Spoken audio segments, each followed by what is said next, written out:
Good morning, everyone. Please take your seats. It's 9 o'clock. And we are resuming the hearing on the water right change petition for the California WaterFix project. Welcome back to everyone. The subject petition requests to add points of diversion of water to water rights of the petitioners, the Department of Water Resources, and the U.S. Bureau of Reclamation needed for the WaterFix project. I am State Water Board member and Hearing Officer Tam Dodak. To my right is Board Chair and Co-Hearing Officer Felicia Marcus. To the Chair's right is Board Member Didi Diadamo. To my left are Senior Staff Attorney Dana Heinrich and Environmental Program Manager Diane Riddle. We have other staff assisting us today. Our usual standard announcements before we begin. Please take a look around now and identify the exits closest to you. Should an alarm sound, we will evacuate this room immediately. Please take your valuables with you and take the stairs, not the elevators, down to the first floor, exit the building, and we will meet in our relocation site across the street in the park. If you cannot use the stairs, please flag one of the staff and we will be directing you into a protective area inside a stairwell. As a special welcome back treat today, we have the Great California Shakeout, in which we will be participating at 10:20 this morning. You might have seen the flyers coming into this building. During this exercise, we will practice how to protect ourselves in the event of an earthquake. We will likely be on a break during that time because that's around our usual break time. But we encourage you to participate in the drill on your own, which should only take a few minutes. The safe response to an earthquake is to drop, cover, and hold on. Drop to the floor on your hands and knees. I really want this to be webcast and recorded. Preferably below the seats. Cover your head and neck with one arm and hand and take cover under a sturdy desk or table if one is handy, and hold on firmly until the shaking stops. If no table is nearby, drop to the floor near an interior wall and cover your head and neck with your arms and hands. Stay away from windows and mirrors. Do not leave a building during the earthquake. If you have mobility impairments, protect and cannot move, just go ahead and protect your head and neck with a pillow, I don't see any handy, or your arms if you are able. Okay, we will be observing all of you during that process. No, we'll be under the table. Oh, that's true. Okay, moving on from that. Second announcement, the hearing is being webcast as usual. Both the audio and video are being recorded, so please speak clearly into the microphone and begin by stating your name and affiliation. A court reporter is present today and will be preparing a transcript of this entire hearing. The transcripts will be posted on our website as soon as possible after the completion of Part 1B. If you would like to receive this transcript sooner, please make arrangements with the court reporting service. The transcripts for Part 1A has already been posted on the website. And as most of you know by now, the most important announcement of the day is please take a moment to turn off or mute your cell phone or any and all noise-making devices. Even if you think it is already off or muted, please take a moment and double check.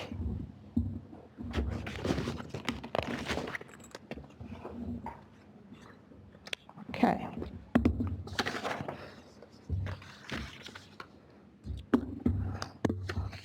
So before we get started, a brief recap is in order. As the parties are aware, we are conducting this hearing in parts. Generally, Part 1 of the hearing focuses on the potential impacts of the changes requested in the petition on human uses of water. And Part 2 will focus on the potential impacts of the changes on fish, wildlife, and other in-stream beneficial uses of water. Part 1 is further divided into two parts, 1A and 1B. At the end of September, we concluded Part 1A of the hearing after At the end of September, we concluded Part 1A of the hearing, and today we will begin Part 1B. Let me take a moment right now and say thank you to all of you who participated in Part 1A. At the beginning of these proceedings, I stress the importance that this be conducted and completed in a way that is that demonstrates efficiency, transparency, and integrity. And I heard a noise. And all of you who participated in Part 1A, I want to commend you on your conduct and your participation in that portion. You tremendously help us down the path toward achieving those goals that I mentioned earlier. Now we're getting ready to move into Part 1B, and I would expect that it will be even more complicated in 1B, given the number of parties that are engaged in presenting cases in chiefs, given from what I can tell from the testimony, the breadth of issues and topics that will be covered, given what I would expect to be a more heightened level of intensity, and given what is at stakes for many of the parties. And so as we proceed into 1B, given the good experience of 1A under our belt, I'm going to ask all of you to take it even a notch higher, to step up even more, and put even more effort into coordinating amongst the parties on your cases in chief and in your cross-examination, to work on organizing your witnesses as you've done so well, and in ensuring that you maximize the use of your time during this hearing to effectively convey the information that you need to convey, to add value to the record, and to help all of us better understand the complex matters that you are presenting before us. I would also ask that you take this time to also further focus on the scope of what is before us. There are a lot of different opinions with respect to what is before us. There are a lot of different perspectives, a lot of concerns, and while they're all legitimate and important, the board has a very narrow focus in terms of what is before us, in terms of the decision that we need to make. So I would encourage you, as you present your cases in 1B, to be even more focused on what is before us. And finally, I would encourage you to be even more judicious and careful in terms of the motions and the requests that you file in writing to us, especially when it comes to repeated motions and requests upon which we have already ruled. They are certainly important. We certainly will take them into consideration, but even more important, I believe, is for us to focus on what you're presenting to us during 1B. The tremendous amount of evidence and information and facts that you are presenting under 1B is what we want to focus our time and energy on, rather than looking at revisiting rulings that we have already issued. So I would encourage you to continue what you've done in 1A. You've done a tremendous job of that. Raise it up a notch even more and help us go forth with 1B in a way that remains consistent with our goal of achieving efficiency and transparency and ultimately ensuring the integrity of the decision that this board makes. Thank you for that aside from the hearing officer. With that, I will go back to the script. And so in 1B, we will look to parties to present their testimony and exhibits, and to the petitioners and other parties to conduct cross-examination of these witnesses. Only parties who submitted a notice of intent to appear in Part 1 in accordance with the hearing notice and our subsequent rulings may participate in this evidentiary portion of the hearing. All right, let's get to the order of proceeding in Part 1B. This hearing is being held in accordance with the October 30th, 2015 Notice of Petition and Notice of Public Hearing and Pre-Hearing Conference and subsequent revised notices and rulings. Our most recent ruling, dated October 7th, addressed objections to written testimony submitted for Part 1B of the hearing on the grounds that the testimony is not relevant to the key issues noticed for Part 1 of the hearing. and several other outstanding procedural issues concerning the participation of some of the parties in Part 1B. We directed certain parties to revise their testimony, to eliminate the subject areas outside of the scope of Part 1, and to submit revised written testimony, along with a revised exhibit identification index no later than noon on October 17th. We also advised the parties that the remaining objections to testimony and exhibits submitted for Part 1B of the hearing will be addressed after the respective parties have the opportunity to respond to the objections and present their cases in chief. Our October 7th ruling did not address a motion to dismiss the WaterFix petition filed by the Pacific Coast Federation of Fishermen's Associations and the Institute for Fisheries Resources. The motion raises many issues that we have already addressed in previous rulings. As we have informed the parties before, we discourage duplicative motions and may not acknowledge or respond to repetitive arguments. Accordingly, we do not intend to respond to many of the legal arguments made in this motion. To the extent that the motion raises issues concerning the admissibility or reliability of the evidence that has been submitted by petitioners, those issues will be addressed in our forthcoming ruling on the admissibility of petitioners' exhibits. PCFFA's and IFR's arguments that petitioners have not met their burden of proof should be advanced in their closing brief at the appropriate time and will be addressed in our final order on the merits. Since we issued our last ruling, we have also received a suggestion from the Sacramento Valley water users that we hold a scheduling conference on October 28th for the purposes of establishing dates when witnesses will be expected to be available. While we appreciate the suggestion, we do not believe a scheduling conference would be helpful. Many parties have notified us that their witnesses are unavailable on certain days. Given the number of parties and witnesses participating in this part of the hearing, it is impossible to set a schedule in advance or to accommodate all of the witnesses' various scheduling conflicts. Instead, we will expect the parties and their witnesses to be available in the established order unless we approved a deviation. It will be incumbent on the parties to organize their own cases in chief and to coordinate with other parties to extent necessary to accommodate their witnesses' scheduling conflicts. The parties should notify us and other parties as far in advance as possible of any proposed scheduling changes.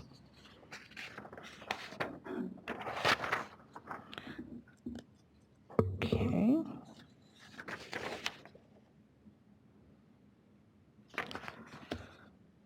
At the beginning of each party's case in chief, the party may present an opening statement. Opening statements should briefly summarize the party's position and what the party's evidence is intended to establish. As with petitioners in Part 1A, we have allowed the parties a total of 20 minutes each to present both an opening statement and any policy statements.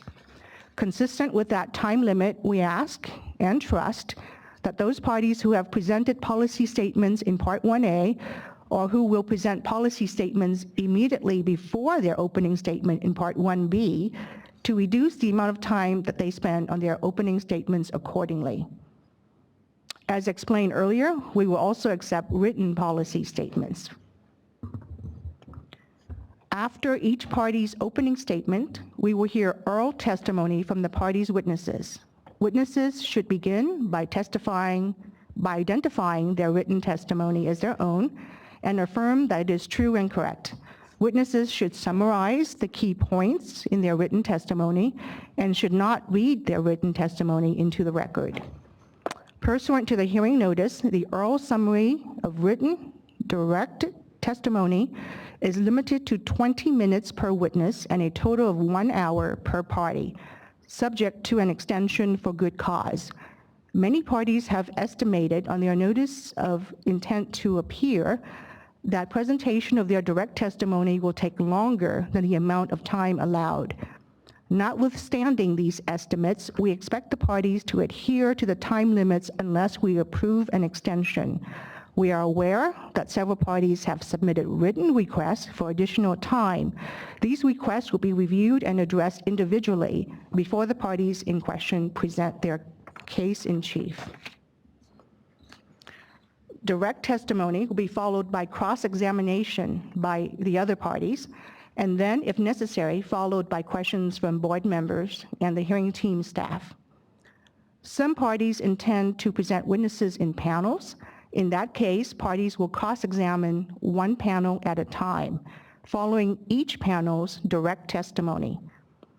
Please note that in accordance to the rules governing State Water Board hearings, the scope of cross-examination is not limited to the scope of a witness' direct testimony.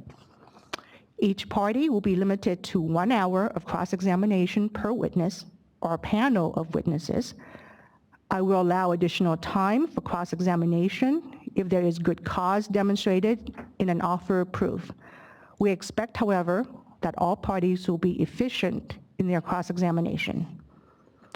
After completion of direct testimony and cross-examination for each panel, redirect testimony and recross-examination limited to the scope of the redirect testimony may be permitted. Time limits will be determined at that time.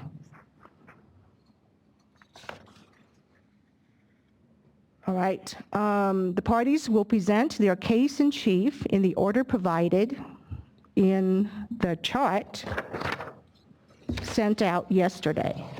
I believe you have a chart that is entitled Draft Order of Presentation for Part 1B. There are additional copies. The parties will conduct cross-examination and any recross-examination in the same order. Unless any party objects, I will skip reading the list of parties who are presenting direct testimony. I ask, however, that parties speak up now if there are any errors on the list of names. Does everyone have a chance to review the draft order of presentation for Part 1B? And are there any concerns at this time?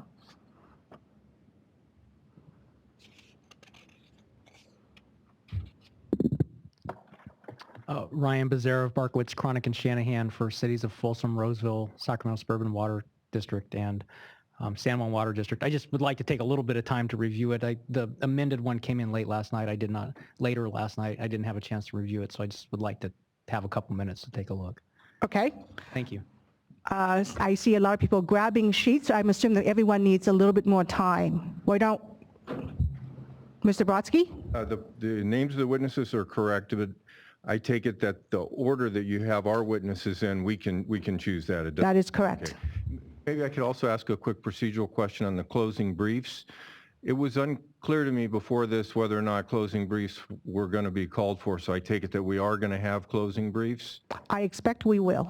And then would there be a closing brief at the end of Part 1 and then another one at the end of Part 2, or just one at the very end? Maybe that's something you want to think about. We will definitely think about and let you know. Typically, when you have an opening statement, then you have a bookend as a closing brief, and we have 2 opening statements, one for Part 1 and one for Part 2, but that's something to think about for the future. Thank you. Thank you, Mr. Brodsky.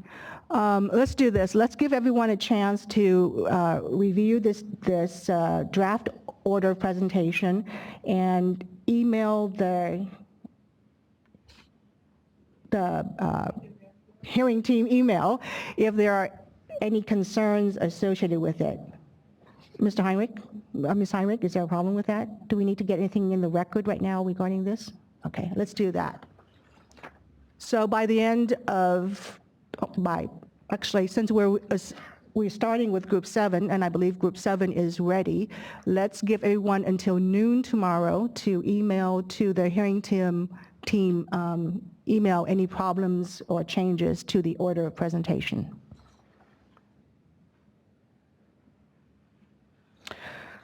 All right. Again, we encourage all parties to be efficient in presenting their oral testimony and conducting their cross-examination, except where hearing officer Marcus or I approve a variation. We will follow the procedures set forth in the board regulations, the hearing notice, and our previous rulings. After all cases in chiefs are completed, the parties will be permitted to present rebuttal testimony or exhibits that are responsive to either the petitioner's case in chief in Part 1A or the remaining parties' cases in chief presented in Part 1B. Before rebuttal, we will rule on any evidentiary objections to the parties' testimony or exhibits so that it is clear what exhibits have been accepted into evidence. We will inform the parties at a later point in time if we decide to impose any additional procedural requirements to the presentation of rebuttal testimony or exhibits.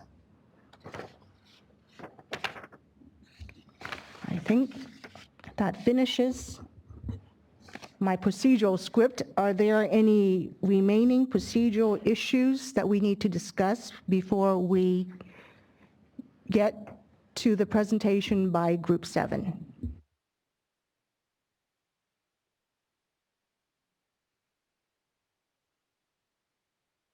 Yes, Mr. Berliner.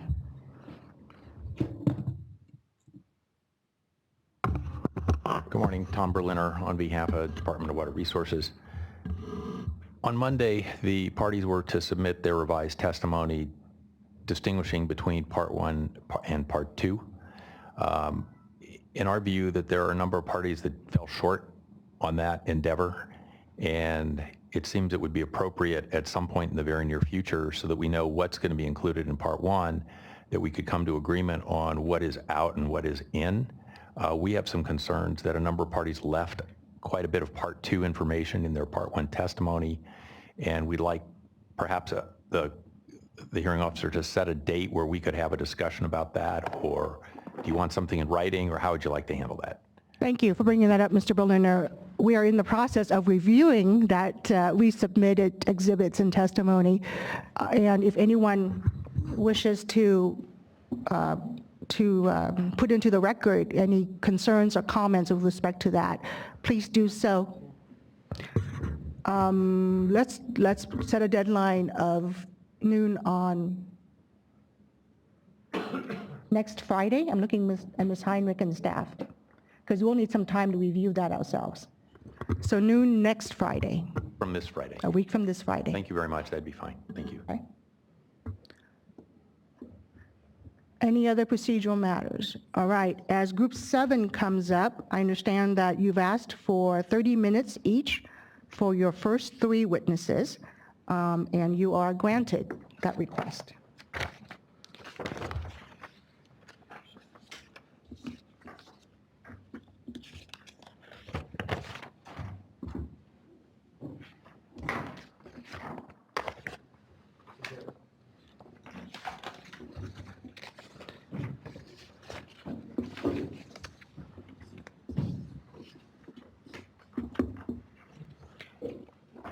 So, Mr. Lilly, will you be presenting your opening statement first?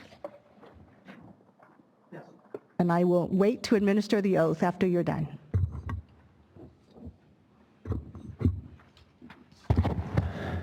So, are we on? Yes. Hearing Officer Dodak, Hearing Officer Marcus, Board Member Diadamo, and State Board staff, good morning. My name is Alan Lilly, and I represent the cities of Folsom and Roseville, San Juan Water District, Sacramento Suburban Water District, and Yuba County Water Agency. These agencies are part of the larger Sacramento Valley Water Users Group, which has been denominated as Group 7, and includes over 40 different water purveyors in the Sacramento Valley. This morning we are presenting Panel 1 for Group 7, and we have certainly taken the hearing officer's admonitions to heart and are trying to organize the testimony. I can assure you, even though we have 7 panels, it's much more efficient than if we had 40 different parties each presenting a case. Much more efficient. And Panel 1 includes the testimony of Walter Beret and Dan Easton of MBK Engineers, and both of them are here this morning. Now, during Part 1A of the hearing, the petitioners presented various exhibits and testimony which they argue shows that the California WaterFix project will not injure any legal users of water.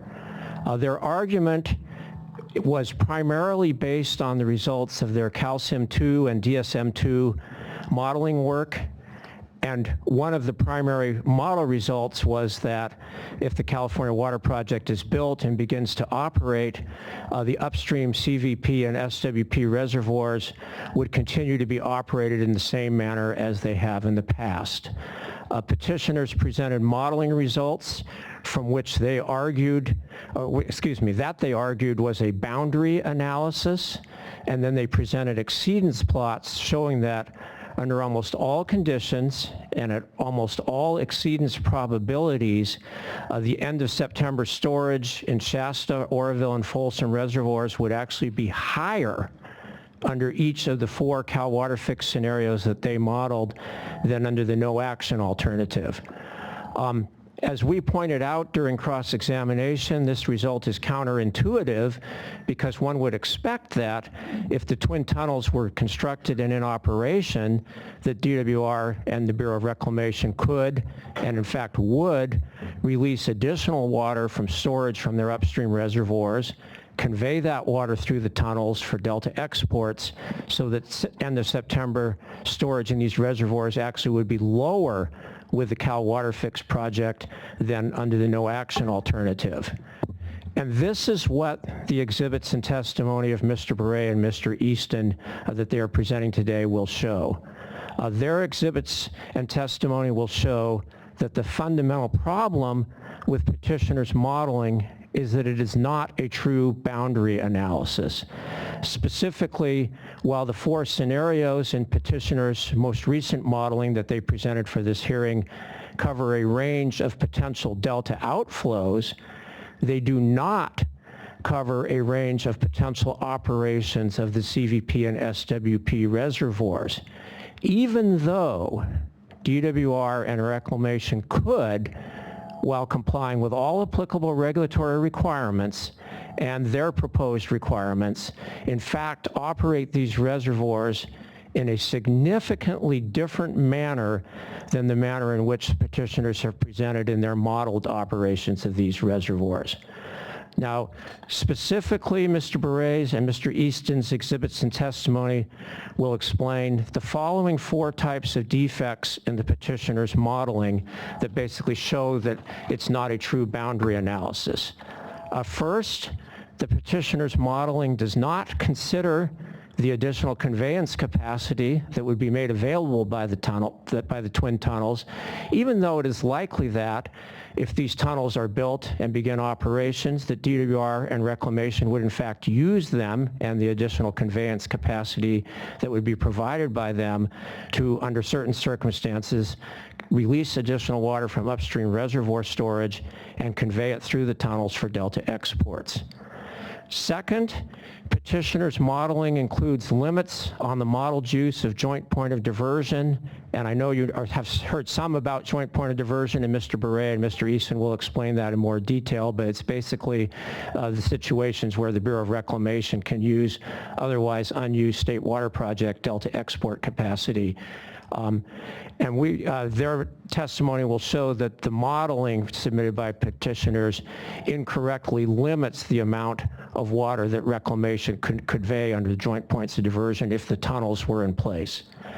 Third, contrary to some statements by some of petitioners' witnesses, petitioners' modeling actually does make some changes in the operations assumptions for the CVP and SWP reservoirs, and specifically the San Luis rule curve, and they will explain that in more detail. And they will explain that these changes actually artificially and incorrectly limit the amount of water that is modeled as being released from the upstream reservoirs and conveyed through the Delta for Delta exports. And then fourth, petitioners, the testimony will show that petitioners' modeling incorrectly constrains diversions of excess Delta outflows where the constraints go beyond the limits actually stated in the Cal WaterFix biological assessment that they have relied on for their project description. So Mr. Beret's and Mr. Easton's testimony will show that when these modeling defects are corrected, several of petitioners' modeling results actually change very significantly. And I won't go into all the details, but I will say here that the model delta exports by the CVP and SWP could be almost 3 times as high as petitioners' modeling shows. And secondly, that while petitioners' modeling shows that the average end of September carryover storage in the upstream CVP and SW reservoirs would increase by approximately 100,000 acre-feet. The corrected modeling by Mr. Beret and Mr. Easton shows that the most reasonable or most likely scenario is that the upstream carryover storage, end of September storage, actually would decrease by...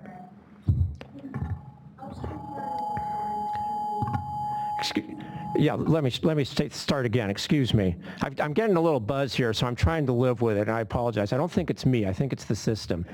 I don't have crackles in my voice normally, but the system does. Anyway, what I was saying was that while the petitioner's model results show that the annual carryover storage in upstream CVP and SWP reservoirs would increase by approximately 100,000 acre-feet, MBK's corrected modeling shows that this upstream storage actually would decrease by approximately 300,000 acre-feet. So a change in the opposite direction and by a significant amount. And finally then, Mr. Beret's and Mr. Easton's testimony will show that this lower upstream reservoir carryover storage could significantly impact CVP and SWP operations, and as a result could have significant impacts on legal users of water. So that summarizes my opening statement for panel 1, and with that we're ready to proceed with our testimony. All right, if the 2 witnesses would please stand and raise your right hand. Do you swear or affirm that the testimony you are about to give is the truth? If so, answer yes, I do. Thank you. Mr. Lilly, you may begin. Yes, and we have gone over this testimony to try to get a time estimate for it. Our current rough estimate is it'll take about 2 hours. We understand that the board's normal practices will see where we are after 1 hour, and we will tell you where we are, and we do have slides, so it'll be pretty clear where we are and how much more we plan to do. But as I said before, we are giving it on behalf of 40 different parties. Thank you. No, and having looked at the exhibits provided by this panel, I fully expect you will need that time. All right, well, we'll get started then. First, I'll start with you, Mr. Beret. Please state your name and spell your last name for the record. Walter Bourez, B-O-U-R-E-Z. And have you taken the oath for this hearing today? Yes, I have. And Mr. Easton, please state your name and spell your last name for the record. And you have to get up right next to the microphone and turn it on. Dan Easton, E-A-S-T-O-N. And have you taken the oath for the hearing this morning? Yes, I have. Now, Mr. Beret, please examine Exhibit SVWU 100, and I will ask you, is this an accurate statement of your written testimony for this hearing? Yes, it is. And is Exhibit SVWU 101 an accurate statement of your professional education and experience? Yes. Now, referring to Exhibits SVWU 102, 103, and 104, were these exhibits prepared by you and people working with you? Yes. Does Exhibit SVWU 102 contain your technical comments on the Bay Delta Conservation Program hydrological modeling? Yes.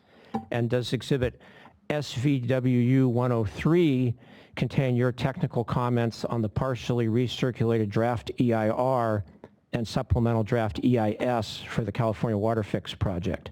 Yes, it does. Does Exhibit SVWU 104 contain your technical comments on the Bureau of Reclamation's draft environmental impact statement for long-term operations of the CVP and SWP? Yes. Now, Mr. Easton, turning to you, is Exhibit SVWU 105 an accurate statement of your written testimony for this hearing? Yes, it is. And is Exhibit SVWU 106 an accurate statement of your professional education and experience? Yes, it is. Now, shifting back to you, Mr. Beret, referring to exhibits SVWU 107, 108, and 109. Were these exhibits prepared by you and people working with you? Yes. Is exhibit SVWU 107 the report that you and Mr. Easton prepared describing your review of the hydrological modeling that petitioners prepared for the Cal WaterFix biological assessment and your follow-up modeling work? Yes, it does. And is exhibit SVWU 108 a report on the example that you and Mr. Easton prepared describing the potential effects of California WaterFix on upstream reservoir storage? Yes. And then is exhibit SVWU 109 the report that you and Mr. Easton prepared describing your evaluation of the boundary analysis modeling that the petitioners submitted for this hearing?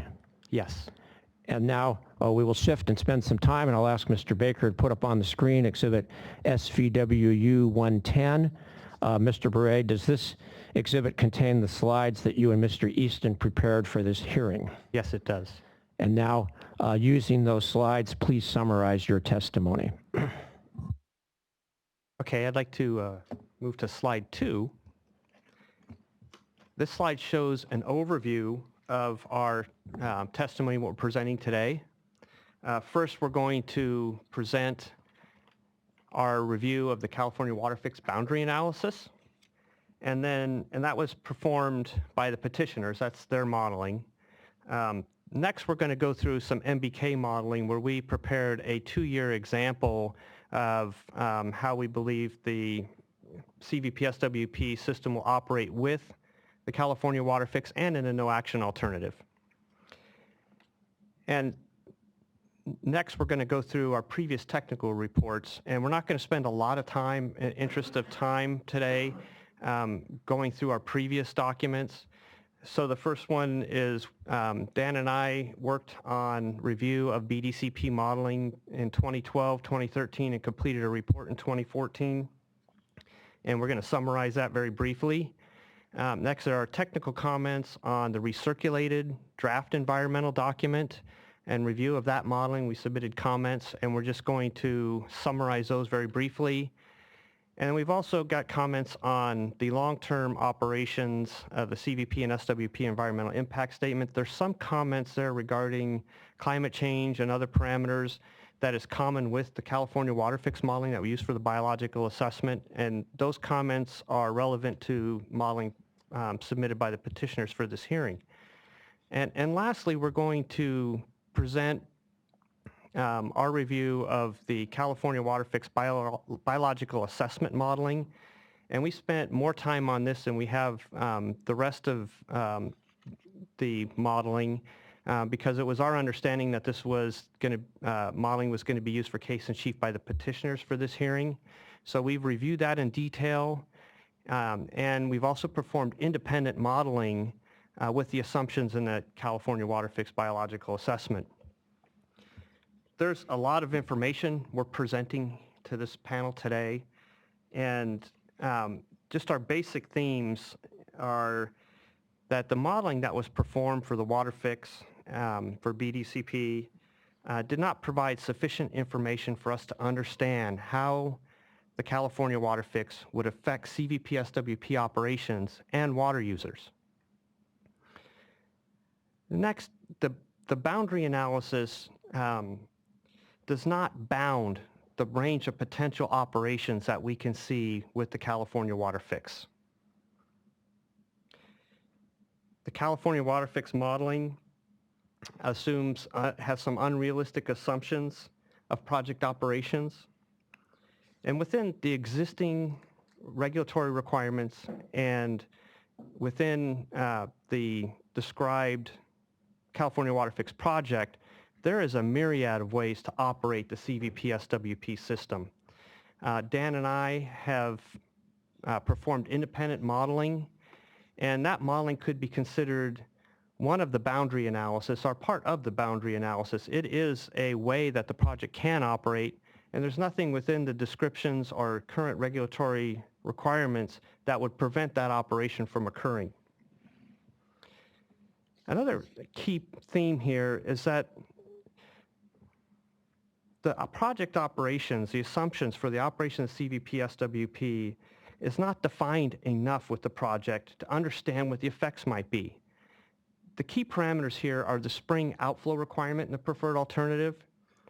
The biological assessment describes that outflow as an exceedance probability, while it was modeled as an export constraint. And we'll demonstrate as we go through our presentation today that you get very different effects to the entire CVP SWP system with those two assumptions. Another key thing here with the California WaterFix modeling is that any change within the CVP SWP system has a ripple effect through the entire system. This is a highly integrated system. And we've seen those effects through the past couple of years of operations, through 2014 and 2015, when we had reductions in outflow through a temporary urgency change petition. And that had a ripple effect through the whole system. And there was caps put on Keswick release. Keswick release to the Sacramento River. And those restrictions on Keswick release had an effect on Oroville, where Oroville released more water. Folsom was drowned down more. Exports were reduced, and outflow was reduced. So one change in the system has a ripple effect through the entire system. And the parameters in the California WaterFix modeling really set up the WaterFix of tunnels to operate more as an isolated facility rather than a fully integrated facility. And it tends to dampen the effects of the WaterFix through system-wide. The reality is that the California WaterFix of tunnels would be operated as an integral part of the entire system, and it should be analyzed in that manner. Now we're going to talk about our review of the boundary analysis, and on slide 4,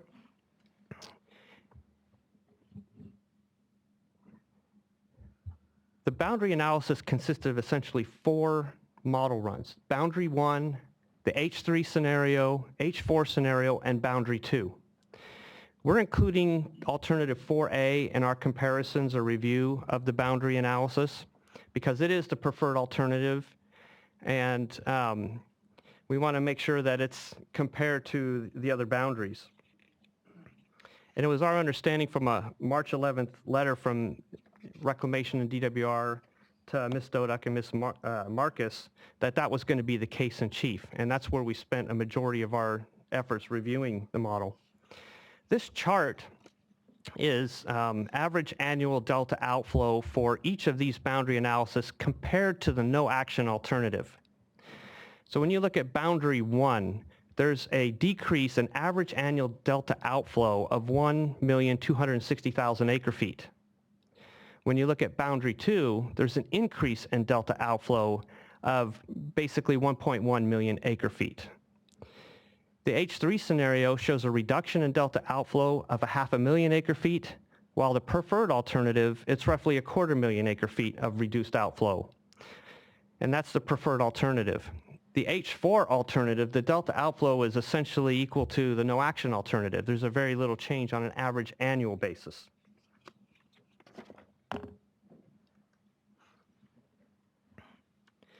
Just so for the record, we're now on slide 5. And this is directly out of our exhibit SVWU 109, our conclusions for the boundary analysis. Based on the review of the USBR DWR modeling files and results, the boundary analysis fails in its purported purpose of bounding the range of potential effects of the California WaterFix. The boundary analysis alters delta outflow and export restrictions that currently apply to the South Delta diversion and create a range of delta outflows compared to the no action alternative.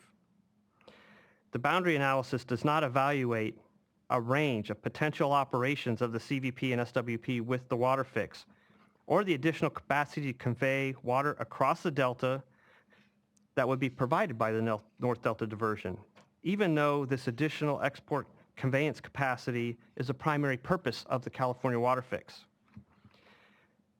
The boundary analysis fails to meet its purported purpose because it does not consider the additional capacity and flexibility it would provide to the operations of the CVP and SWP.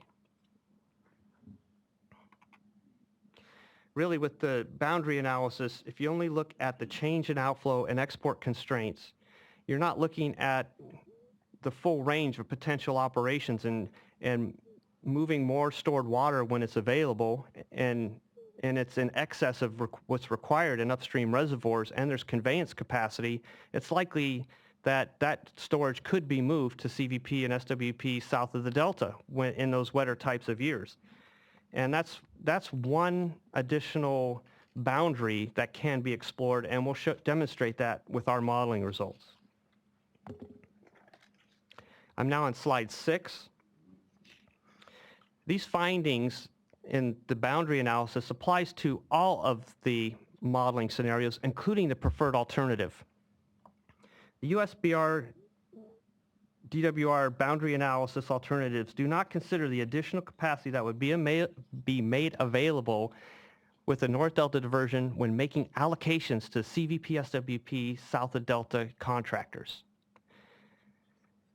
The petitioner's modeling boundary analysis alternatives include artificial constraints and limits on the use of joint pointed diversion. The petitioner's boundary analysis alternatives change reservoir balancing criteria so that less stored water is modeled as being conveyed from North Delta reservoirs to San Luis during the summer months. And another important component of CalSIM is it does not address effects to many types of water users. It's designed only to affect project water users.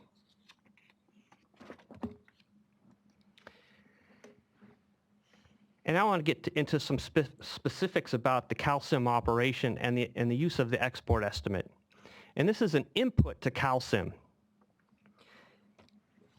And the way that it's used in CalSIM is similar to what's done in actual operations. During the springtime, in March, April, May, CVP and SWP operators are looking at water supply available and then allocating that water supply to environmental purposes and to contractors.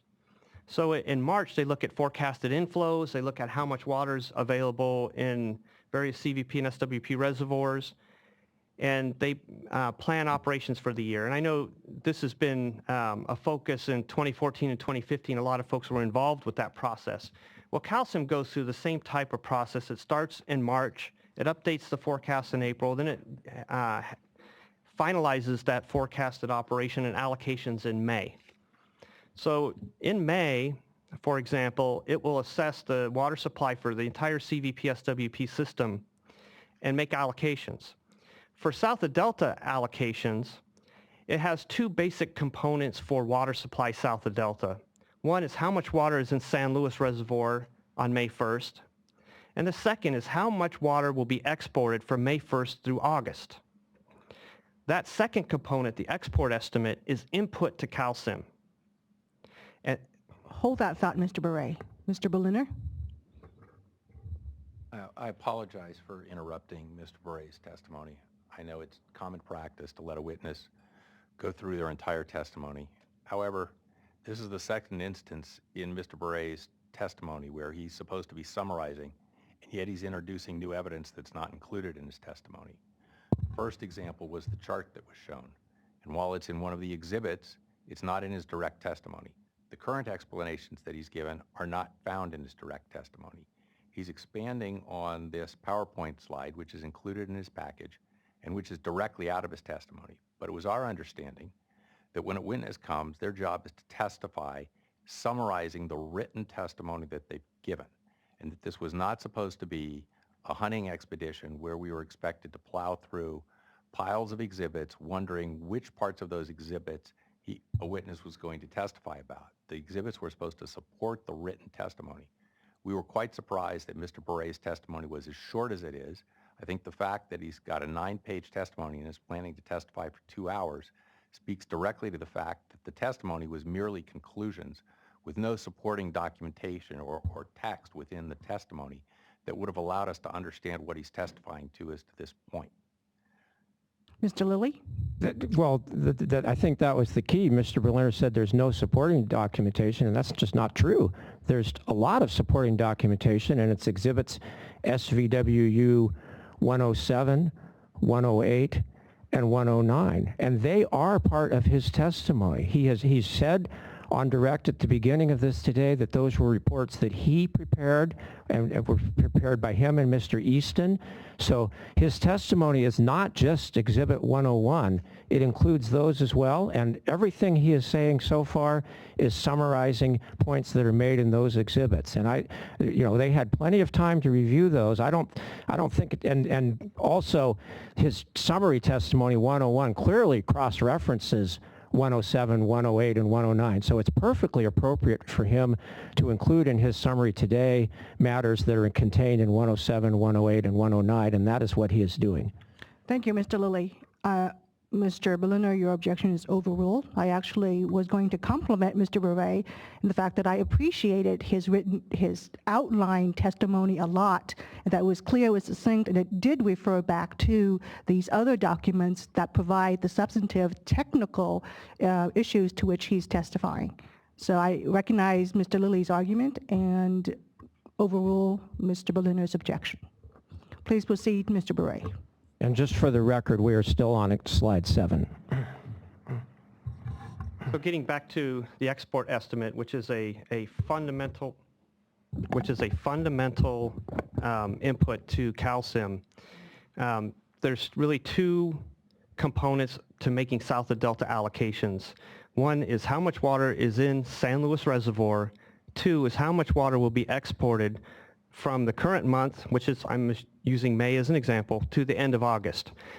You add those together and you get the amount of water that can be allocated to CVP and SWP south of Delta respectively. Now slides 7 through 11 address this export estimate and the use of the export estimate within CalSim, with and without the California WaterFix. And just so we're clear, I think you actually mean slides 8 through 11. Correct. So slide 8 has a lot of detail, and it's got the export estimates for the BA no action alternative, boundary 1, H3, H4, and boundary 2. And keep in mind that this export estimate is the only parameter that's used for how much water will be exported from the current month, in the example I'm using, May through the end of August. That is input to the model. And with the boundary 1, boundary 2, and as well as the preferred alternative, which is not listed here, that export estimate is set to the same as the no action alternative. In other words, we're expecting no increased exports from May through August with the tunnels when making allocations to CVP south of Delta. Now with the alternative H4, it's assumed that the amount of exports from May through the end of August will be less than the no action alternative. And with boundary 2, it's assumed to be significantly less than the no action alternative. Slide 9 now shows the same information for the State Water Project allocations. And again, the boundary 1, H3, and alternative 4A, the preferred alternative, the export estimates are set equal to the no action alternative, while H4 and boundary 2, the export estimates are less. Now these are used as a primary estimate for what's being allocated to CVP and SWP south of the Delta. It's unreasonable to assume that no additional water, whether that's surplus in May and June or stored water releases, will be calculated or enter into the allocations for CVP, SWP south of the Delta.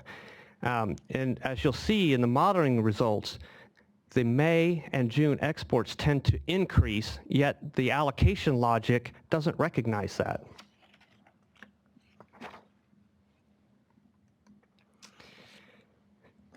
On slide 10, this is output from the petitioner's modeling. And what we did is we have a 2-year example that shows details of how the export estimate affects state water project operations. This top chart is Oroville storage from February of 1975 and from their modeling to December of 76 of their modeling. And I do want to point out that these exhibits weren't submitted by the petitioners. They did post their modeling on their website. We extracted their modeling and took this out of their modeling files. So on the primary y-axis on the top chart, that is Oroville storage in thousands of acre feet. And the dashed black line on top is flood control limit. The blue line is Oroville storage with the California WaterFix, and the red dotted line is Oroville storage in the no action alternative. The green bars are shown on the secondary y-axis, and those are the difference between the with and without California WaterFix storage in Oroville. The bottom chart shows Banks exports with and without the tunnels. On the primary x-axis or y-axis is Banks exports in CFS. On the secondary y-axis is the change in exports in thousands of acre feet, and those are the green bars. Now you can see in March, April, and May, there is increased exports, and there is no change in Oroville storage. And this is what the petitioner's model shows. There's a lot of surplus in the system, and the model is showing diversion of that surplus water, which we agree with. The thing that the export estimate affects is July, August, and September. And you can see that the no action alternative has almost capacity at Banks export at 6680 CFS, while the with project, the exports are significantly reduced. By the time you get between July and December, there's roughly 975,000 acre feet reduction in Banks exports, and that ends up in Oroville storage, and it gets close to spilling. This is a result of the export estimate, where the model, the input to the model said you have less export capability, don't allocate that water, so that water is not released from Oroville. And we believe this is an unrealistic assumption, and it really provides no information on how the projects may actually operate. It's unreasonable to assume that with the tunnels that you're going to ignore that capacity and move less stored water. And when you look at the exceedance probability plots that, for H4 scenario, you can see that quite often Oroville is higher. And that's, to a large degree, a result of this export estimate.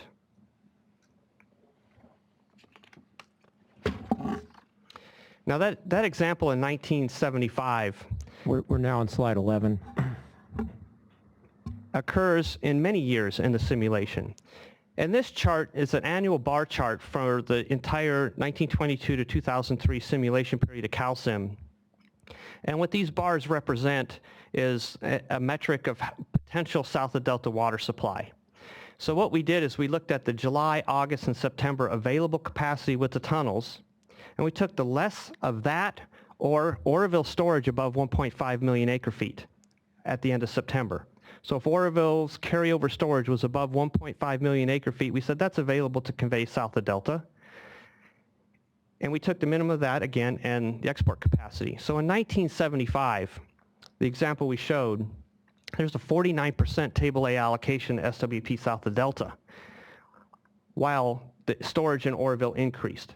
It's reasonable to assume that they would increase allocations and move that stored water. So this happens in quite a number of years within the simulation. And on slide 12, this is a very similar type plot for the CVP. And because the CVP has more storage upstream, this effect occurs more often.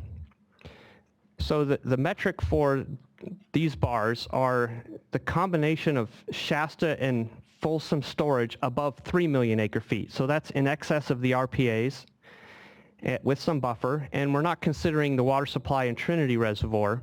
So if you take the amount of water in Shasta and Folsom above 3 million acre feet and assume that's available to convey to south of Delta, you take the minimum of that amount of storage and the available capacity, we can see that there's quite often significant amount of water that can be moved from north of Delta to south of Delta.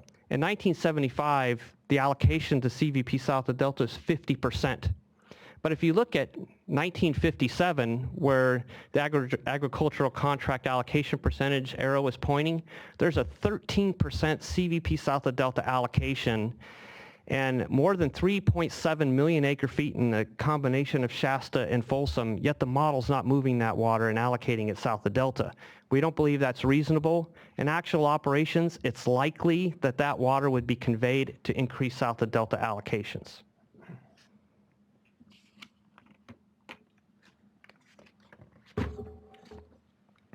Okay, now on slide 13, this is again the petitioner's modeling for the boundary analysis. And the top chart's one I've already shown, it's average annual change in delta outflow relative to the no action alternative for each of these model simulations.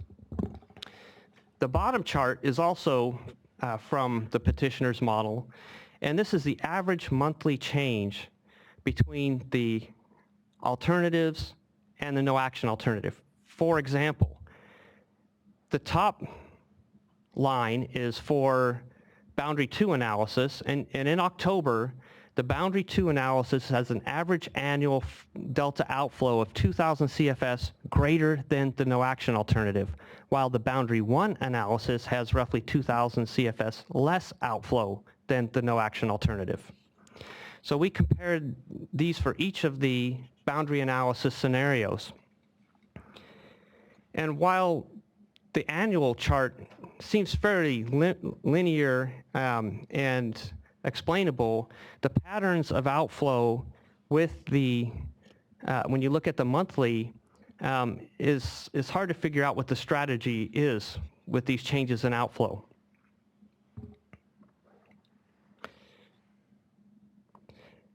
We can see that in April, May, all except for alternative 4, the spring outflow is lower than the no action alternative. And you can see that September, boundary 1 is lower because fall X2 is not included in that scenario.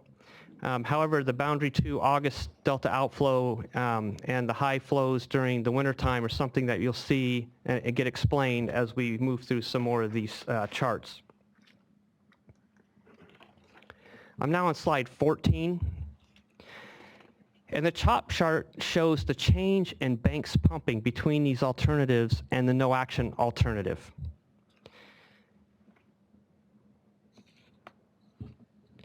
And you can see in the top chart in Banks pumping that in August and September, Banks exports are decreased. This is because of the assumptions in balancing Oroville decreased in each of the alternatives because of the operation criteria that's assumed in the model runs with project. Looking at Jones pumping, there's increases in every alternative in April, May, and June. Again, if this is bounding the operations, potential operations of the project, you can always expect CVP exports to increase in April, May, and June. I also want to look at May and June, where the export estimates that are input to the model show that there is no increase for allocation or a decrease, while the model results show increases. So that water gets exported but is not allocated in the model. And we believe that's an unrealistic assumption. If the model is going to export the water, we would expect that it would be allocated to the contractors south of the Delta who need that water. These next two charts are for SWP storage. The top one... Just so we're clear, we're on slide 15 now. The top chart shows changes in Oroville storage. The bottom chart shows changes in SWP San Luis storage. Oroville storage is higher in almost every alternative throughout the year, with the exception of the H4 alternative. September storage is higher because of the balancing between Oroville and SWP San Luis is changed in the with project modeling compared to the no action alternative modeling.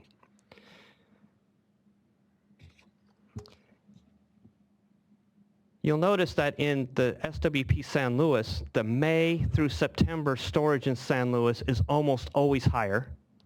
And that's because we're moving additional water in May and June. That's not allocated. That water sits in San Luis and is not allocated. We believe that's an unrealistic assumption, and that does have a ripple effect through the entire CVP SWP operation. The other thing that's interesting about the Oroville plot, you see the boundary 1 and the boundary 2 storage in Oroville is higher than all other alternatives. It doesn't really appear to be a boundary of Oroville operations.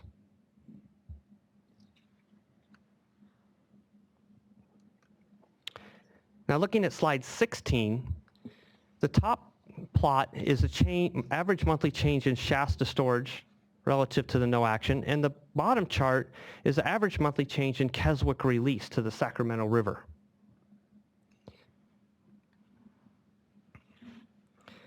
You can notice a drawdown in May and June in all the alternatives in Shasta.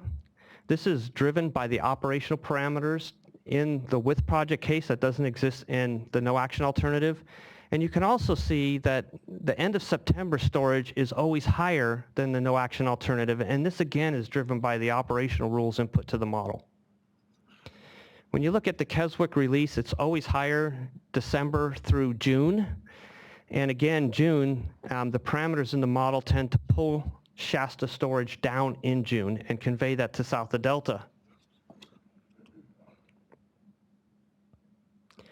Also notice the decrease of always more than 1,000 CFS in November in all of the alternatives.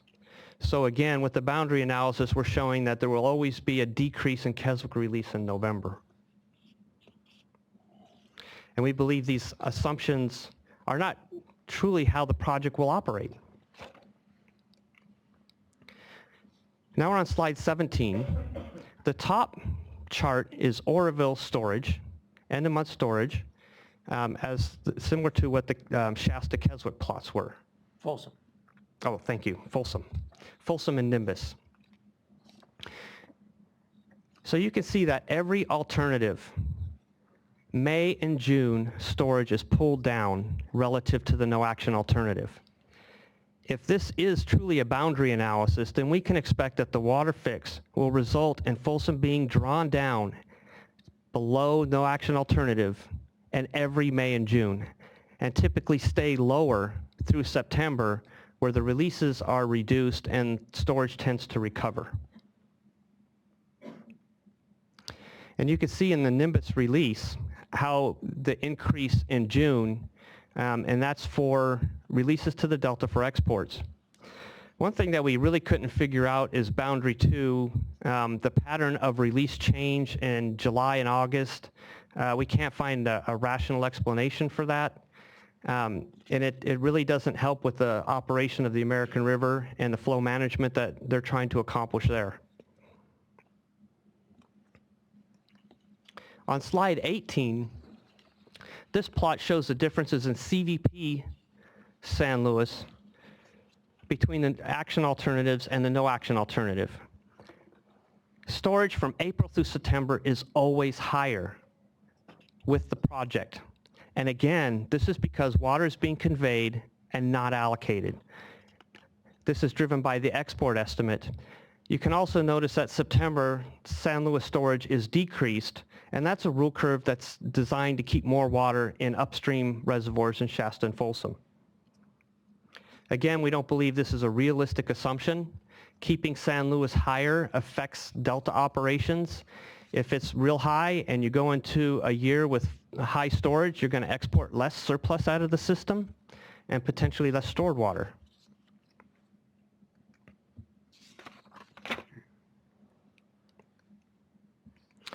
Now I'd like to turn to MBK modeling.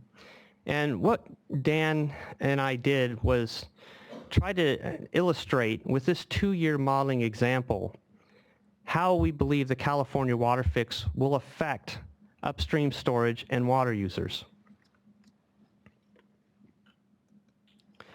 And for this example, we took the preferred Excuse me, alternative. just for the record, we're on slide 20 now. So for this example, we took the preferred alternative, alternative 4A, as we modeled it for the biological assessment document. And we modeled a no-action alternative and the WaterFix for 2 years. And we picked 2 years, 1993 and 1994, because it was a wet year followed by a critical year.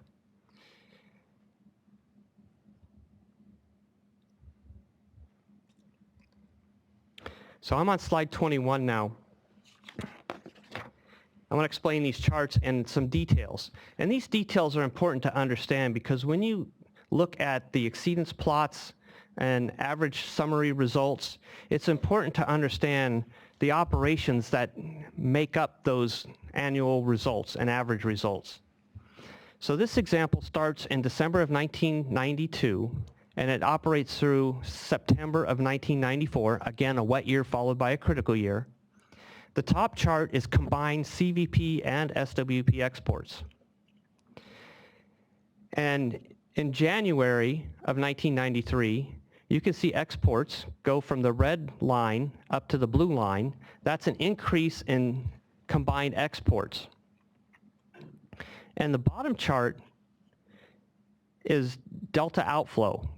And similar to the top chart, the primary y-axis is delta flows in CFS.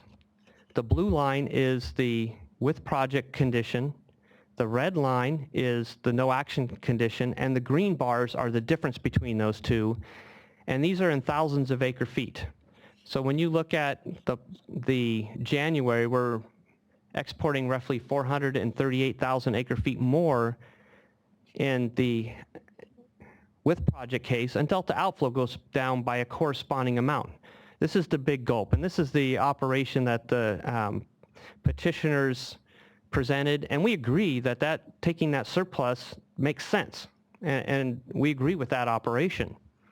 The thing that their modeling doesn't do is show the movement of stored water. When you get to June, there's still surplus in the system, and that surplus is coming out. But when you get to July, August, and September, and their modeling, you can see on the top chart, the red dots, that's at maximum existing export capacity. They would move more likely if they had additional capacity because there's high storage in this year. Shasta started out full, the reservoirs are full, they ended up fairly high, and we would expect that with the projects and the additional export capacity, the additional water would be moved. And we're showing that roughly 130,000 acre feet gets more moved in May, and corresponding amounts in August and September. And Mr. Beret, just to clarify, does this chart in fact show the results of MBK modeling? Yes. Not petitioner's modeling? This is MBK modeling. Thank you. You have to be on the microphone. And I just want to clarify too, he said the increase in export was in May. The increase in exports are July through September. That's what he intended. I also want to point out that when you look at delta outflow from about August of 1993 through September of 1994, there is little change in delta outflow during that period. Mr. Beret, I'm going to ask you to stop right there because it's almost time for our drill. And so let's go ahead and take our 15-minute break until 10:30.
speaking into the microphone.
It's for you. I'm talking into the microphone. At the court reporter's request, I'm not losing my mind. Are you good? Okay.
All right, please take your seats, everyone. It is 10:30. We are resuming. Mr. Bure, please continue. And Mr. Bure, just to clarify, are we still on slide 21? Yes, we're still on slide 21. And I know you jumped pretty quickly from discussing your graphs, which were based on petitioner's modeling work, to now graphs that are based on MBK's corrected modeling work. And I just would like you to clarify, is slide 21, in fact, does it show output based on MBK's corrected modeling work? Yes, this is MBK modeling work. Okay, so please proceed with your summary. I'm going to step back and explain this chart again, just so that everybody didn't forget about it over break. This modeling is based on MBK modeling, a 2-year example of how we think the WaterFix would affect project operations. And in this 2-year example being a wet year and a critical year, we're showing that more water is moved in the critical year and how it might affect a critical year.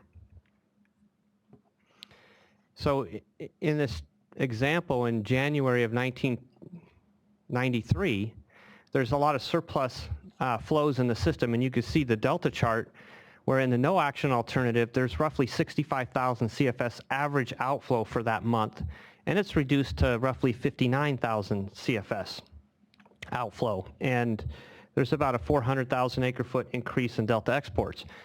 And this movement of surplus is also in the petitioner's modeling, and we agree that that is what would happen with the California WaterFix. What the petitioner's modeling does not show is the movement of stored water during the summer period, which is July, August, and September. Slow down just a little bit. In the top chart, when you look at CVP, SWP combined exports during that period, the red line with the red dots indicate exports in the no action alternative, and those are at maximum capacity in the no action alternative.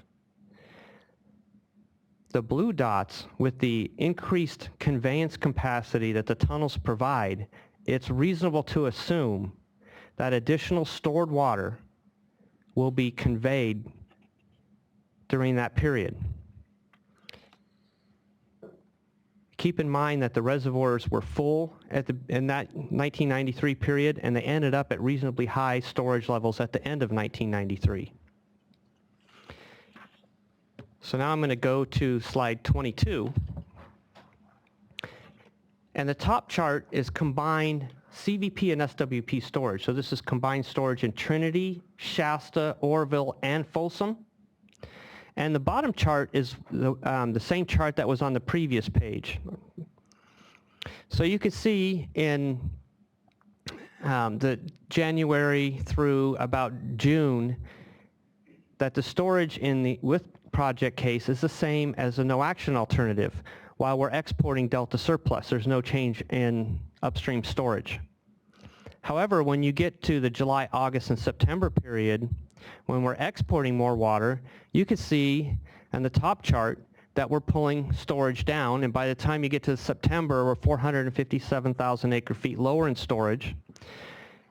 The model adjusts so that when you get into the November, December time period, the combined decrease in storage in upstream reservoirs is 70,000 acre feet roughly. I also want to point out in this chart, when you look at exports, that in July of 1994, I want to point out a reduction in combined exports in the with project case relative to the no action. And I'm going to explain what that is in subsequent slides. And we believe that this operation with high storage and additional capacity, it's reasonable to assume that we're just going to move that storage.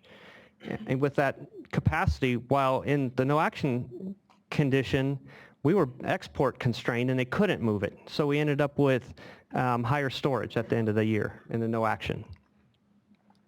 So I'm going to get into a few specifics regarding the individual reservoirs. We're now on slide 23. And on slide 23, the top chart is combined Shasta and Trinity storage. And roughly between those two reservoirs, we're about 200,000 acre feet lower in storage going into a critical year. And the balance between Shasta and Trinity can be different in the model, whether that's in Shasta or Trinity. For temperature management, they use both of those reservoirs in order to meet temperature compliance in the upper Sacramento River. So what happens when you move more stored water in a wet year and you go into a critical year with lower storage? Very similar to what happened in 2014 and 2015. There's nothing you can do to get that water back in Shasta, and it could affect the cold water pool. And then we might get some constraints on the operation of the system to protect that cold water pool. And that's where we saw in 2014 and 2015 when that happened that we were affecting water users, because the Bureau had difficulty meeting the RPAs. Now, looking at slide 24, there's two charts, one for changes in Folsom storage and one for Oroville storage. And you can see that both of these reservoirs are full at the beginning of 1993. But when you look at July of 1994, storage tends to recover. And on the previous slide, I pointed out an export reduction. Reducing exports is the primary mechanism for recovering storage in upstream reservoirs. So we move more water to the export area in 1993, and we move less in 1994. And that's what we would expect to occur, and I think that the project proponents may expect that to occur, that if they move more water south of Delta in one year, and if they overshoot it, they can just back off in the subsequent year when it gets dry. The problem is, in the springtime, when we're trying to manage cold water, you can't reduce exports to recover that cold water. And then that can result in effects to other water users, as we saw in 2014, 2015. So on slide 25, we show project allocations in 1993 and 1994. And they go up in 1993, and they go down in 1994. They don't go down as much as they went up in 1993, so there's additional yield that's created as a result of this operation. Some things that calcium doesn't do is it doesn't curtail diversions to non-CVP SWP water rights. Calcium does not alter water supply for SAC settlement contractors, Feather River Service Area contractors, CVP, San Joaquin River Exchange contractors, or refuges. That's really, the model's designed not to change those deliveries that are based on settlement contract criteria. Calcium also does not impose Term 91 curtailments.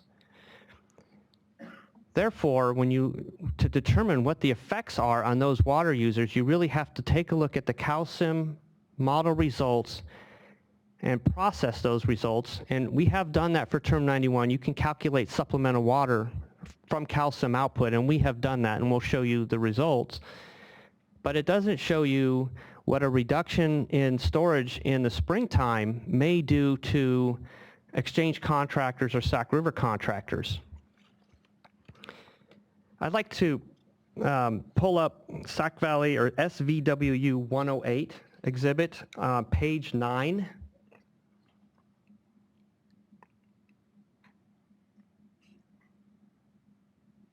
It's the last page. In that last paragraph, the last sentence, I'm just going to read the last sentence here, but this is a description of what we believe would happen. It would be more difficult to meet the RPA standards and also make adequate water available to Sac River settlement contractors as required in their contract. This is where we see the problems occur, where there's nothing you could do to cut exports in order to avoid this. So, and Mr. Ray, just to clarify, when you say it would be more difficult, do you mean with the project operations that you believe are reasonable to occur under Cal WaterFix? Yes, thank you for that clarification. If you draw down storage more because of the California WaterFix in a wetter year and you go into a drier year with less water, it would be more difficult to meet the RPA requirements. If I could ask you to go back to the PowerPoint presentation, please.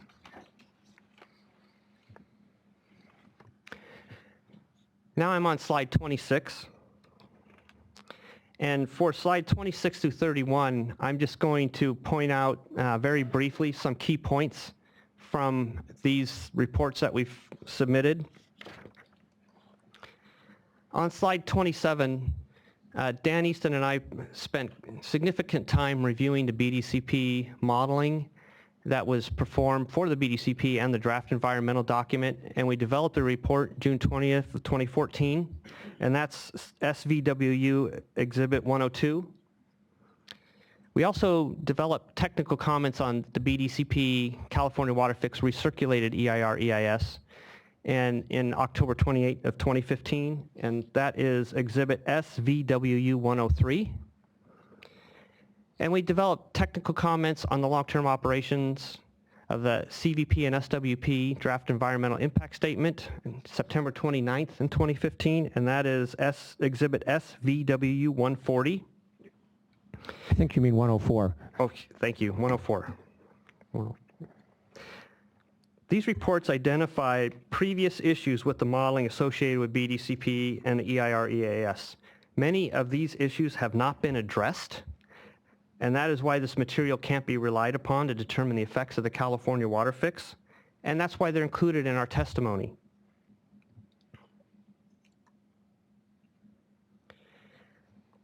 I'm briefly going to touch on these next few slides because there's so much detail here we could spend all day going through them. So it's all in our written testimony. But I'm just going to pick one here. The BDCP, And just to be clear, we're on slide 28 now. The BDCP modeling contains numerous coding and data issues that significantly skew the analysis and conflict with actual real-time operational objectives and constraints. There's a lot of detail behind that. Some of these were addressed in the recirculated document, but many of them have not been. Now I'm looking at slide 29. And these are a summary of the comments we submitted for the recirculated draft document. And what we found is that the project description of the proposed project was insufficient for review of the modeling analysis. We also found that the project description was inconsistent with the environmental document modeling analysis. And again, issues regarding the modeling that we previously commented on for the BDCP and the draft document still remain unaddressed in the draft environmental document. I'm now on slide 30. And the comments that we submitted on the long-term operations EIS really focused on climate change and the no action alternative. And although climate change and the implementation of climate change without adaptation measures affects the no action alternative and California WaterFix alternative modeling, I would like to focus on our key findings regarding operations with the California WaterFix that exist with and without climate change, and not focus on the adequacy of the modeling with climate change. So let's just focus on what the effects of the tunnels are rather than the baseline itself.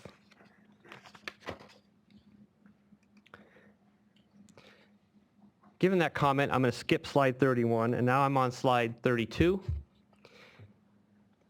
And this is where Dan Easton and I spent a majority of our review effort reviewing the modeling performed for the biological assessment and the preferred alternative. So our key findings are on slide 33. The first key finding is that the DWR-USBR BA modeling does not consider the additional capacity that would be made available by the North Delta diversion when modeling allocations to South Delta CVP and SWP contractors.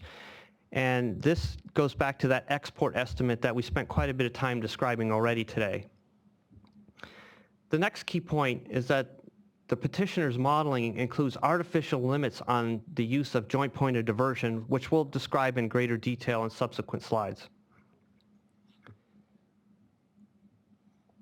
Third, the DWR-USBR BA modeling changes the north of Delta, south of Delta reservoir balancing criteria so that less water is modeled as being conveyed from north of Delta reservoirs to San Luis during summer months. And we'll describe that as well. Again, the calcium 2 does not address the effects to water rights and water right holders. You have to really process the model output in order to determine what those effects might be. And it would be a significant task to code calcium to be able to do that. On number 5, the model constrains, the petitioner's model constrains model diversions of extra delta outflows beyond limits described in the biological assessment. And we'll spend quite a bit of time demonstrating that. On slide 34 is a description of which modeling scenarios Dan Easton and I performed for our independent analysis. First is a no action alternative. We've made improvements to those, which we'll discuss.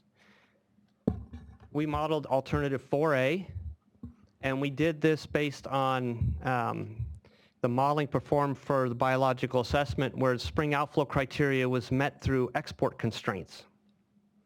And then we modeled alternative 4A, assuming spring outflow was imposed as a minimum required delta outflow requirement. And that is a very different operation than imposing export constraints, because if you impose the criteria as an outflow requirement, then the projects can decide whether to release stored water or cut exports in order to meet that. It's added flexibility. On slide 35, we briefly summarize the changes that we've made to the no action alternative. So we started with the California WaterFix no action alternative, and over several months of review, and we made numerous improvements to the model to better reflect the way the California WaterFix would operate and the no action alternative would operate. Those are documented in SWRCB 107. We also made additional changes to model how the California WaterFix would be operated. Those are also documented in SWRCB 107. Then when we modeled the outflow requirement, the spring outflow as an outflow requirement, we made 6 additional changes to the model, which are also documented in SWRCB 107. Slide 36 is a summary of annual average differences between these different modeling scenarios. So the first column is a description of the parameters. So the top one is change in total delta exports. The second column is the USBR DWR BA modeling, and this is the preferred alternative. And what this column represents is their with project alternative 4A minus the no action alternative. So with the project in place, exports go up by 226,000 acre feet on an average annual basis. The next And column... just to be clear, that's under the petitioner's modeling, is that correct? That's correct. The next column is MBK modeling. This is the independent modeling that Dan Easton and I performed. And we again compared alternative 4A to our no action alternative. And we have delta exports increasing by 491,000 acre feet.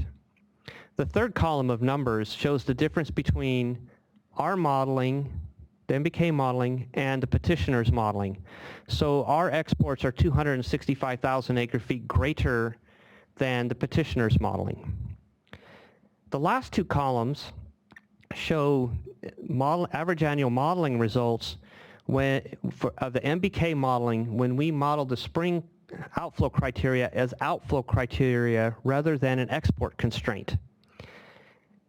And when we do that, we compare alternatives, we get an increase average annual export of 661,000 acre-feet. That's nearly 3 times what the petitioner's modeling is showing.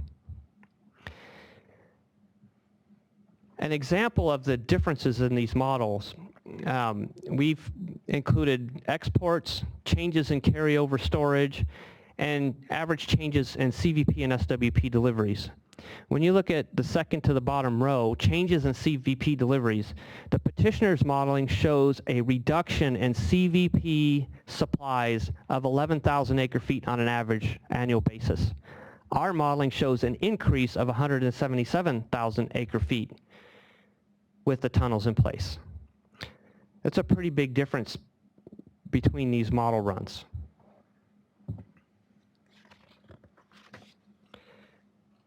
On slide 37, we have some additional information and details on delta outflow and changes in delta outflow.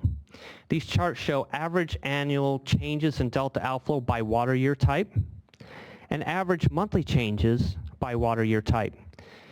The top two plots are the petitioner's modeling of alternative 4A and the no action alternative, the difference between the two, and the bottom two charts show our alternative 4A relative to the no action alternative.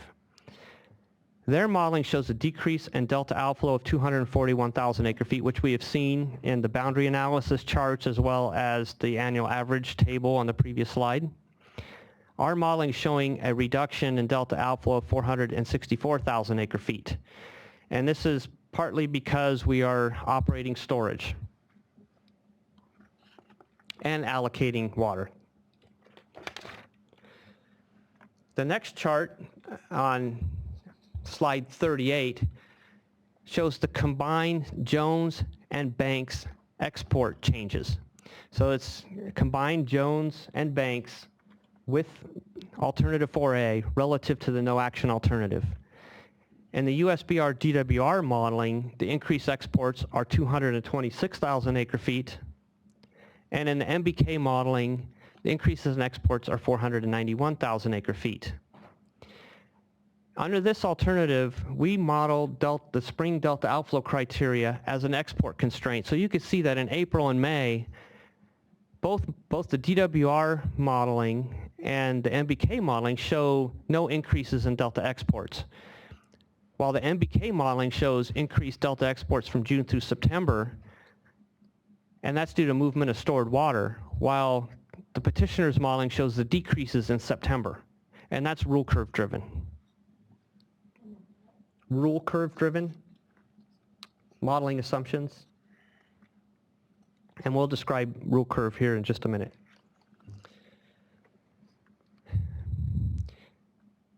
On slide 39, we're showing the differences in JPOD. And I'm going to take some time here to explain what JPOD is, or joint point of diversion.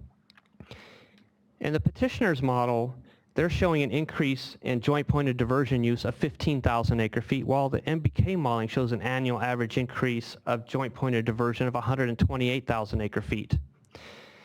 So joint point of diversion with the projects is the ability to use each other's export facilities to convey their water.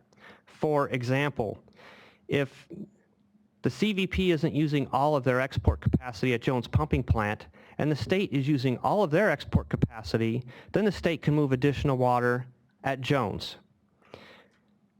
Conversely, if the state is not using all of their export capacity, and the CVP is using all of their export capacity at Jones, then the CVP can use unused capacity at Banks to convey CVP water. And that's typically what happens. So what's happening in the petitioner's modeling is they have limited the use of joint point of diversion. And joint point of diversion is we're assuming it's South Delta plus North Delta diversion capacity. So when you look at the constraints on joint point of diversion, an example of this would be if the state is moving 3,000 CFS through Banks Pumping Plant and 4,000 CFS through the North Delta diversion for a combined export capacity or exports of 7,000 CFS, their modeling limits the use of joint point to South Delta diversion capacity of 6,680.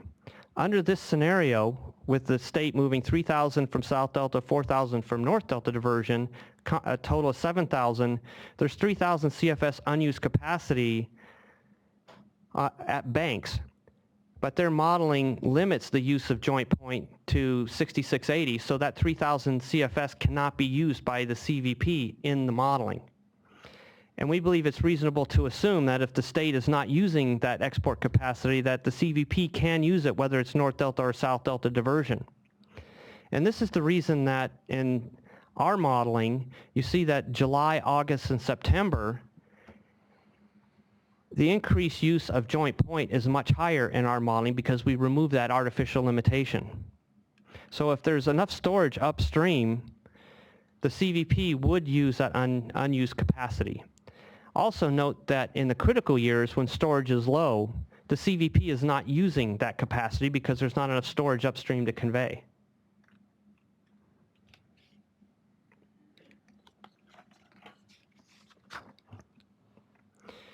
So I've discussed operational criteria and reservoir balancing several times in reference to the boundary analysis. And here on slide 40, I'm going to characterize what the San Luis rule curve does and how the model uses San Luis rule curve and the changes and why these changes affect operations.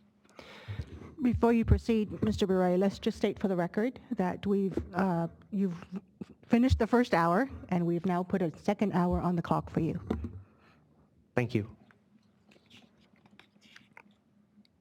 So the way the model uses San Luis rule curve is that the rule curve is set in San Luis, and upstream CVP reservoirs, or SWP, will release as much water as needed to meet that rule curve level in San Luis. The only thing that will prevent it from meeting that rule curve is if there's a limitation on the conveyance capacity. So if you set the rule curve at a certain level, upstream reservoirs will release as much water as needed to meet that rule curve, unless there's a conveyance capacity or upstream reservoirs run out of water. So when you increase that rule curve, the model will try to release more water and shift the balance between north of Delta storage to south of Delta storage. If you decrease that rule curve, then the model will release less water from upstream reservoirs to San Luis Reservoir. So this criteria in San Luis governs the amount of stored water that is conveyed from north of Delta to south of Delta. These charts on slide 40 are average monthly rule curve in the no action alternative and alternative 4A. The red line in these plots, and I'm looking at the CVP San Luis storage plot, the red line is the no action alternative, and the blue line is with project, with alternative 4A. And Mr. Bure, just so that all of us who haven't been working on this for 3 years can stay up to speed here, slide 40 is showing model assumptions from the petitioner's modeling work. Is that correct? That's correct. Thank you. The green bars are the difference between the red line and the blue line, and that's shown on the secondary y-axis. So starting in March, the with project San Luis rule curve is 170,000 acre feet higher than the no action alternative. And in June, it's 152,000 acre feet higher. This is the primary reason that Folsom and Shasta are being drawn down in June, is to meet this rule curve. Then you'll notice that the rule curve in the with project case is lower in July, August, and September. This is the reason that Shasta and Folsom tend to be higher at the end of September, is because the model is changing the balance in with project relative to the no action for end of September storage. Then you'll notice October, November, and December, the rule curve in the with project case is set at 90,000 acre feet, which is the minimum target for CVP San Luis. Now looking at the State Water Project San Luis rule curve, you'll notice that the with project case is higher from January through April, and then May through September, it's lower. The September rule curve for State San Luis is 271,000 acre feet with project relative to without project. And this has a profound influence on the balance between Oroville and State San Luis. When you look at the difference in modeling, as we'll see on subsequent slides, Oroville, on average, is 89,000 acre feet higher with the California WaterFix in this alternative relative to the no-action alternative, and that is driven by this rule curve. So then, Mr. Beret, before you go on to the next slide, let's just clarify. Even though these rule curves apply to San Luis, do they in fact, do the changes in the rule curve between the no-action alternative and the proposed action alternative 4A in fact result in changes in upstream reservoir operations criteria in the modeling assumptions? Yes, they do. This is the primary driver for moving stored water from north of Delta to south of Delta. And, we tried to determine the rationale for this change in rule curve with project relative to without project, and we couldn't think of a rational reason for this change.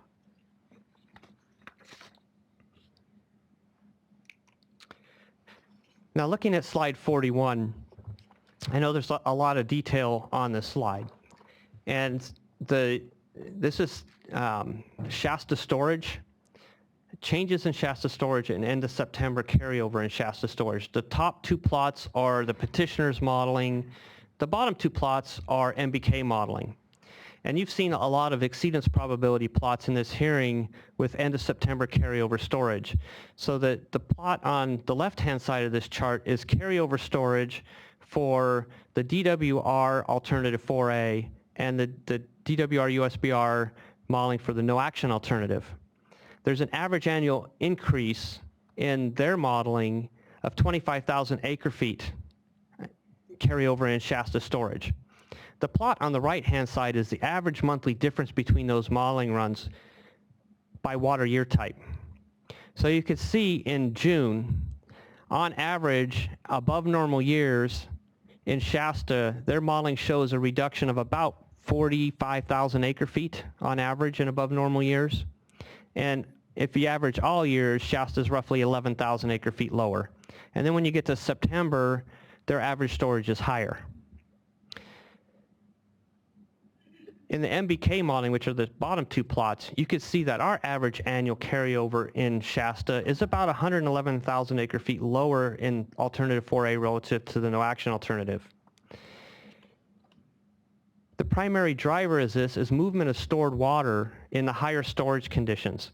So if we had storage, say, above the RPA levels, and we had capacity to move that water, our modeling conveys that water from north of Delta to south of Delta. And that's why the storage is lower most of the time. I want to point out that we did not try to convey that water when we were below the RPA levels in Shasta. The only time that it would be lower during that time would be a carryover for moving water in a wetter year and then going into those drier years with a little less water. And that is our primary concern, is that movement of that stored water in the wetter years, which is permissible in the project. There's nothing that prevents that from occurring. And it makes sense to operate the projects more efficiently to move that water in wetter years. But then when you get to those drier years and going into those dry years with less water, there's a potential effect to project operations and to water users. This next plot is very similar to the Shasta plot, but this is for Folsom. For the record, we're on slide 42 now. Thank you, Alan. So looking at Folsom, the petitioner's model shows a decrease, average annual decrease in Folsom storage of about 11,000 acre feet end of September. Ours shows a reduction of 37,000 acre-feet. When you look at the average monthly differences, you can see Folsom in the petitioner's model on average is 22,000 acre-feet lower in June, and then it tends to recover by the end of September, but not fully.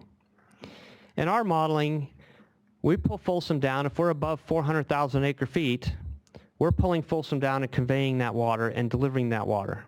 Folsom is about a 1 million acre-foot reservoir. The average annual inflow to Folsom is 2.7 million acre-feet, so it has a relatively high probability of refill. And so it's likely, with that high probability of refill, that if Folsom's high, it will get pulled down and that water will be delivered. It's an efficient use of the reservoir. However, there are those effects that happen in the drier years because Folsom is lower going into the dry years.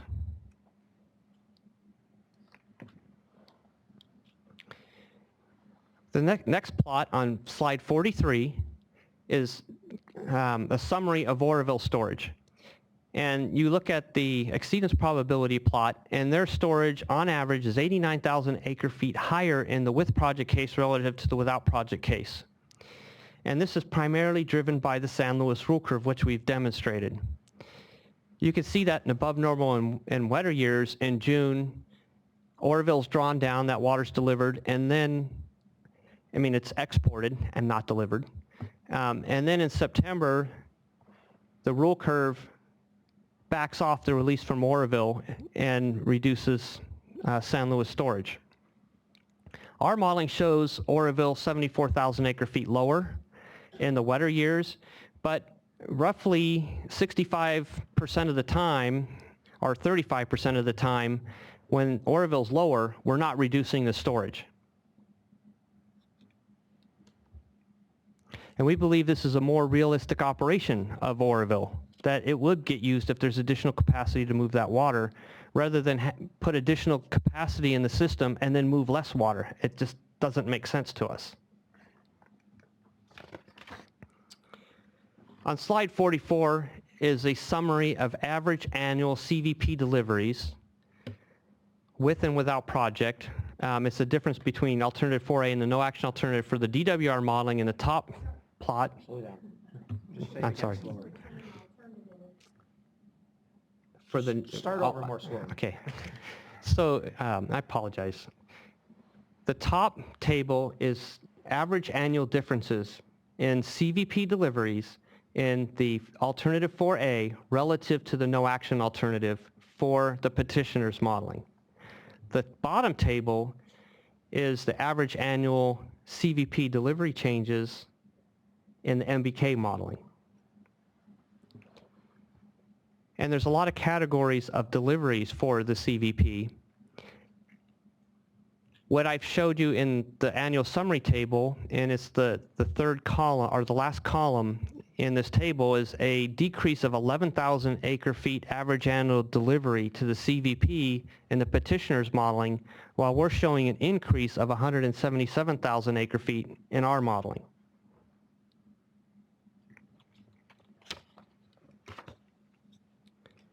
I'm on slide 45, and this is a summary of CVP Ag Service Contractor allocations for CVP north of Delta and CVP south of Delta.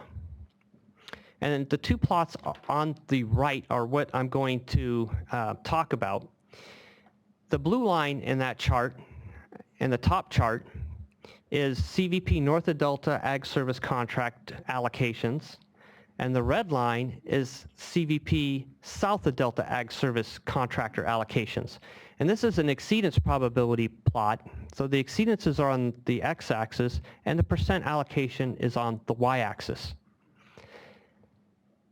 In our no action alternative, roughly 60% of the time, CVP north of Delta gets 100% allocation, while south of Delta gets full allocation about 15% of the time.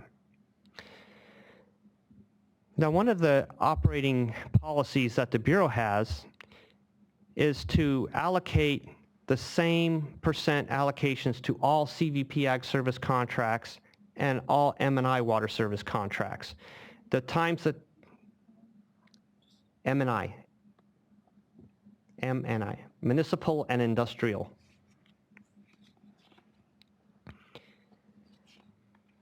As I was saying, reclamation will provide the same allocation to CVP water service contractors unless there is a conveyance limitation. And with the conveyance limitations that currently exist, CVP South of Delta water service contractors usually get less allocation than CVP North of Delta water service contractors. With the tunnels, that conveyance limitation is significantly reduced, so that the Bureau will likely allocate the same amount of allocation north of Delta to south of Delta. And you can see in these plots that in the drier years, we more often get equal allocations north and south of the Delta, and in wetter years, we get more equal allocations. That red line and the blue line tend to get closer together with the WaterFix. So this is a reduction to CVP North of Delta Ag Service contractors and an increase to South of Delta service contractors.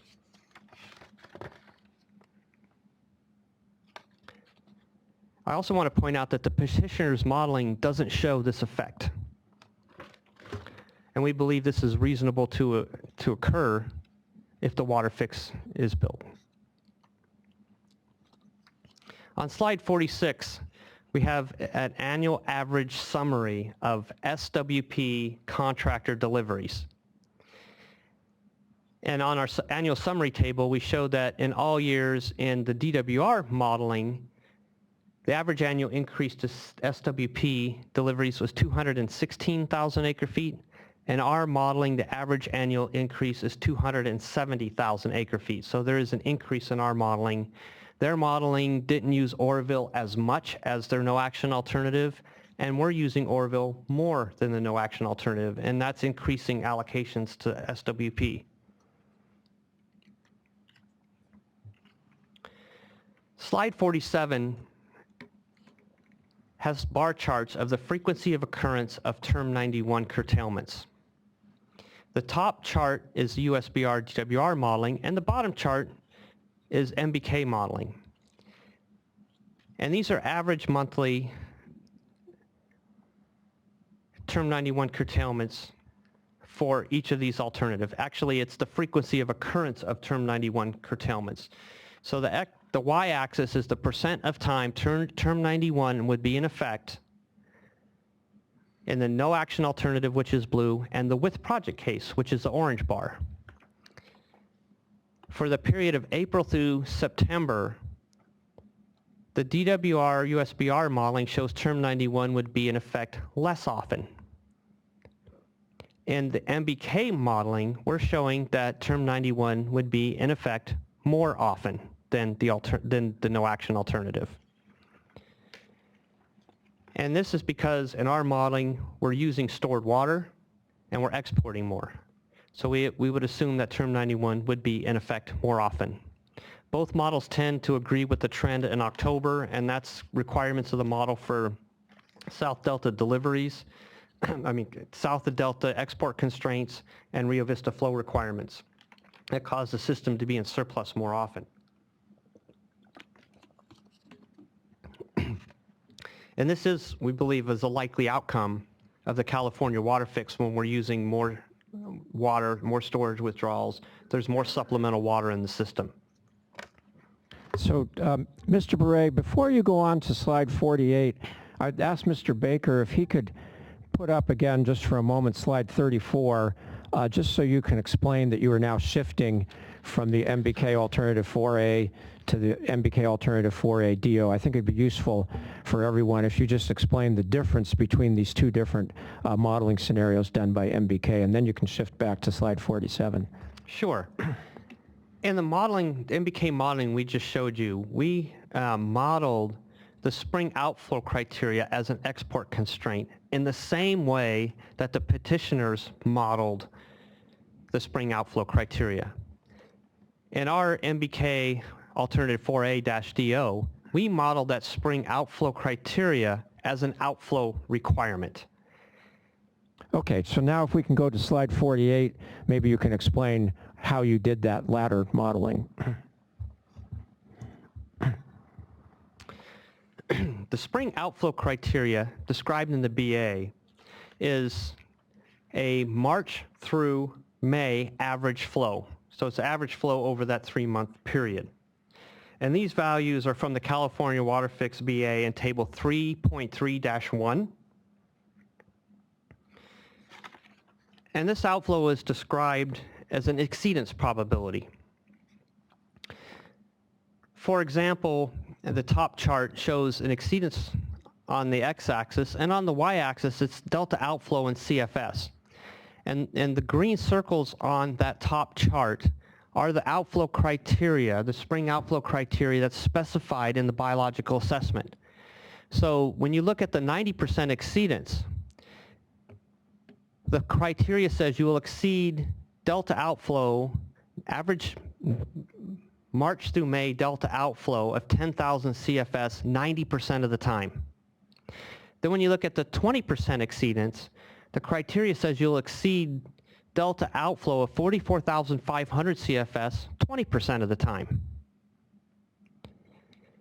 When you model that as an export constraint, you don't get to export the water that's above 44,500 CFS. And that's one of the primary changes. So when you look at the bottom chart is MBK modeling, the green circles are the criteria in table 3.3-1. The black dots within those circles are the petitioner's no action alternative. Then the solid blue line is the outflow, the average March through May outflow in our alternative run. And you can see that we come pretty close to matching the criteria in our model run. The dotted blue line, however, is if you model that outflow criteria as an outflow criteria, the flow that's above 44,500 CFS can be exported. And that's a surplus delta outflow.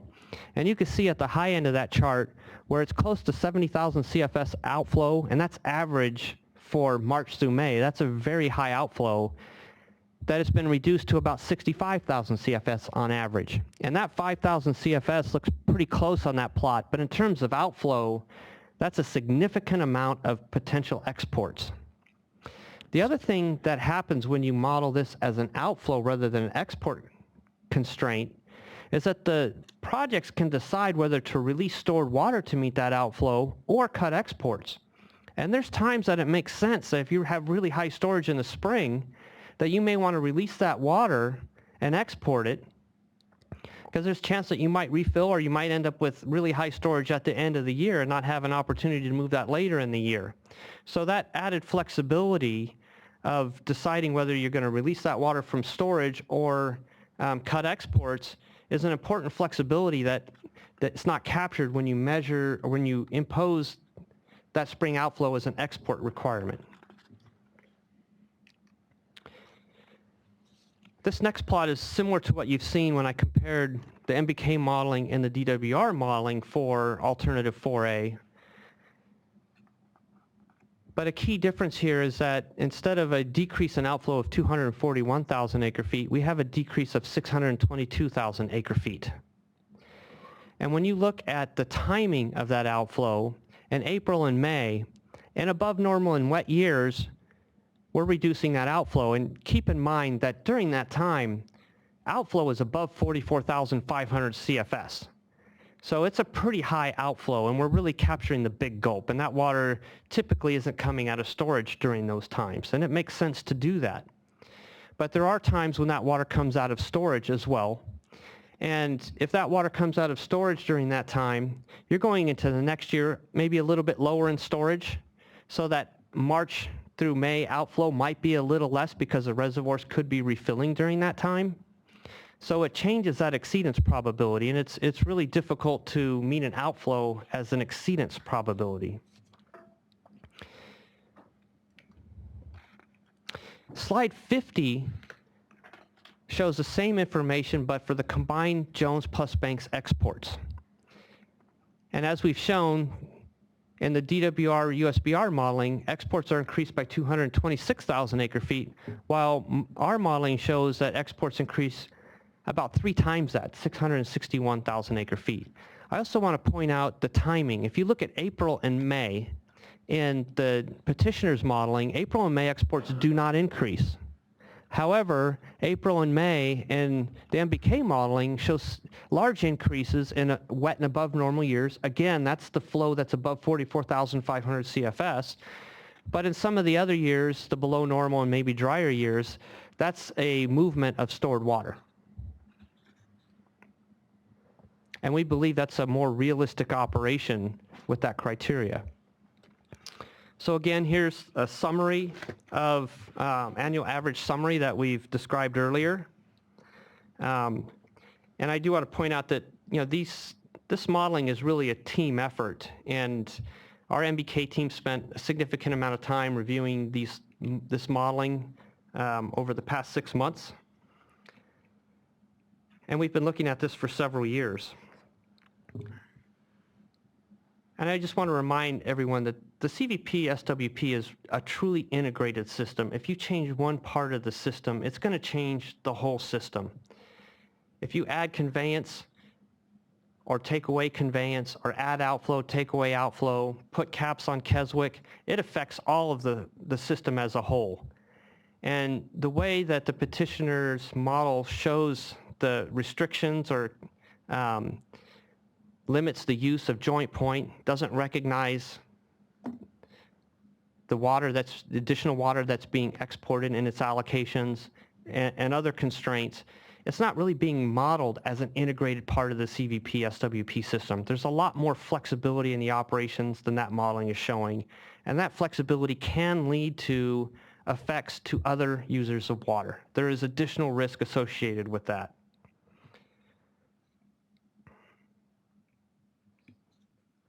So with that, I'd like to conclude our testimony. Well, let me just ask one clarifying question before you conclude. You've taken us on a whirlwind tour through a lot of detail, and we appreciate that.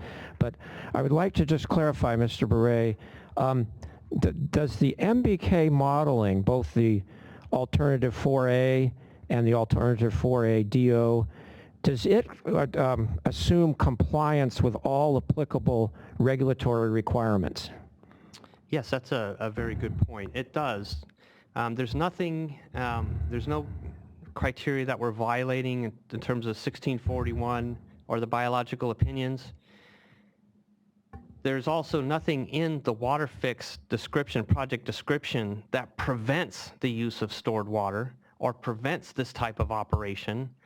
We believe this operation and the balance of storage makes more sense and is more likely the way the projects will be operated than limiting that use of stored water. So again, you can consider our modeling as part of the boundary analysis. We're not saying this is exactly the way the project will be operated, but there's nothing to prevent the use of that stored water. And a lot of times, use of that stored water makes sense, but there is that risk.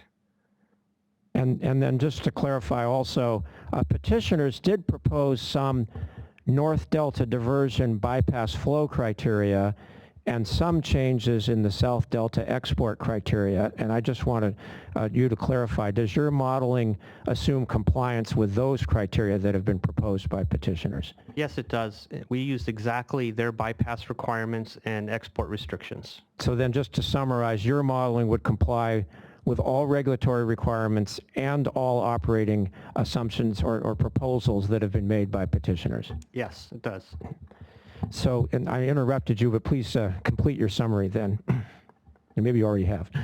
Yeah, it's, when you look at the boundary analysis, it's clear to us that their boundary analysis really just looks at outflow and export constraints. It doesn't look at the flexibility that this facility would provide in terms of meeting different salinity requirements in the Delta or operating the entire project in a more integrated fashion. It tends to dampen that effect of integrated operations. So thank you, Mr. Beret. That completes we finished in an hour and a half, and we appreciate the hearing officers giving us the extra time. And that does complete Mr. Beret's summary of his direct testimony, and Mr. Easton and Mr. Beret now are available for cross-examination. Thank you. Thank you very much for that succinct testimony. With concurrence from the chair, what I would like to do is take our lunch break now. There's a lot that we want to absorb, and a lot that I think we want to go over before Mr. Mizell begins his cross-examination. So let's take a break until 12:30.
right, good afternoon, everyone. It's now 12:30, and we will resume the hearing with cross-examination of Panel 1, Group 7, by Group 1, the Department of Water Resources.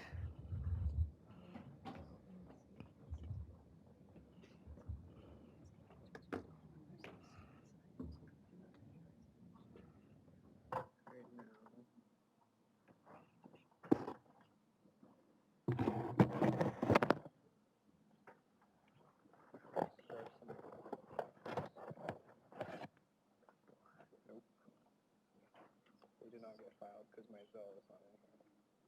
We have Trip. What's Trip?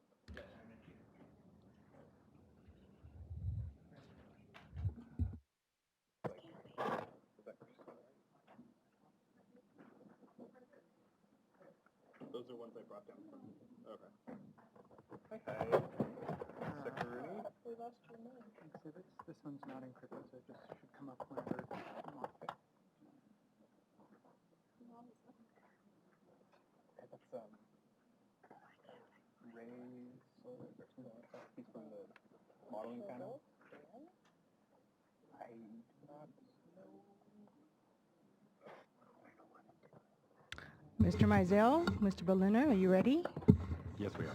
For future reference by all other parties as well, next times, please set up during the break.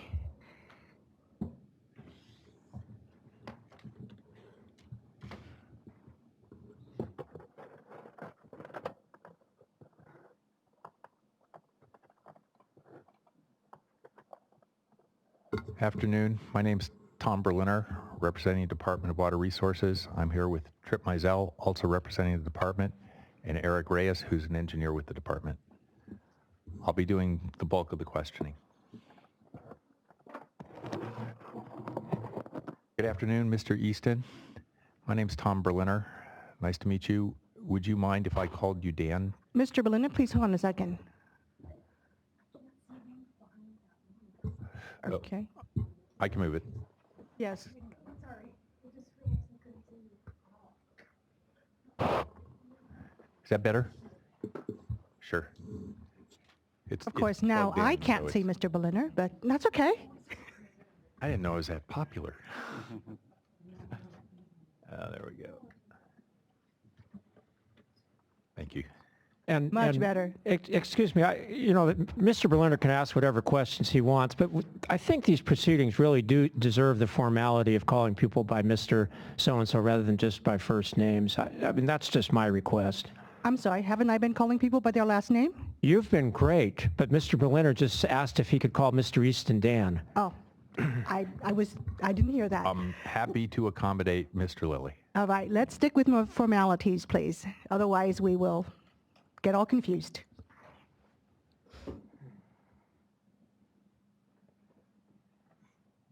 Mr. Bray?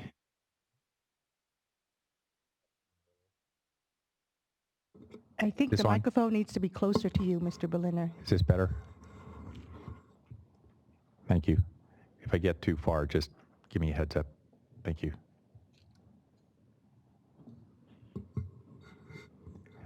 Since we have a panel, I'd like to start with getting some just definitions right, just for convenience. Since they're both of you, I will assume, unless I ask one of you directly, that whichever of you has the best answer to the question, that you will answer accordingly.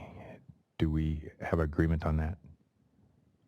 Yes. Yes. Thank you. And a number of your documents are labeled MBK. I might refer to those perhaps as your document or your exhibit. Do we understand that's referring to the MBK documents or studies or whatever you happen to refer to? We'll let you know if we don't understand. Great. Thank you very much. Mr. Berliner, just so I am clear, all of the documents that you'll be referring to are actually labeled as SVWU dash some number, correct? That's correct. Okay. Yes. And we do have some additional DWR exhibits that we'll be using, and they are all labeled as DWR. I was just confused when you mentioned MBK documents, you're still referring to SVWU. Yes, but within the documents that I referred to itself, there are indications that it's an MBK prepared document, so I was referring in that context. But yes, they are all SVWU exhibits. Thank you. Thank you.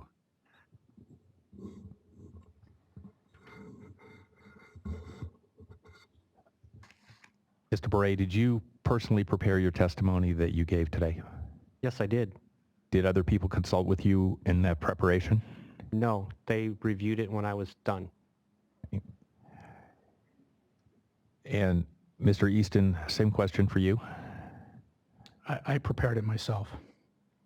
And it's my understanding, please correct me if I'm wrong, that you both had input into various of the exhibits that you cited today.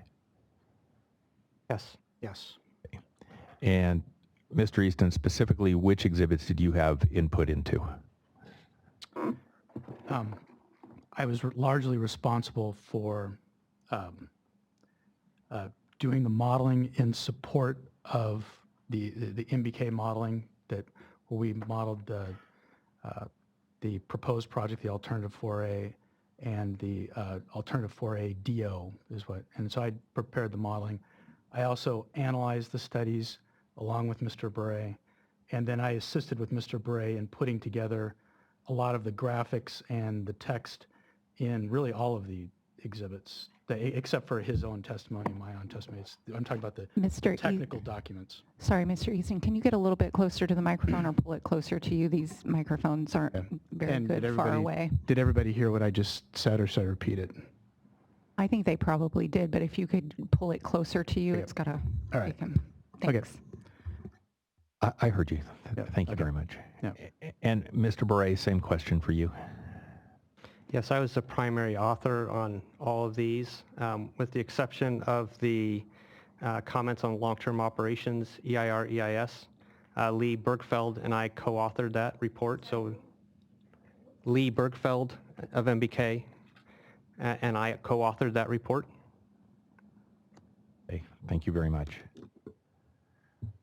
And just to clarify, on the report that he's talking about right there, I did not have anything to do with that. So I was thinking of there's three specific technical documents that we had provided that I had involvement on. Thank you for that clarification.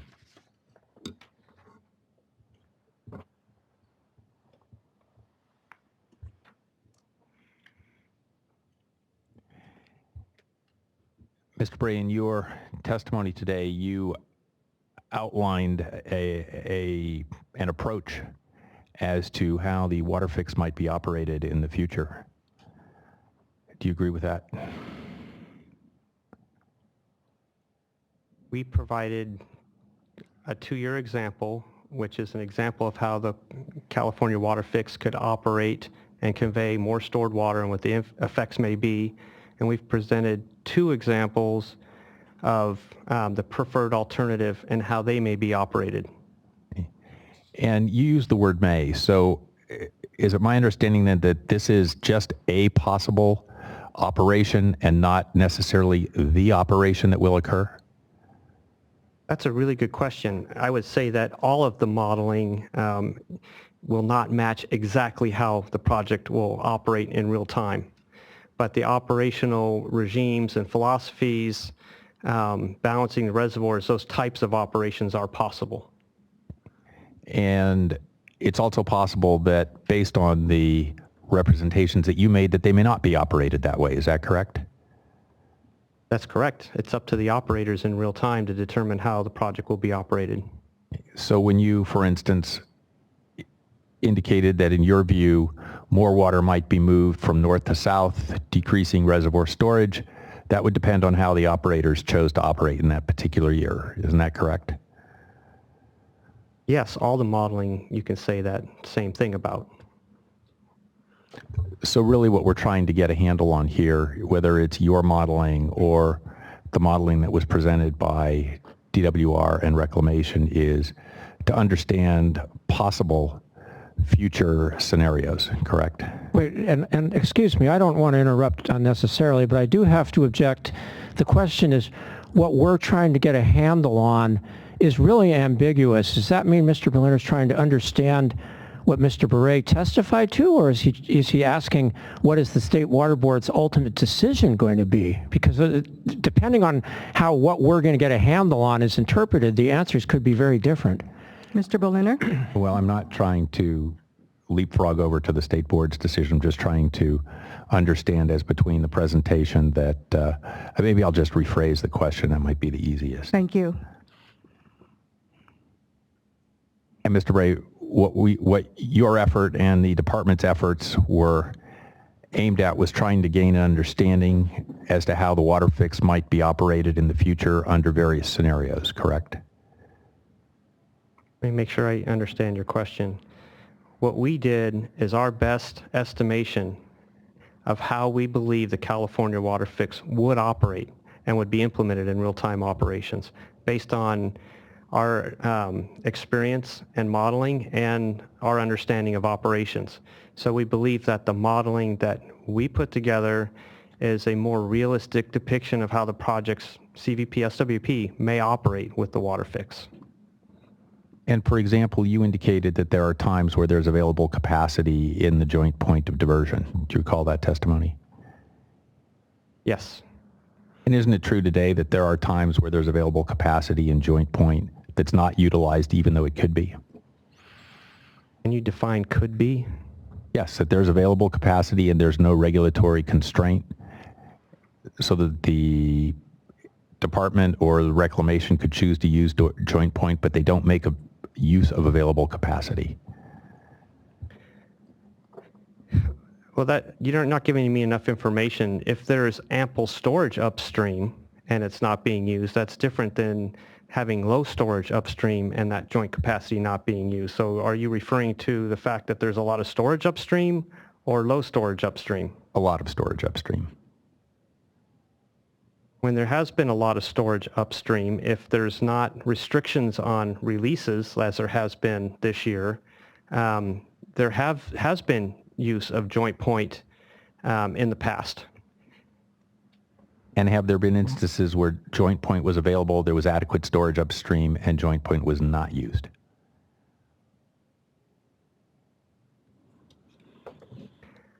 I'm not sure. And just to be clear, and if you don't know, that's fine. I'm not expecting you to necessarily know every answer to every question. To both witnesses, do either of you understand how the DSM-2 model operates?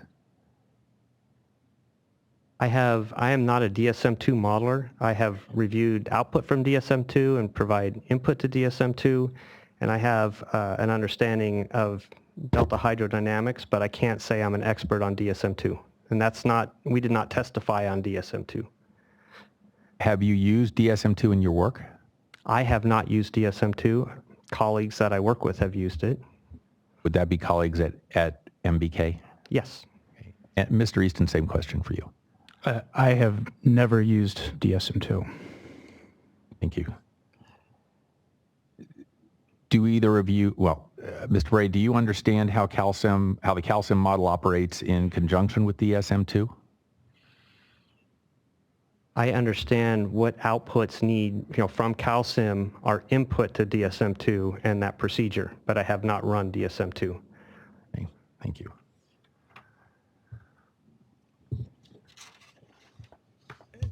And do both of you use CalSim regularly in your work? Yes. Yes. And have you both used CalSim historically in the past to assist with water projects that you're developing on behalf of other parties? Yes. Yes.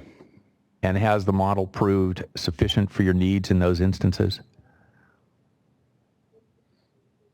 Not always, and at times that it wasn't sufficient to analyze or answer the questions at hand. We have made model improvements and altered the model so that it would be applicable to the question at hand. And is that typically true for every project, that you might have to do some tailoring to fit whatever it is you're trying to analyze? Almost every project, yes. Yeah,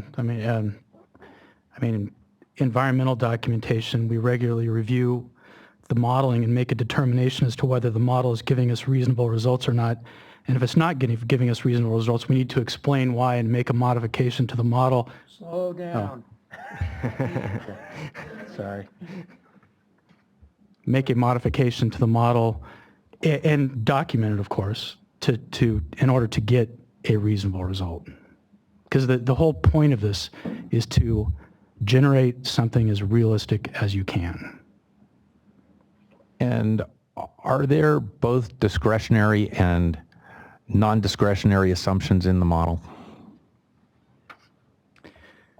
Can you define what would be a discretionary and non-discretionary decision in the model?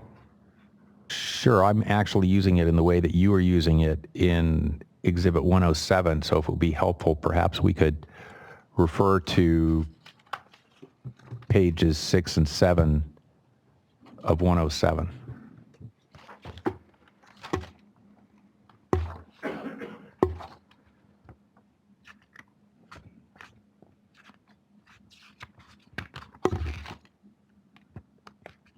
And I'll refer you for convenience to the bottom paragraph on page 6, where it says there are both discretionary and non-discretionary operating criteria used to operate the CVP and the SWP in the Calcium 2 model. Could we just have a pause for a minute? I think Mr. Baker's trying to get this exhibit up on the screen. I think it would help the hearing officers if we have there. We knew he's fast. Thank you very much, Mr. Baker. We now have page 6 of exhibit SVW 107 up on the screen. And referring to that same page, to paraphrase, non-discretionary operating criteria would be for example, would be regulatory requirements. That's correct. Requirements from the State Water Board are non-discretionary in the model, and the model will meet those. The discretionary project operators do have some flexibility in operations regarding the balance of stored water, whether they store more water in San Luis or keep that upstream, the balance between Shasta-Folsom, the balance between Trinity and Shasta, the balance between Oroville and State San Luis. All of these have regulatory constraints which are non-discretionary, like RPA levels and so on, but there are the discretionary actions on how much water to allocate, and what the allocations are discretionary by the project operators. One of the items you listed in your example was flood control requirements, correct? Yes. What about settlement contracts, state and federal settlement contracts? What do you mean, what about them? Would those be discretionary or non-discretionary within the model? Those are non-discretionary within the model itself. In other words, the model is forced to meet those contractual requirements, correct? I need to qualify my answer, but the model is designed to meet those contracts unless the model runs out of water. And what's happened in the petitioner's modeling is Shasta ran out of water in several years, and then it cut off, it reduced the release from Keswick, and that violated the in-stream flow requirement at Keswick, and then it subsequently, it shorted SAC settlement contractors. So, and it will meet them unless the model runs out of water. Let's be clear that what he was just talking about was the petitioner's model, not in our modeling. And Mr. Easton, if you could just stay a little closer to the microphone. I just want to be clear that what he was talking about right there in terms of the shortage of settlement contractors was in the petitioner's modeling, not in our modeling. And we're talking about a modeling outcome, correct? Not an actual operational outcome. That's correct. We're talking about the way the models work. And so we're not suggesting that the contracts have been violated in the past or would be violated in the future. Wait. Objection. As to the past, the question is reasonable. As to the future, it's an incomplete hypothetical and really requires a lot of unnecessary or inappropriate speculation. Well, I'll limit it to the past. That's fine. Hold on a second. Mr. Becerra? more of a question for clarification. It's a big and ambiguous objection. We're talking about settlement contracts. There's a variety of different kinds of settlement contracts. You're objecting to Mr. Lilly's objection that it's vague? Oh, no. He, I would never do that. It's a vague and ambiguous objection to the question. I think it just requires clarification more than anything else. It sounds like we're talking about the Sac River settlement contract. All right. Mr. Berliner, please rephrase. I was referring to both the Sacramento and Feather River settlement contracts. And what was your question again? As to whether they are treated as non-discretionary by CalSim. So when you talk about the Feather River settlement contractors, would that include the delivery of their rice decomp water? Well, I'm only referring to the settlement contracts as written that are in the Sacramento Valley Water Users exhibit list. I'm going to let you answer this. they are non-discretionary in the model. The allocations are based on inflow to Shasta and inflow to Oroville, and those are fixed in the model, and the model doesn't have the discretion to short those allocations. Yeah. And you just mentioned they're based on inflow, so they're not based on end-of-season reservoir storage, correct? They are based, the SAC settlement contractors are based on Shasta inflow. The problem that we have with storage is that if the Bureau of Reclamation cannot meet the RPA levels and temperature targets, then there is difficulty in meeting those contracts, as we've seen in the past couple of years. Have those contracts not been met in the last couple of years?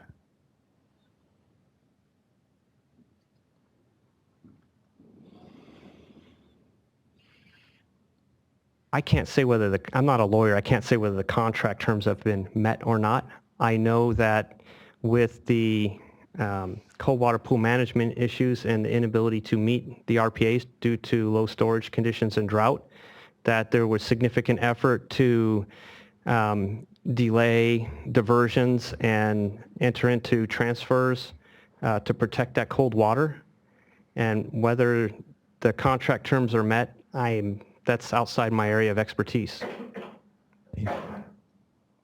Are you aware of any? Hold on, Mr. Berliner. Ms. Desjardins?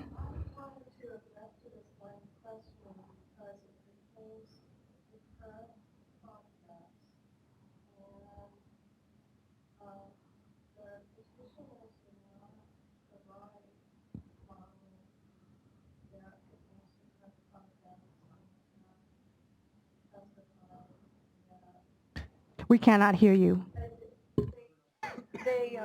Sorry. The petitioners provided modeling for future conditions. This is about current contracts. Petitioners' witnesses testified that the future conditions couldn't be compared to current conditions. So it needs to be very clear about whether they're talking about MBK engineers modeling or the petitioners modeling, which they have stated is only for future conditions of sea level rise, climate change, future demands, etc. Thank you. Mr. Berliner, my understanding of your questioning was you were trying to ascertain at least these witnesses' understanding of how the settlement deliveries are being modeled. That's correct. All right. Overrule, please answer. And I'm hearing officer, I have a request during Ms. Desjardins' objection. Mr. Lilly and Mr. Beret were consulting, and while I don't mind Mr. Lilly sitting there, I think it's inappropriate if they're consulting in the middle of questioning actively here in the room. I think it's the exact same thing that Mr. Mizell and Mr. Berliner did with their witnesses on cross-ex, so I don't think that's All right, gentlemen, appropriate. enough. I've ruled on this matter as long as it's not disruptive to the conduct of the hearing. Let's just move on. Mr. Beret, do you even remember the question now? Mr. Berliner, not Tom. Mr. Berliner, can you please rephrase your question so I can remember it? Familiarity. You know what follows that? I'm going to ask if the court reporter would mind to reread the question.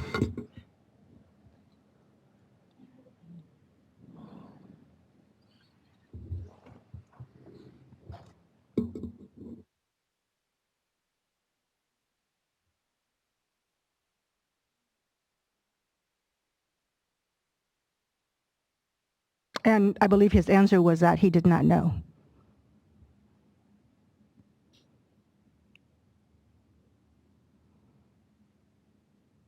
I'd like to stick with Exhibit 107 and ask Mr. Baker if you could go to PDF page 49, which is exhibit page number 41.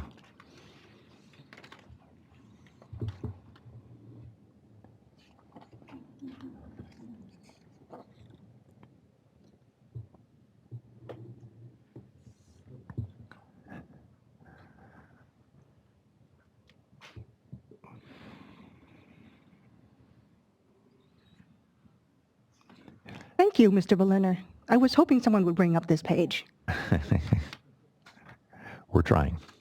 At the top of this page, it indicates that it's Section B, revisions made to the calcium 2 DWR USBR biological alternative 4A to formulate the MBK alternative 4A. Do you see that? Yes. As to the... Hold on, Mr. Berliner. Mr. Baker, could you please go to width? Just make it bigger. Yeah, there we go. Thank you. This is a somewhat long page to try to get on one screen, so maybe we can start at the top, and I'll ask either Mr. Easton or Mr. Beret to indicate on this list, and just indicate when you need to have it scroll down, as to which items on here are discretionary modeling assumptions.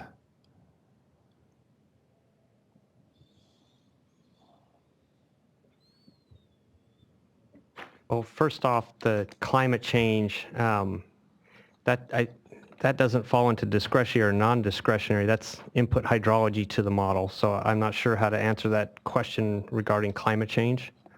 It was our discretion to not use climate change in our modeling. I'll handle the next one. The updated Delta cross-channel Georgia. Microphone.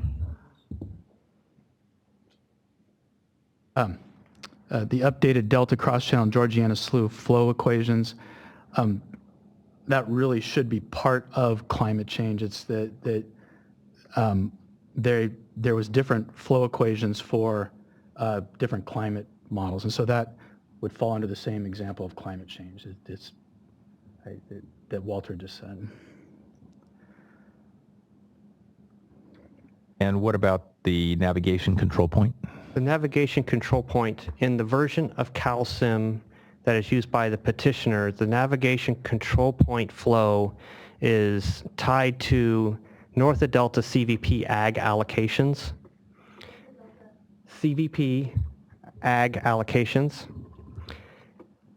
And in actual operations, the ag allocations do not govern the navigation control point flow requirement. So we performed an evaluation of historical flows in the Sacramento River at Wilkins Slough and related that to Shasta storage, and we changed that requirement so that it wouldn't change based on ag allocations because we would get inappropriate responses from the model. And what about the Knights Landing ridge cut gate operation? This is similar to the navigation control point in that, well, Knights Landing ridge cut gate operation, the model that the petitioner has put forth, you get odd gate operations where Keswick is releasing water at times in order to bring Wilkins Slough flow up to exactly 15,000 CFS in order to open up that Knights Landing gate, and it's an unrealistic operation. So this was simply, this was a fix to the model to come up with a more realistic operation. And by the way, as we're going through these, do these necessarily have or have not water supply implications to them? I can, so, and this is something that's been brought up several times by the petitioners, and theirs is that, you know, we're doing a, well, Slow down and okay. speak more clearly, Okay. please. I'm sorry. I apologize. as you can tell, this isn't my full-time job. Anyway, and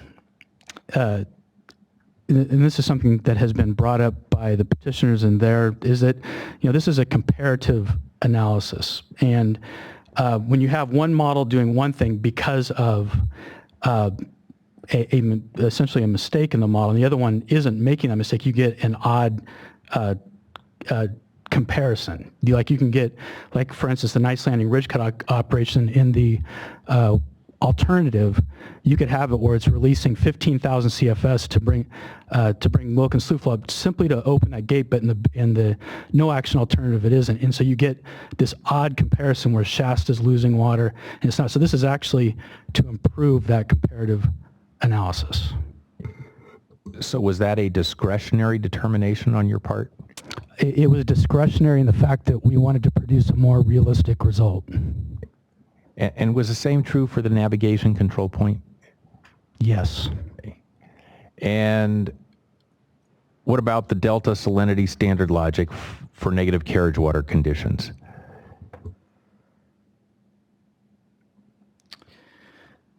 So, in the calcium models produced by, put forward by the petitioners, and this is true in a lot of the calcium runs. This is something that we've been modifying in a lot of the analysis that we've been doing in projects recently. Negative carriage, essentially, it is a condition within the delta where rather than costing water or requiring more outflow in order to export water, it's the more you export, you actually have to have less outflow going out. That's my simplistic example. The problem is the priority structure that we have in the model, at times, we release too much water from upstream storage to support this negative carriage operation, and so we put in a fix to prevent that.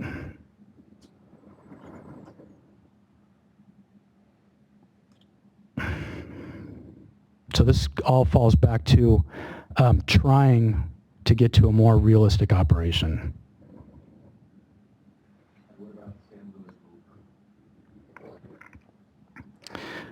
This is certainly discretionary.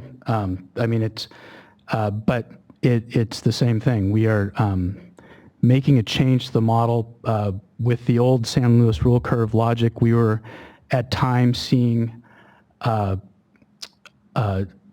improper balance between north of Delta storage and San Luis storage. And so we came up with a new set of logic in order to improve that and come up with what we believe is a more realistic operation. I'd like to add to that.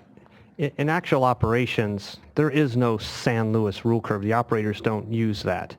They actually operate based on the water supply north of the delta and balancing that water supply and allocation south of the delta.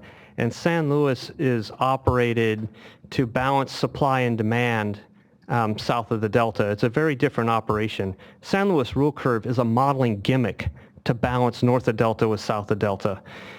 So what we tried to put into the model was something that would try to mimic the actual balance that's done in real-time operations, a little bit better. And this is a change that we actually developed under a contract with the Bureau of Reclamation, and for at least one of the projects, two of the projects that we're doing for Bureau of Reclamation, we used this logic to get a better depiction of San Luis, and this was for the San Luis Low Point Improvement Project. San Luis Low Point Improvement Project. So this is logic that tries to balance and get closer to actual operations rather than the rule curves that have historically been in calcium. And yet I noticed that while you were working with Reclamation on this for the other project you referenced, they elected not to include the change to the rule curve in the modeling for the WaterFix, correct? That's correct. And you also have referenced health and safety pumping at Jones. Are Yes. you viewing that as discretionary or non-discretionary? We made that change based on the pumping levels that occurred in 2014 and 2015. Historically, the model assumed 1,500 CFS as public health and safety, and that was to run one unit at Jones and at Banks. And what's happened in the past 2 years is that public health and safety, those levels have gone below that. So we set it to the levels that we've seen in 2014 and 2015 operations. And was that 300 CFS? That's correct. Okay. But it could be 1,500 CFS, for example. I object. I don't know what the hypothetical is, what assumptions when he says it could be. I'm just picking up on Mr. Barre's comment earlier that that MBK reduced it from 1,500 to 300. And excuse me, my objection is when he says it could be, it's not clear whether he means actual operations could be a minimum of 1,500 versus 300, or whether he means a model assumption could be 1,500 versus 300. So the question is ambiguous as to what it means. Mr. Berliner? Could public health and safety levels be 1,500 or 300? In the model, we had 300 at each pumping plant, so it's 600. 600. And we did that based on 2014 and 2015 operations, knowing that we could go below 1,500 CFS, because that's what was done historically. So it was our discretion to match what's actually going on in real operations. So this was an exercise of your discretion in working on the model? Yes. Okay, thank you. And the implementation of the spring headable river barriers, was that discretionary or not discretionary? This was the reoperation of the spring head of old river barriers, which I believe was the closure of the barriers in April and May. That sprung from it. It's a foreseeable part of what we see as a foreseeable part of the no action alternative, and that's why we included it. And this was something, we've been including this in some recent projects, and that's why it was stuck in. And I would say that that is one of those assumptions where, I don't expect that to, like, if we could have gone the other direction, it wouldn't have changed our conclusions. That's not what's causing the results that we're getting or the conclusions. So. Okay, thank you. And the changed CVP and SWP allocation logic, could you walk through each of those? Yes, there's a theoretical procedure in CalSim called WSIDI that you run the model iteratively and it trains a curve to make allocations. We've updated that curve, and that's what the first bullet refers to. The second bullet refers to the export estimates, and we've spent a lot of time in our direct testimony explaining what the export estimates are. We developed a procedure so that the export estimates are more commensurate with the actual exports, so that when we export more water, we actually allocate that water. So it better matches the model results. The other change that we made is within CVP North of Delta Ag Service and M&I Service allocations. CalSim, through the WSIDI process, it actually considers system-wide water supply to make allocations to North of Delta Ag Service. And when you look at that system-wide water supply, you're considering the San Joaquin, the Delta, the entire system, where really in actual operations, allocations to those contractors are dependent upon more of a local supply. So we performed a review of storage conditions that have happened historically and allocations, and revised that logic because the older versions of CalSim and the ones that's being used by the petitioners under-allocate North of Delta CVP, Ag, and M&I. And we found with storage changes, we expected to see a change in those allocations, but since they were so low to begin with, those storage changes didn't affect them. And we didn't feel that was appropriate. So we have a lot of documentation on this in our exhibit. So that's an adjustment that we made.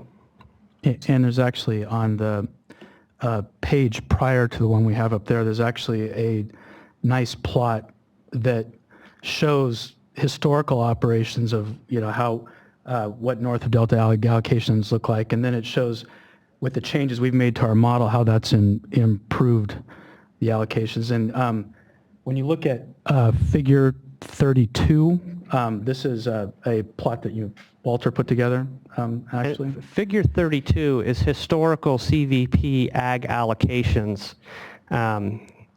And it compares those allocations to Shasta carryover storage. And those numbers in the circles are the water years in which those allocations were made. And essentially 59% of the time we're at 100% allocation. And you can see that. Slow down. You can see that its carryover storage is above 2 million acre feet or 2.5 million acre feet. We're typically at 100% allocation to those CVP ag service contract deliveries. Now, if you would please go to figure 33. This compares the MBK no action alternative and the USBR DWR no action alternative in the biological assessment. And you can see that in the MBK modeling, we're roughly 56% of the time we're at 100% allocation, while the USBR DWR modeling, roughly 22% of the time we're at 100% allocation. And if you look at the green dots, there's times where Shasta carryover is close to 3.4 million acre feet, and we have a 55% allocation to Sac River water service contract deliveries. So what we did is we refined that logic so we got something closer. The other thing that's interesting about this plot, if you look at the low Shasta storage, we have Shasta storage below 1 million acre feet and 5% allocation to Tamakusa Canal Water Authority. And we don't believe that reclamation would allocate that water, particularly when you're at 550, Shasta's at dead pool, those allocations are most certainly to be zero. So we just refined that logic to what we thought was more realistic. So I just want to get back to the question I asked you, which is whether those were discretionary. So I take it the answer is yes. Yes, it's a model improvement that was our discretion to get better results. So the answer is yes, it's discretionary, correct? Yes. Thank you. Another question, just before we leave that plot. Were the projects operating under the biological opinions during this time period that's set forth? Mr. Berliner, I think you're referring to figure 32? Yes. There's some years in here that are pre-biological opinion. Now, I'd ask you to clarify which biological opinion, because there was a 92 NIMS biological opinion for winter run, and that occurred in 1992. I'll be specific. The 2009 biological opinion, the smell opinion, and the spring run opinion. So I'd answer that by saying all the years in those red circles that are post 2008 and 2009 were subject to those opinions. Okay. And almost all of these circles are prior to that, correct? Circles are prior to that. I didn't count which ones were post and which one were prior. Okay. Well, let's move on. Let's go back to the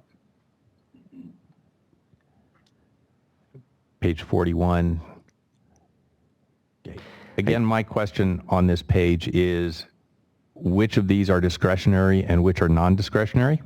And I'm going to object that the question is ambiguous, and this has been going on for a while.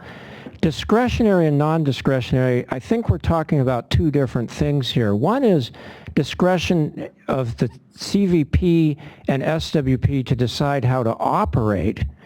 And the other that Mr. Berliner has confused is MBK's discretion in how they decided to refine the model. And those are very different discretions. So I object to the extent that the questions are not clear which type of discretion Mr. Berliner is referring to.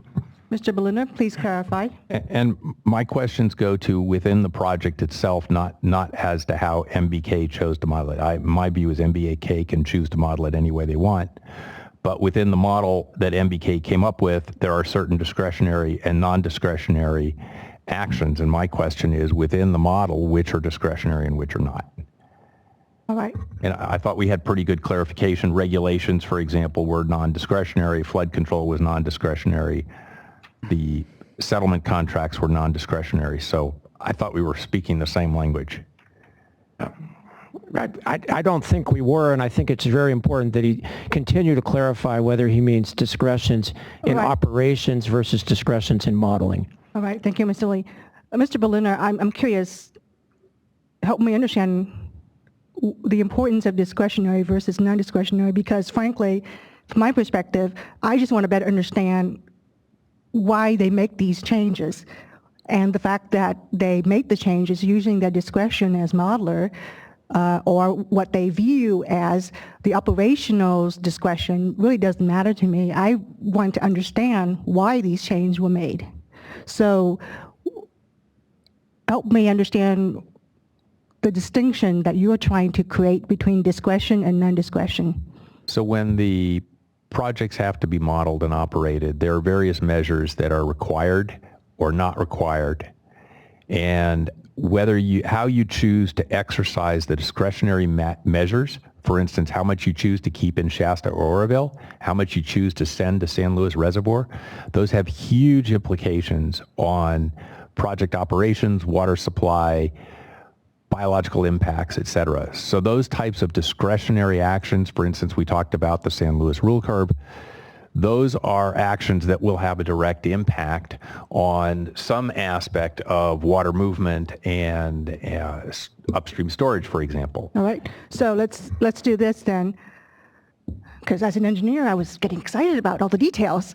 Let me ask the witnesses, in your opinion, these parameters that you are changing, in your opinions, are these parameters discretionary as the way that you've defined this discretionary in your Exhibit 107, page 6, between discretionary and non-discretionary on behalf of the operation of these projects?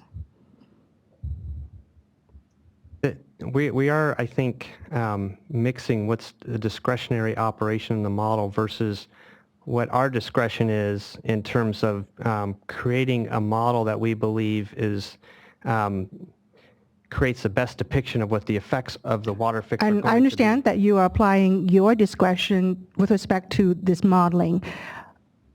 I'm trying to channel Mr. Berliner here by asking you, in your opinion, these parameters that you are changing, do you have any knowledge as to whether or not they are non-discretionary from a regulatory perspective? I believe that none of them are non-discretionary from, we're meeting all the requirements. There's no discretion in our modeling whether we're meeting all the requirements or not. What we tried to do was to make the discretionary decisions in the model more accurate and better balanced. And a lot of this work that we've done is to get a better depiction of those balances and discretionary operations and have those become more realistic. So they are discretionary operations within the model, and we've improved that logic to get a better operation. They are discretionary within the model. Do you know or have an opinion as to whether or not they are discretionary in real operation based on legal requirements?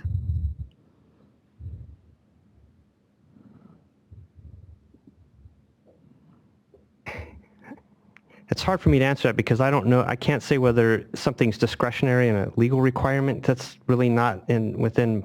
All right. But there are changes that we've made to the model that in actual operations would be a discretionary decision.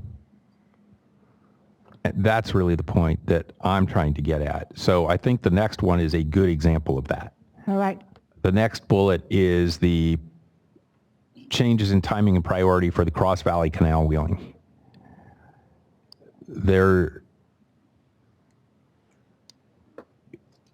So I'll ask the simple question, we can go from there. Understand you changed the timing and priority of Cross Valley Canal wheeling to allow for what you contend is more effective use of JPOD. Is use of the Cross Valley Canal wheeling a discretionary action or a non-discretionary action on the part of the agencies? And I'm just referring to DWR and Reclamation rather than saying them every time. Well, If I could just take a moment to find, we have in SVWU exhibit, I think it's on page 53. He's still in Exhibit SVW 107. It's just numbered page 53. Should be PDF 61.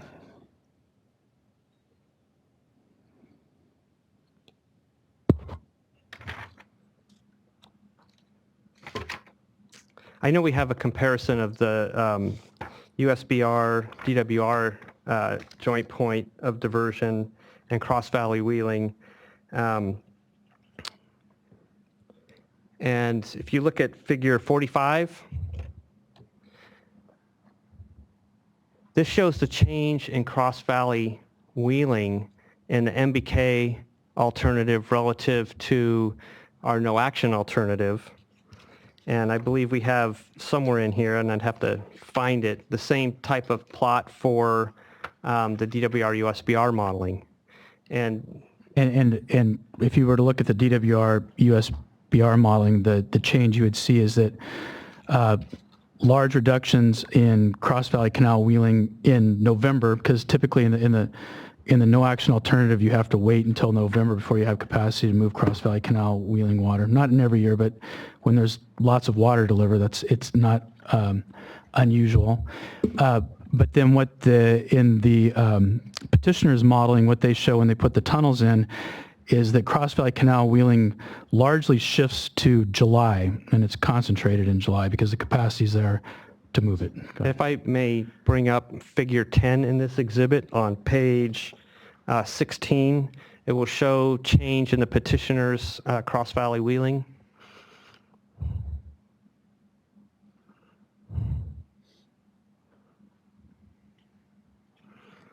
And you'll notice that in the petitioner's modeling, they also changed the timing of cross valley wheeling, and where July went up and November went down. And if you'll notice in the boundary analysis slides that we showed, that the release from Shasta decreased significantly in November, and that's primarily due to this Cross Valley Canal wheeling change in their modeling. So both the models found different capacity for moving that discretionary Cross Valley wheeling. So, so our change, timing and priority of Cross Valley Canal wheeling, we, in our assumptions, assumed that the Cross Valley Canal contractors would be amenable to this change because it's actually a win-win situation for them. By allowing joint point of diversion to occur at the same time, it allows all South of Delta Ag Service contract.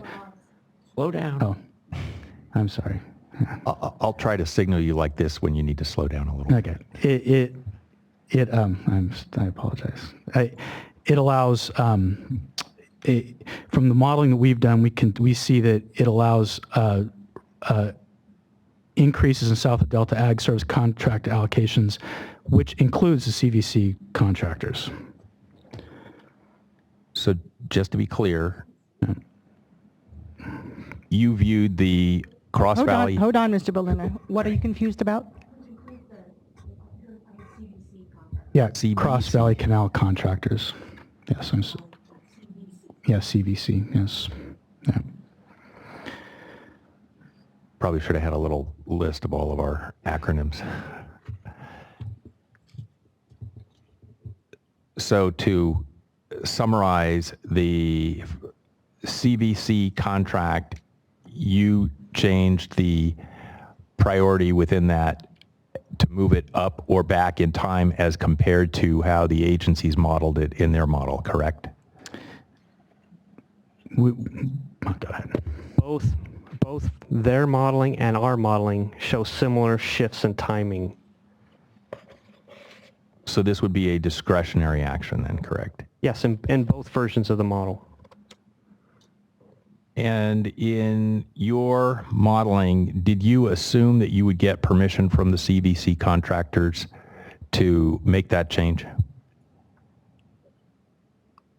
Actually, in all of this modeling that's done, whether it's our modeling, the petitioner's modeling, I don't know that, I mean, we're assuming that we have permission to change allocations up or down. I mean, no, we did not get their permission to change that timing. But you're just making an assumption that that would be how it would be operated, correct? It would be an effective way to operate the project. Thank you. I want to go back to page 41 again, if we could.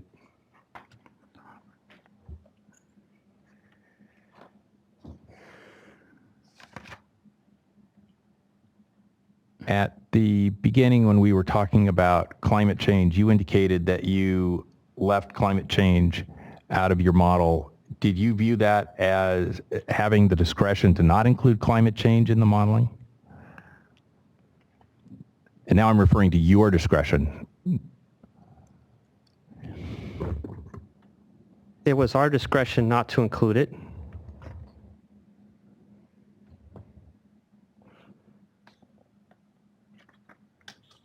And you understand that the agencies did include climate change in their modeling, correct? Correct.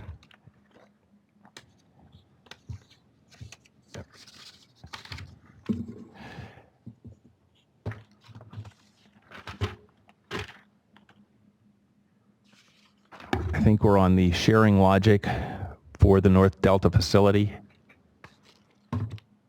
Maybe we can speed this up a little bit. Is that discretionary or non-discretionary? It hasn't been determined whether it's discretionary or non-discretionary. It's undefined. I haven't seen that defined in the project description. I haven't seen it defined in the modeling. And next one, late summer and fall storage balance between San Luis Reservoir and North Delta reservoirs. I think we discussed that earlier as being discretionary, correct? Correct. Okay.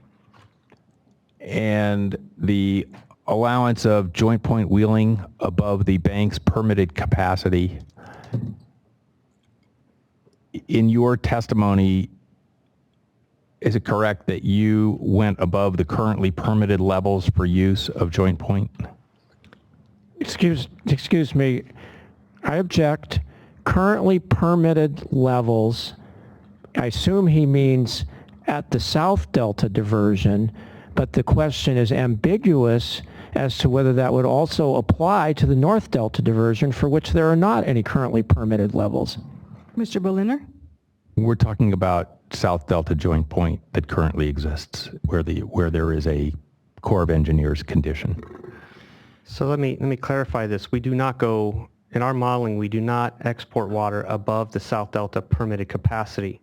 However, the limitation that exists in the petitioner's modeling would limit use of North Delta diversion to get banks over 6680 for joint point use. So it restricts the use of North Delta diversion for joint point based on South Delta diversion permitted capacity.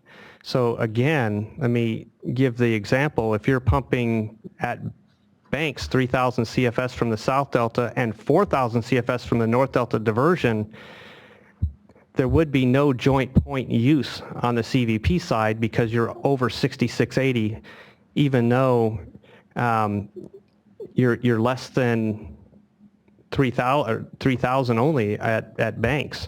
So it's an artificial limitation to joint point, and whether the CVP would use North Delta or South Delta, it still couldn't because banks is already over 6680. Are you assuming that the Corps of Engineers will change that permit restriction because of the North Delta facility? And I'm going to object. The permit restriction does not apply to the North Delta, so it's not a question of whether they'll change it. It's a question of whether they would apply a South Delta diversion limit to an entirely new facility at the North Delta, and there's no indication they would ever do that. Mr. Berliner, where are you going with this? There's currently a pumping restriction at the South Delta of South? 6680. But The MBK model assumes that more water can be moved above that current level because of the existence of the North Delta diversion. That is correct. My question was, is MBK in their model assuming that because of the existence of the North Delta facility, that the Corps of Engineers permit at the South Delta will no longer constrain the amount of water that could be moved south through Clifton Court? The current permit is specific to the south.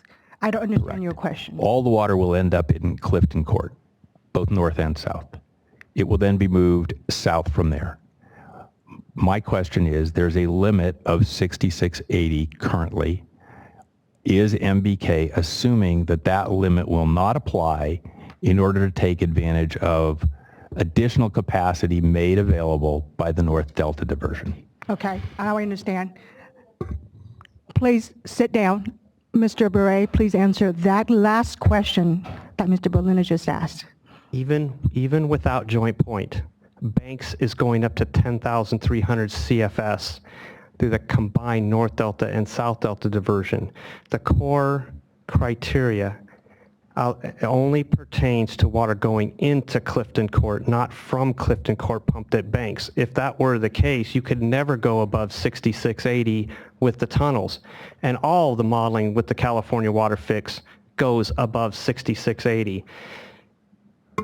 our only point is that the one type of pumping that isn't allowed to go above 6680 in the California WaterFix modeling is joint pointed diversion.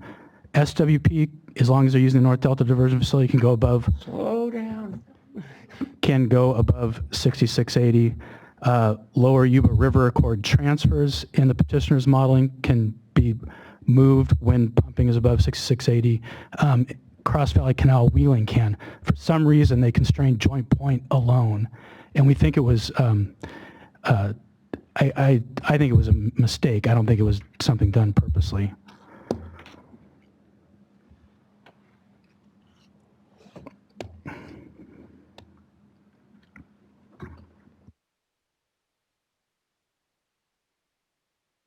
Is MBK currently under contract with DWR and Reclamation?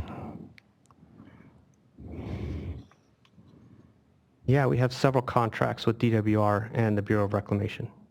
And do these contracts relate to the calcium model? Hey, I'm sorry, I need to clarify.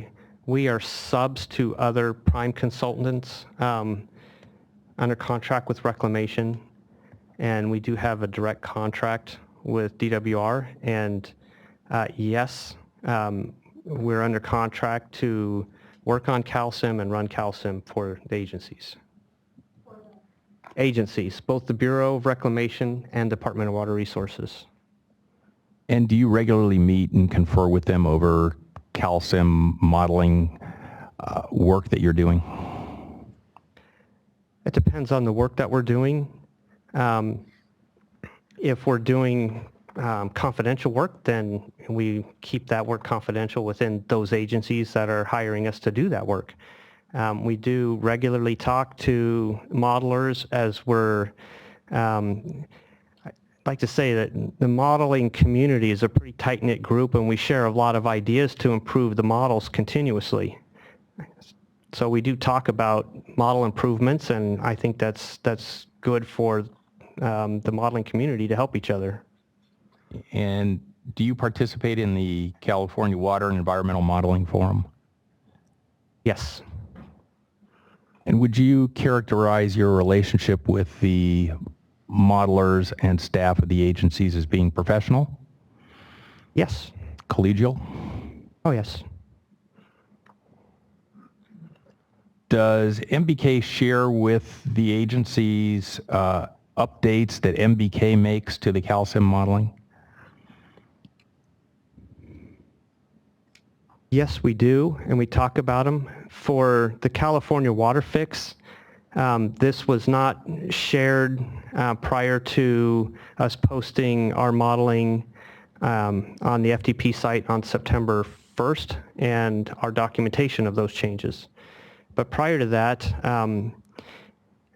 when we did our modeling review in 2012 and 2013 of the BDCP, we had regular meetings with DWR and Reclamation, both their modelers and operators, to review the changes, and got consensus on many of those changes, and a lot of those changes are now in the petitioner's version of the model. Okay, thank you. And are you familiar with decisions made by the so-called 5 agencies regarding how the California WaterFix would be modeled? We have not been in those discussions. Okay. Are you aware that the National Marine Fisheries Service, U.S. Fish and Wildlife Service, California Department of Fish and Wildlife, Reclamation, and DWR participated together to make decisions as to how the WaterFix would be modeled? I'm not sure what decisions were made and how the modeling assumptions were developed. Okay. Is it, strike that.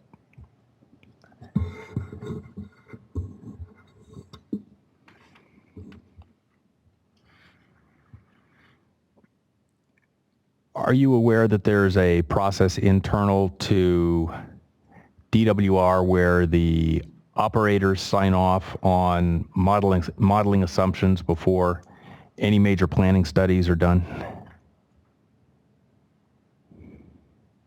I can't say I know what discussions occur internal to DWR regarding the interaction between operators and planners.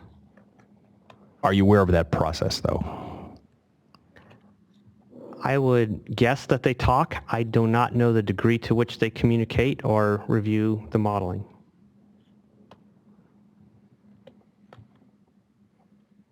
And you indicated earlier that some of the recommendations that you made were included in an update to calcium, correct? That's correct.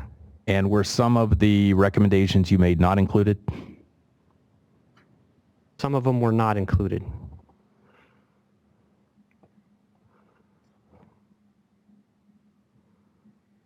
And Dan, Mr. Easton, you've been working regularly with DWR and the calcium model, is that correct? Oh, yes. Did you formally work for DWR? Yes, I did. And when was that? Started in 2000, and I think my last day was the end of 2006. And what were your responsibilities at that time? I was a calcium model developer, and I was also involved in running applications of the model. Particularly, I did a lot of planning studies for Delta Wetlands, the Delta Wetlands project. And when you were working for DWR and working on calcium modeling, did Reclamation also participate in those efforts? Yes, they did.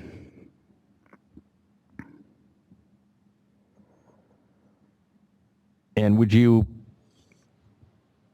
characterize DWR and Reclamation as being essentially the custodians for the calcium model? Objection, unclear as to time frame. Does he mean during 2000 to 2006 when Mr. Easton worked for DWR, or some other time frame? 2006, fine.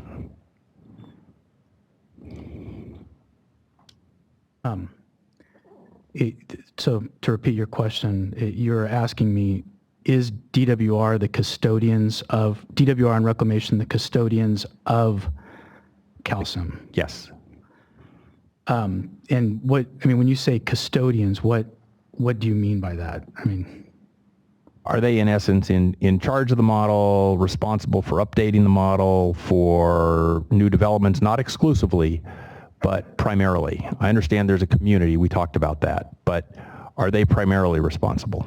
I mean, there is a community of modelers that help develop the model. There are consultants, DWR and Reclamation. We rely on DWR and Reclamation for coming out, like a DWR produces their delivery capability report, and that is often, when they do that, that's kind of them giving their stamp of approval on a particular study, and we take that and we modify it as we see fit for the studies that we're going to do. Okay.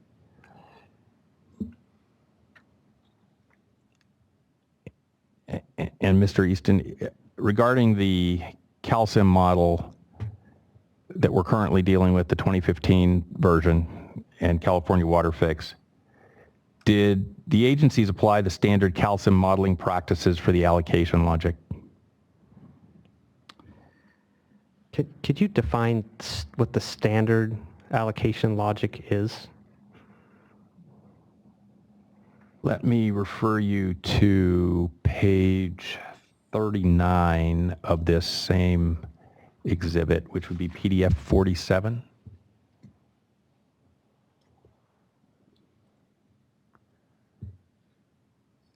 So in the second paragraph, you use the phrase standard CalSim modeling practice.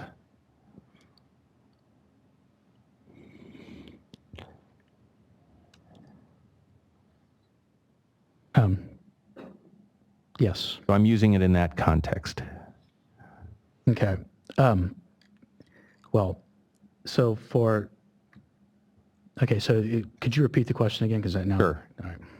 Did the agencies apply the standard CalSim modeling practice for the allocation logic for CalSim 2015 in the California WaterFix? You're talking about, did the petitioners in their modeling apply the standard practice? Correct. There's nothing that they did that I would say is outside the bounds of what standard practice is. I'd like to add to that. Really, the standard practice, there's several other standard practices other than what we're referring to as the WSI-DI curve. WSI-DI curve. That's a procedure that's controversial. There's been other standard ways of making project allocations. And we have another one that we're using. We've used the WSI-DI when it's applicable to a project. But with the California WaterFix, the changes to the system fall outside the accuracy of that standard procedure. Let's hold on a second, Ms. Morris.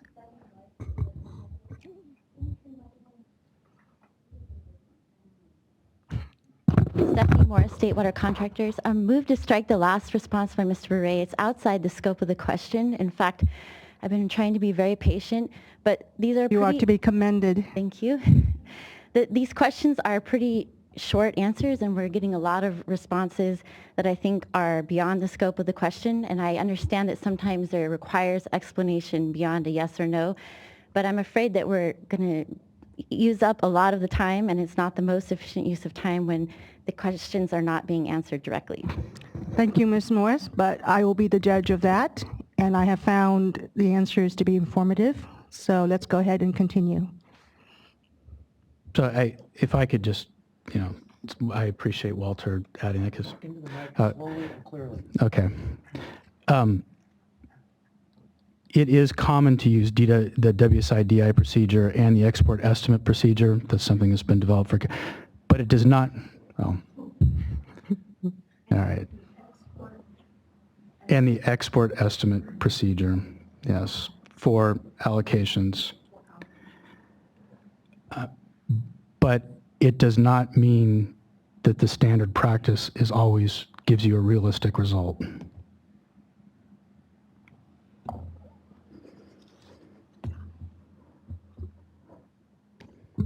Okay, let's try something else here. Mr. Easton, do you agree that a reasonable representation of DWR and Reclamation's current commonly applied discretionary modeling assumptions are those that are used in the coordinated long-term operations of the CVP and SWP EIS? I need that question repeated again.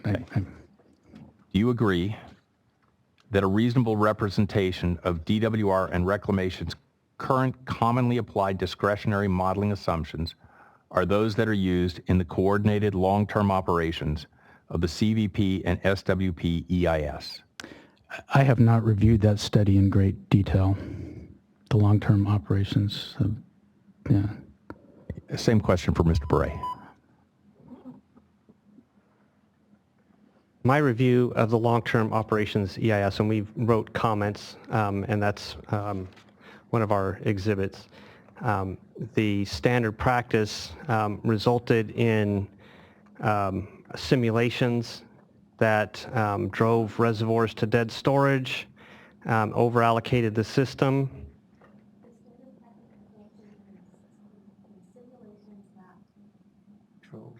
That drove storage to dead pool and over-allocated the system and violated standards.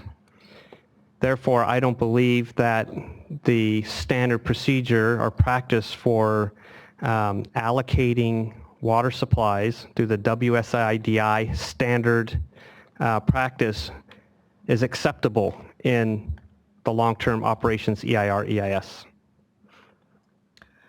Mr. Berliner, how much more time do you need, and what additional topic areas will you be exploring? I should have probably covered that at the beginning. Apologize for that. The areas that I'm intending to cover include the following: climate change, south of Delta allocations, upstream storage, joint point. We already covered definitional issues, water deliveries, a little bit more on modeling assumptions, and quite a bit more on modeling approach. How much time do you are you requesting? I believe 4 hours total. Hey. And I fully appreciate we should check in an hour and see how we're doing. And I'm trying to ask questions that are yes or no, but I appreciate that the experts want to expound. I'll try to indicate if I'm looking for a yes or no or more. Perhaps that'll speed it up. All right, let's do this. Let's go ahead and take a short break, and we will resume at 2 o'clock. And I'm looking at the court reporter. I know that you need a 15-minute break. Let's compromise and take 2 10-minute breaks this afternoon, because it'll be a long afternoon, okay? All right, we'll resume at 2 o'clock.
Oh, we need Mr. Mizell and Mr. Berliner up here.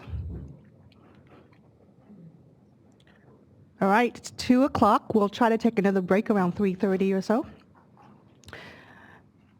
Mr. Berliner, I am not promising you 4 hours, but I will allow you to continue to the extent that your cross-examination is productive to these proceedings. Thank you very much. Just to finish out the last question that we are on, I asked about the long-term operations of the CVP SWP EIS. I'm going to have the same question regarding the... Mr. Berliner, we can't hear you. Microphone?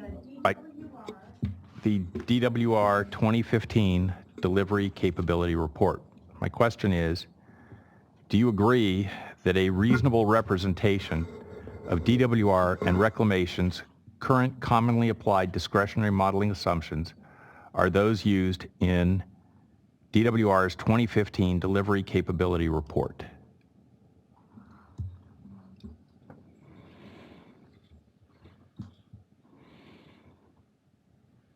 We took the most recent version of CalSim, which it's my understanding that the biological assessment for the California WaterFix and the 2015 Delivery Capability Report are similar in their modeling, but maybe the WaterFix maybe had some updates, and I can't remember which ones those were.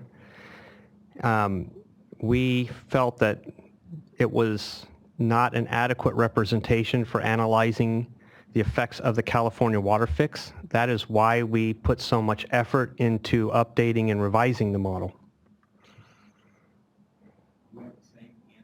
Mr. Berliner, your microphone again. There we go. Would you say have the same answer then with regard to the WaterFix biological assessment modeling? Again, I object that the question's unclear. I think he has to ask the question again. Fine. I think that would be helpful, Mr. Berliner. Sure.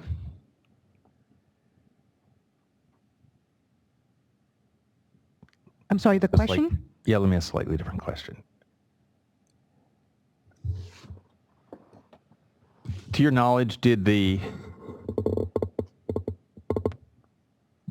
biological assessment use the same water allocation methodology as the long-term operations EIS and the 2015 Delivery Capability Report?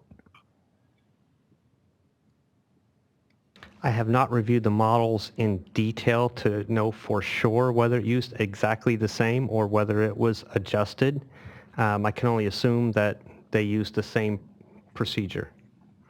Mr. Easton, question for you that I had asked Mr. Beret earlier about practices at DWR, and this relates to the time that you were employed at the department. Was it common practice to have the operators sign off on planning studies that were going to be done by the modeling staff? If it was, I wasn't aware of it. Okay.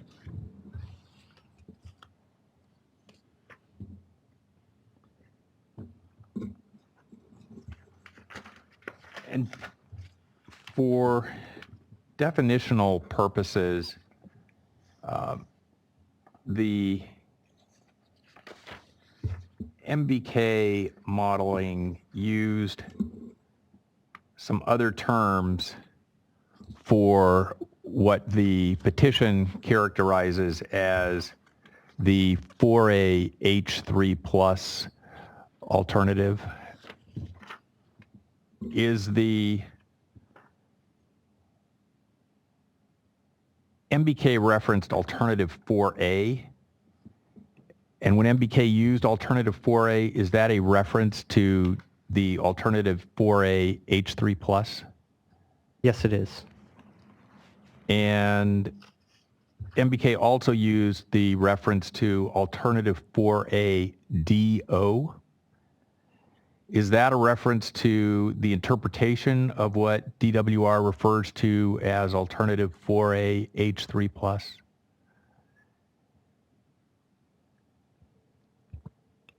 The MBK alternative 4A-DO is similar to that model run. The difference is the DO modeled the spring outflow criteria as a delta outflow DO, delta outflow criteria, rather than an export constraint.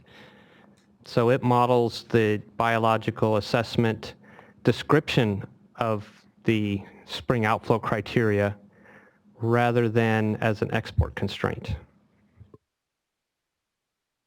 Thank you.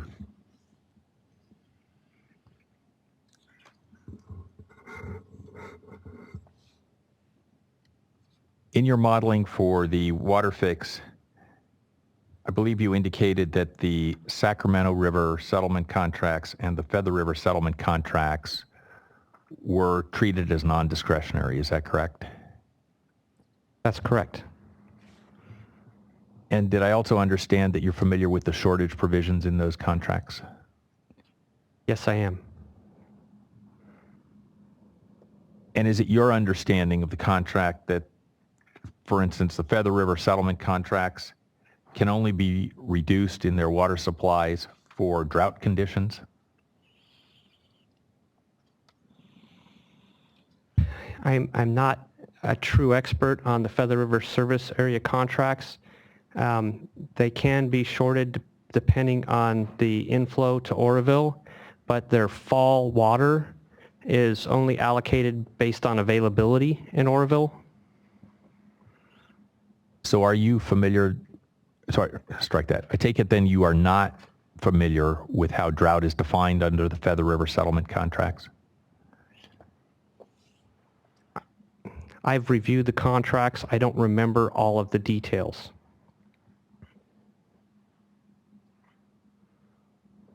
Are you familiar that in order to have a finding of a drought condition, it requires low unimpaired runoff?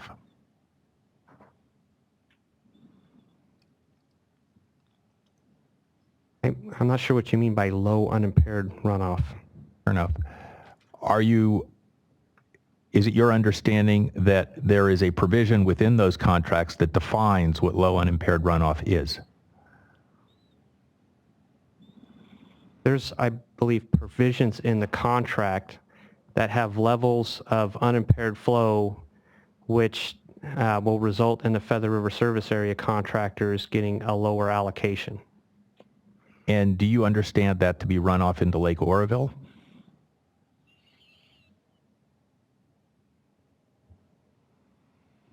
I think it's more than the runoff into Lake Oroville. I think there's Kelly Ridge, and I've got to look at how they define unimpaired flow for the Feather River to know exactly. I can't remember.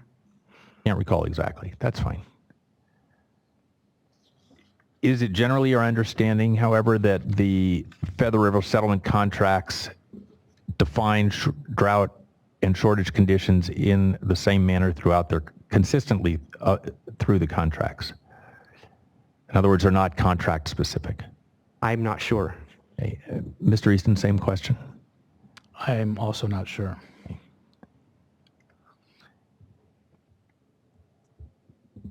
Do either of you have a greater level of understanding of the Sacramento River settlement contracts? I have a greater level of understanding of the Sac River settlement contracts than I do the Feather River service area contracts.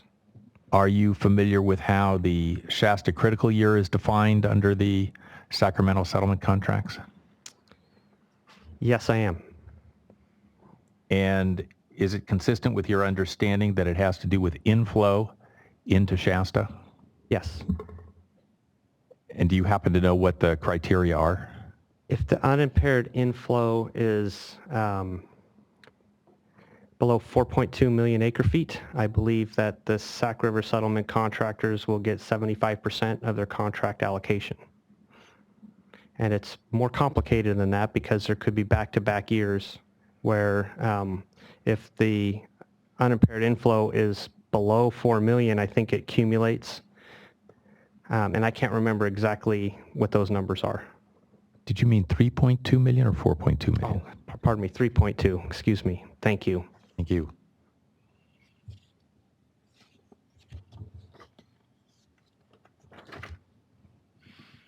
And is it your understanding that a critical year is defined consistently through the Sacramento settlement contracts? In other words, there's not a different provision in each contract?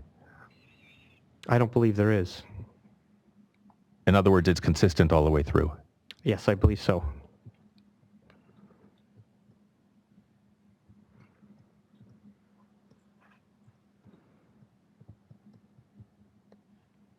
To your knowledge, has Reclamation ever failed to satisfy their contract obligations for water delivery under the Sacramento River settlement contracts? I can't give you a legal opinion whether contracts have been satisfied or not.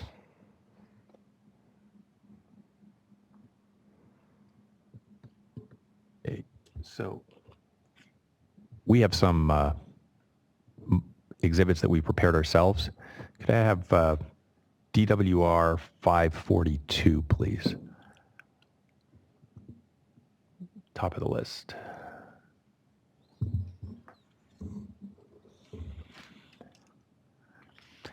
Would it be helpful for you to have a hard copy? Yes. Yes, it would.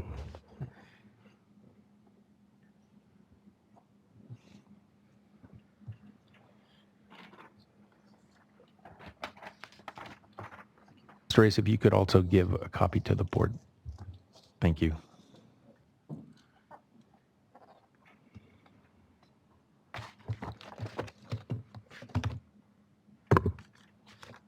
That's okay.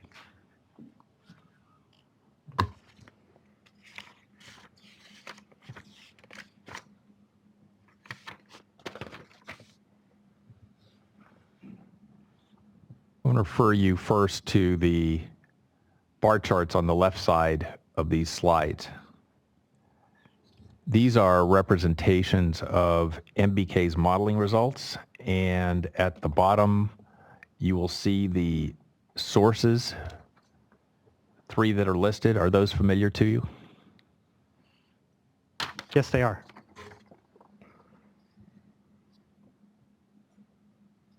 DWR obtained the data from the folders that are identified there. And these folders were obtained from the CalSIM files provided by MBK. And just for clarification, we just briefly discussed before the difference between what's indicated on the chart MBK4A and MBK4A-DO. Mr. Brady, you see those? Yes, I do. Thank you. Do the bar charts on the left side appear to accurately represent the data in the CalSIM files MBK provided as part of this process? I can't verify the calculations, but I'm assuming that they were done correctly. Assuming that they were done correctly, do you believe them to be accurate representations? Objection. I don't, it's unclear whether he means accurate, whether these bar graphs are accurate representations of MBK's modeling, or whether he means is MBK's modeling accurate representations of what would happen with the Cal WaterFix project, and those are very different things. Mr. Berliner? I'd be happy to clarify. Actually, if I could ask Mr. Baker, could we expand it even larger and then focus on the left chart for now? Hopefully without distorting the focus. Thank you. Do the bar charts on the left side appear to accurately represent the data in the CalSIM2 files that MBK provided as part of this process?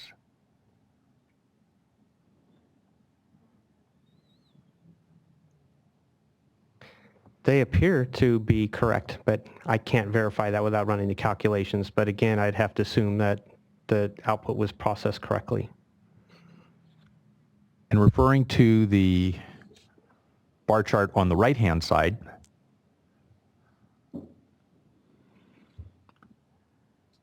these are a duplication of DWR5 errata at page 34.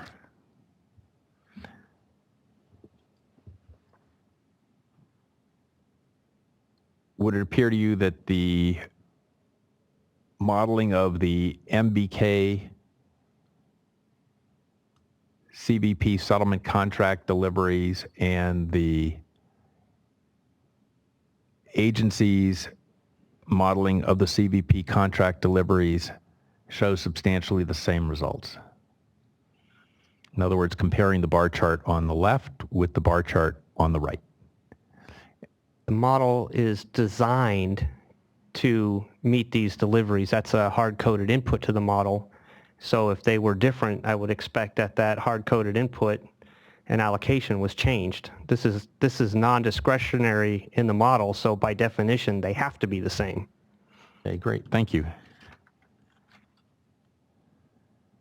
The only place I see a difference I would question would be for the critical years, and we're not talking a big difference, but I'm sure that for the critical years for, I guess it would be all of them. I mean, they're slightly less on the, and that's just because in the petitioner's modeling, the reservoir runs out of water. And so I imagine that's what would have been causing these shortages here. And let me clarify on what Dan just said.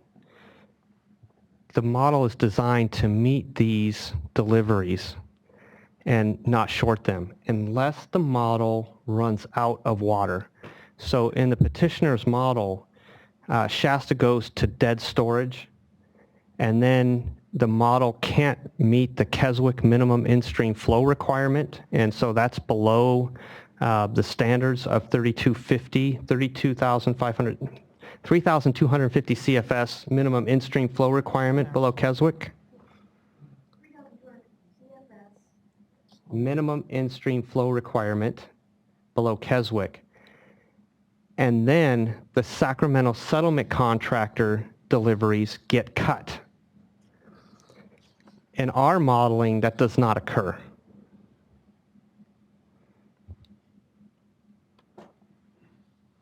So to summarize, these two charts are substantially similar, but there are differences, correct? Correct. And just to be clear, in your model, this does not include the impact of climate change, correct? That's correct. And would that make a difference as to the values at the bottom of the chart as to what might be the delivery capabilities in those years?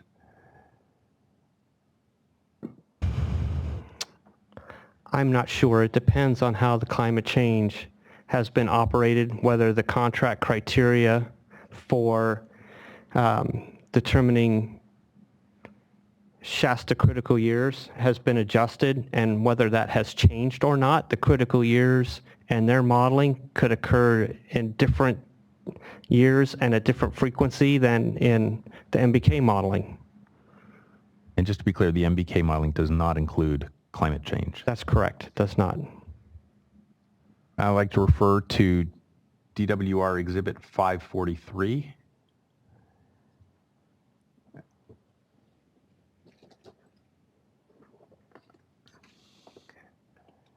And referring to the left-hand chart, Mr. Baker, if you could blow that up. And could we get paper copies of these too? Absolutely. We'll give Some you- of us have old, tired eyes that don't read well at long distance. Thank you.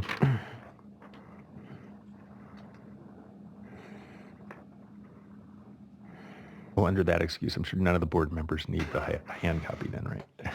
I think I'm older than all the board members, Mr. Berliner.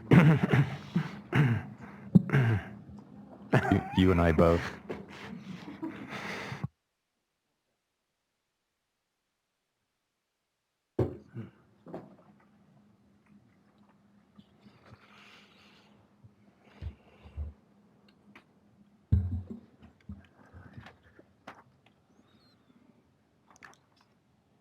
These slides show CVP north of Delta refuge deliveries. Is that another feature that's hardwired into the model? Yes, it is. The refuge deliveries in CalSim are set on the same criteria as the SAC settlement contracts. So would your response then, as comparing the two charts and the outcome, assuming that it's been done accurately, be the same as for the north of Delta deliveries? Contractor deliveries? Yes, with the exception of when Shasta runs out of water, the same issue exists with the refuge deliveries as the SAC settlement contract deliveries. So they can be shorted if Shasta hits dead pool, which does happen in the petitioner's modeling. Okay, understood. And if we could go to DWR 544, and we'll give you a hard copy of that as well. Thank you.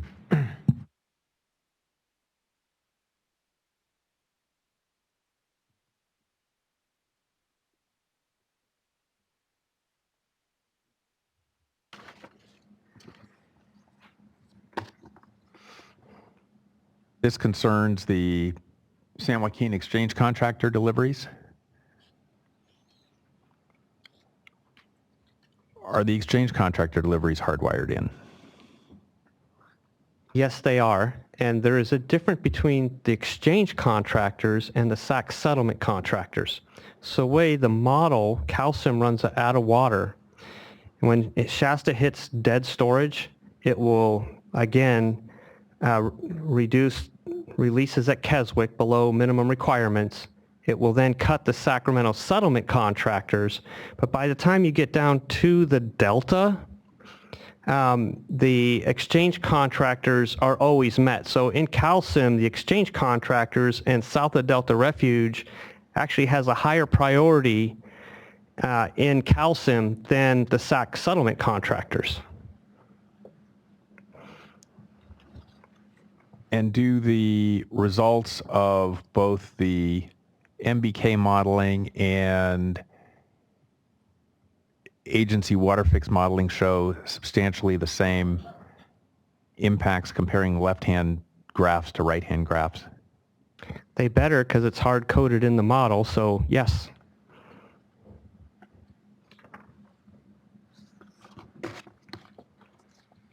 And would your answer be the same with respect to the Feather River settlement contractors as well?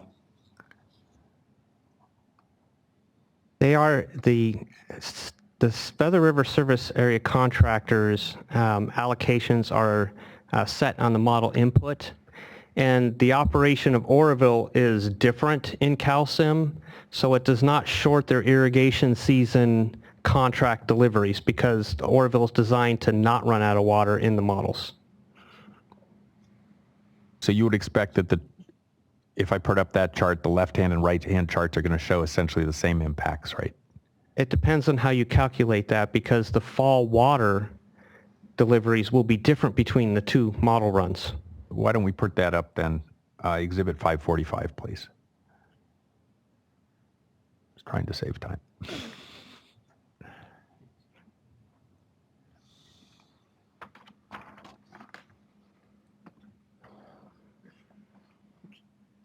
Chair Dodick or Hearing Officer Dodick, it might be faster if they just distributed all these paper copies at once so we don't have to keep pausing each time. Might reduce the 4 hours a little bit. Do you have more, Mr. Berliner? We have more exhibits, but this is the last question on these particular ones. All right, thank you. So this is the State Water Project Feather River service contracts. And if you look at the right-hand chart, you'll see that in the critical year, there shows a little bit of difference between the no action alternative and the other alternatives. But substantially speaking, do they show essentially comparing the left-hand chart to the right-hand chart? No, these are radically different charts. The scales on the left-hand chart goes to 200, and the scales on the right-hand chart goes to 900. I think that you're comparing different data here, so I'm not sure what this comparison really is. Sorry, hang on a sec. We're going to have to come back to this. I apologize. You made a good point. Let me come back to that. Okay, let me refer to the next exhibit of 547.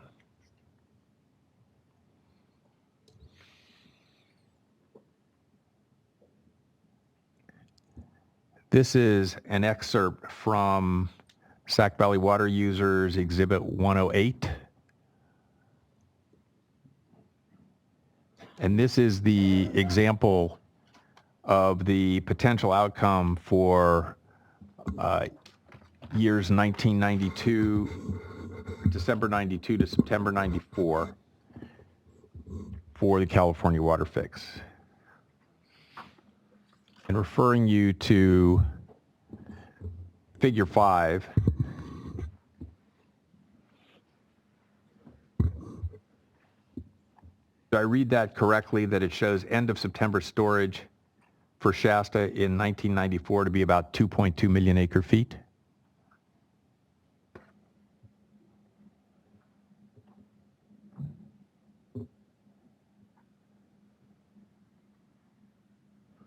Yeah, that looks about right.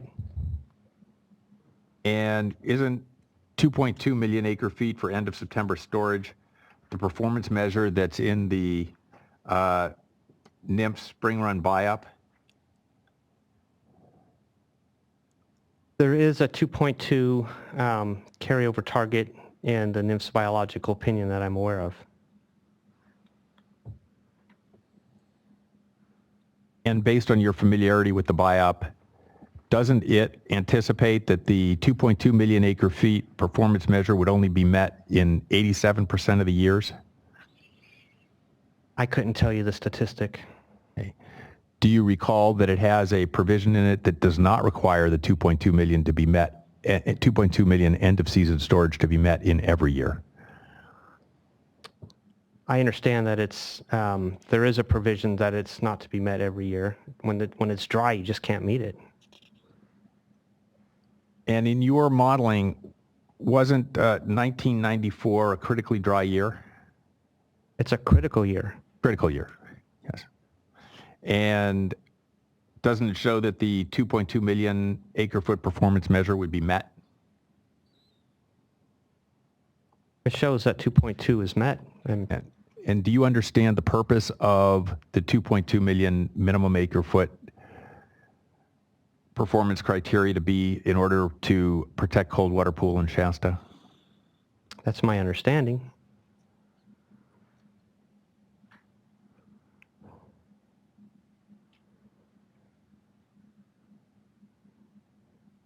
And can you explain how the MBK model ensured compliance with this performance measure for the 2.2 million acre feet? Are you talking about in this 2-year example, or are you talking about in our other modeling? In the model. Yeah, this is just an example of the application of the model, correct? That's correct. Let me be clear on what we're talking about. So we ran the model for a 2-year period, starting in 1993 and going through 1994 to illustrate a wet year, dry year in detail on how we think the California WaterFix, if you move more water in a wet year, could affect a dry year.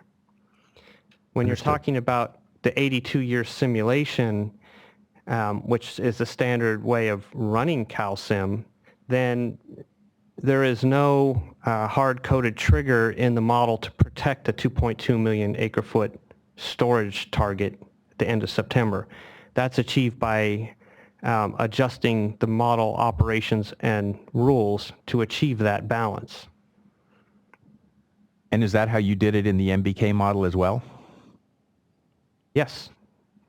And so, in essence, did you toggle back and forth between reservoir storage, exports, deliveries to south of Delta in order to achieve the 2.2 million acre feet? I'm not sure what you mean toggle back and forth. What we did is develop rules to achieve a balance, and we reviewed essentially every year in our simulation to make sure that it was a reasonable balance of storage versus deliveries, and we achieved that balance the best we could. Would you agree that it would be a reasonable approach for modeling compliance with the performance criteria to operate Shasta to achieve the end of September storage similar to the no action alternative? That's an incomplete hypothetical. I assume he means with the tunnels, but there could be a whole bunch of other assumptions or parameters that are relevant to that question. With the tunnels. So with the tunnels, I would expect that when you have high storage and a lot of capacity, that you would move more storage because the risk or the probability of spilling that water is very high. And as you see here in 1993, we had full storage in virtually all the project reservoirs in 1993. And then when we get to the end in September of 1993, you can see that Shasta is still above 3 million acre feet after we've moved 200,000 acre feet or 257,000 acre feet. We believe that's a reasonable use of storage in Shasta in that wet year, because the probability of it spilling with a flood control limit of 3.25 million acre feet, if you're at 3.25 million acre feet at the end of September, the probability of spilling is very high. So we think it's a reasonable use of water, and we would expect that in those higher storage conditions, the with tunnel model run would have lower storage than the no action. But in either case, using your example, wasn't the 2.2 million acre foot performance requirement met at the end of September 1994? Yes. And that was despite moving that additional water.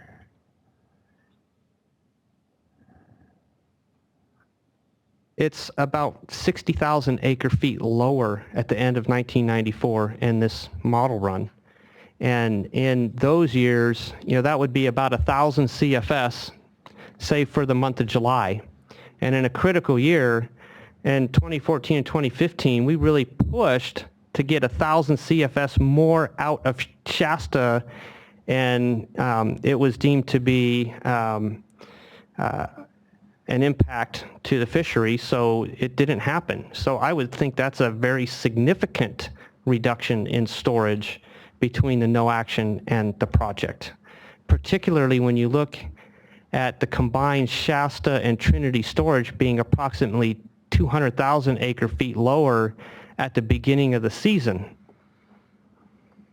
being April. Nevertheless, despite your argument that for 1995 in your example, you might have continuing that next year, which of course you wouldn't know in 1994, would you? You would not. No. And yet, at the end of September, you've protected the reservoir by meeting the 2.2 million acre feet, correct? The 2.2 million acre feet was met in the modeling, yes. So I want to make sure I understand the response that you gave. You're not advocating that in case, using your example, the next year was a dry year similar to the 2014-15 scenario we had, that you keep even more water in Shasta above the 2.2 million acre feet. I'm not sure I'm understanding your question.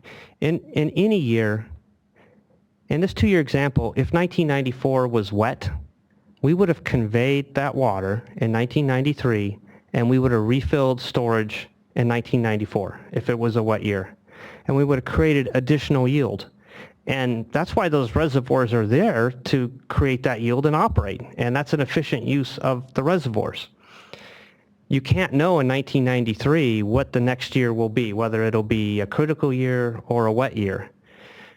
But in 1993, there was a lot of storage, and there was capacity to move that water that was made available by the tunnels. It's reasonable to assume that you would move that water under those conditions. I don't know why you wouldn't. And I'm not quarreling with you. I'm trying to respond and pick up on the point that you made, that during our 2014-2015 drought, we were looking for cold water wherever we could find it. Mm-hmm. And you made an argument that, I forget how many acre feet you cited. You indicated that was under 100,000 acre feet that we were looking for, and I can't remember the exact number you used. I can clarify that if you like, Mr. Berliner. In this 2-year example, in the combination of Trinity and Shasta storage, we're roughly 200,000 acre feet lower because we moved that water in the previous year, in the wet year. So during that time in April, if we're low in Shasta, there will be cold water pool, or likely to be cold water pool management issues. Are you talking about for the current year or for the next year? Or the next year. So let me make sure we're on the same page here. So this is an important point. In 1993, it was a wet year. We ended up at the end of September with over 3 million acre feet in Shasta. We had conveyance capacity in this model example, and so Shasta ended up closer to 3 million acre feet in carryover storage. Then we went into a critical year, and we remained lower in storage going into the critical year in the springtime. That's where we see we have a problem of 200,000 acre feet lower when Shasta had a very, a critical year. And if you are in 1993, you don't know what the hydrology is going to be for 1994, correct? That's correct. So it was reasonable in your view to move the water in 1993? Yes. And in 1994, when the NIMS criteria was met for September storage at 2.2 million acre feet, are you advocating that more water should have been retained in Shasta, or was it reasonable to end Shasta at 2.2 million acre feet in 1994? I think it's reasonable to assume that the reservoir would be about 2 million too.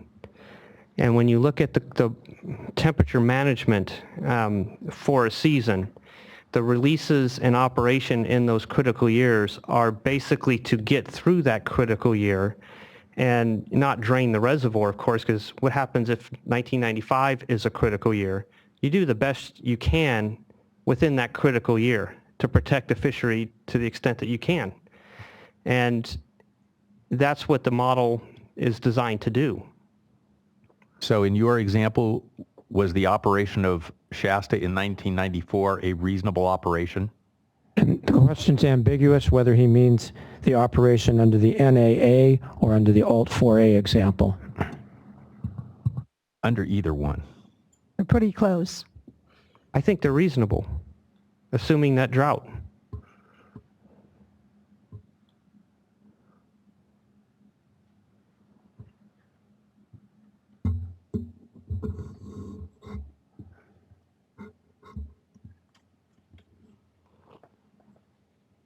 Just a second, get my note organized, apologize.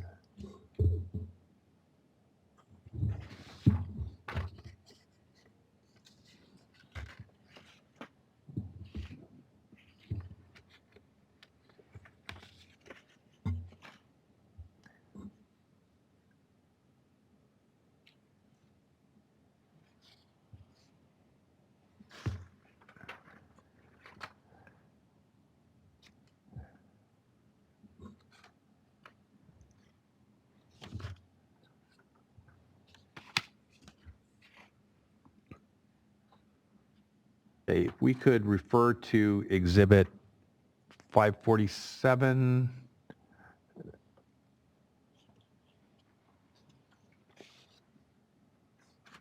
Let's see. And if you could scroll down.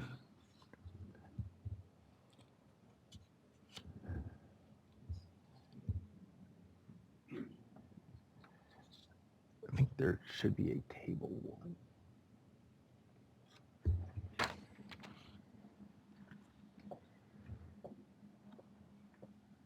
Scroll to the last page, please. Table 1.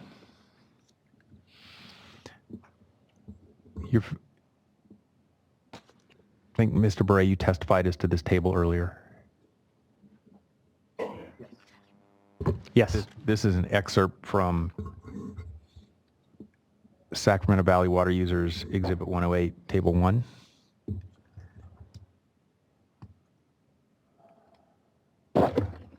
You show differences in deliveries to the water service contractors. Are you familiar with the water service contractors' contracts? I have looked at them. I can't say I have them memorized. To the best of your knowledge, are the differences in deliveries that are shown on Table 1 allowed under the contracts for the CBP contractors? To the extent of my knowledge, yes.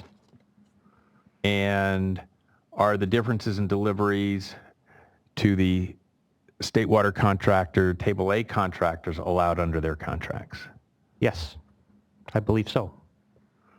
And if you look under 1993, you see highlighted in yellow the 90% water allocation. Do you see that? Yes, I do. Okay, and for the record, that is under 1993 California WaterFix, CBP, South of Delta, agricultural contractors. So isn't it true that the 90% allocation assumes that reclamation, strike it, you prepared this table, correct? Correct. And this is based on which model did you base this table? This is the MBK modeling for the 2-year example that we did.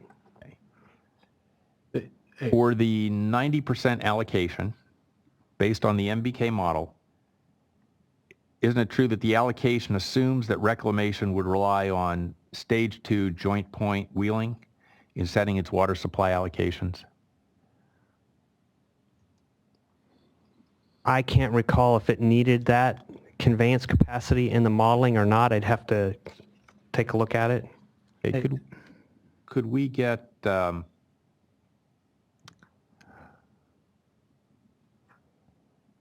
might take quite a bit of time. Can we get Sac Valley Water Users 108 at page 108, please?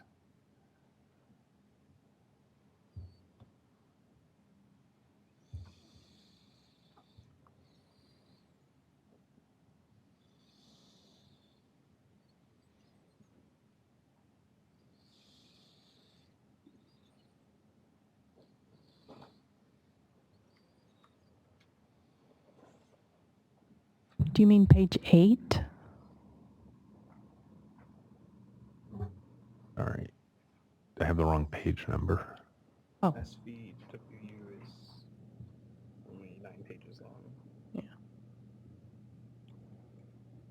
yeah. Which exhibit are we going to? SVWU 108. 8. and 9. Sorry, I said 108. Pages 8 and 9. Okay.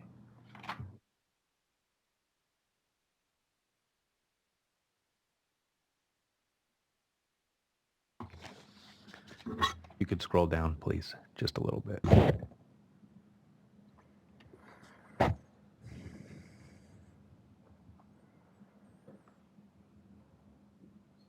There you go. If you could take a look at that, Mr. Beret, the 2 last sentences.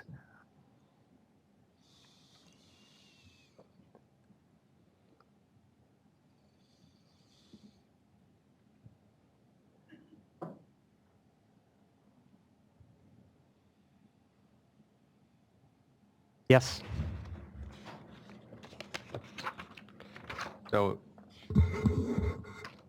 my question to you was, did you rely on stage 2 joint point of diversion wheeling and setting the water supply allocation at 90%? Yes, we must have, and I'd also like to refer you to, in the same exhibit on page 3, figure 1. And this will help answer your question better, Mr. Berliner. Well, I haven't asked another question yet. All right, well, this is the same question regarding joint point use, and I want to point out that in July, August, and September, that combined exports are 14,000 CFS approximately, and that can't happen without joint point. So I just want to do a better job answering your question that we did assume joint point. Okay, thank you. And to your knowledge, under Reclamation's operations today, do they regularly utilize stage 2 joint point wheeling when making their water supply allocation decisions? I'm sorry, I don't know what stage 2 wheeling is. If you could define that, I'd appreciate it. Are you familiar under joint point that there's availability for the use of joint point, commonly referred to as stage 1 and stage 2? I'm not familiar with stage 1 and stage 2. In the interest of time, let me come back to that and I can pull a reference for you. Let's go to Sacramento Valley Water Users 110 at page 47, please.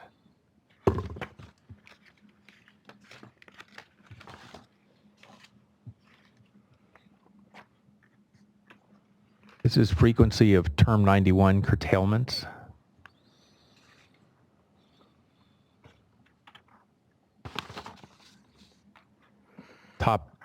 The top graph is the agency's model and the bottom graph is the DWR model, correct? The bottom chart is MBK modeling and the top chart is the agency modeling. Oh, did I say it the other way? Sorry.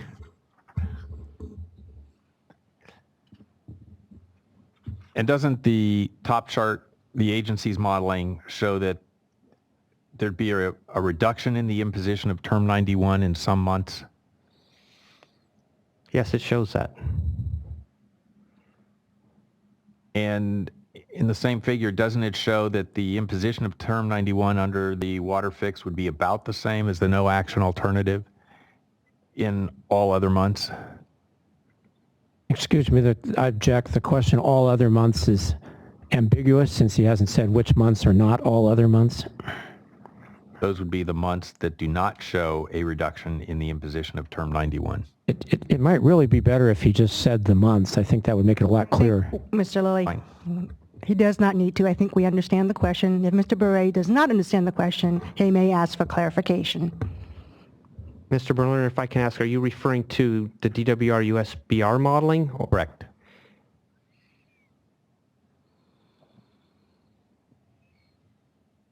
I see reductions in April, May, and June, and maybe one occurrence in July where there's reductions. I also see reductions in October. I don't see any in March. August is about the same, correct? In this modeling, yes, it's about the same. September's pretty close, correct? Yes. November's relatively close, correct? It's close. Looks like it occurred in one more year. December's about the same, correct? Yes. And isn't it true that the intent of Term 91 is to protect project stored supplies when the delta's in balanced conditions? Yes.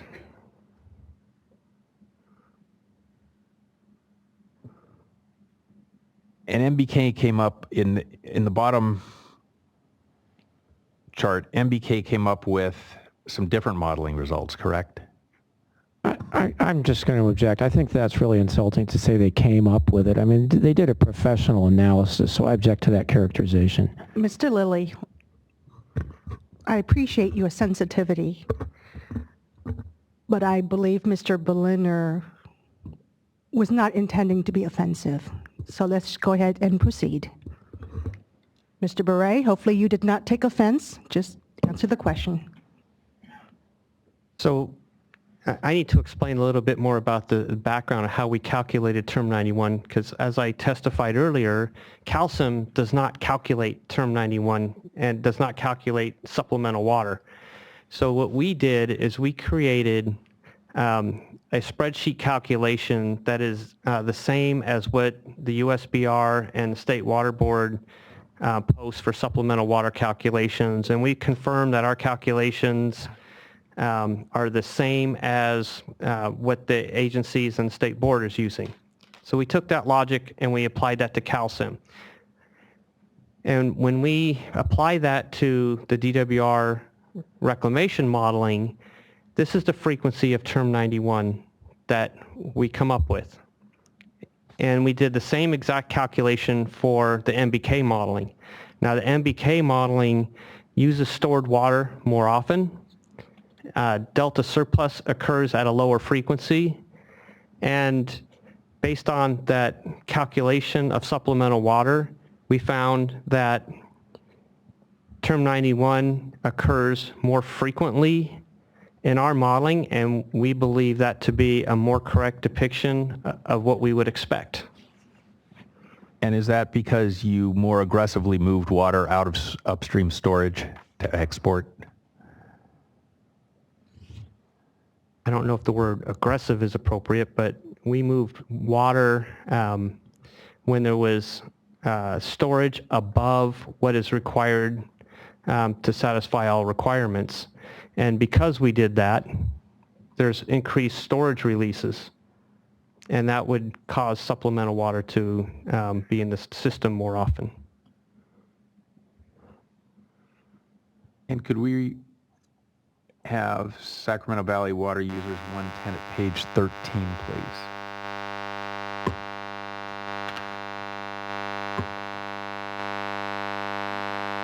The earthquake test.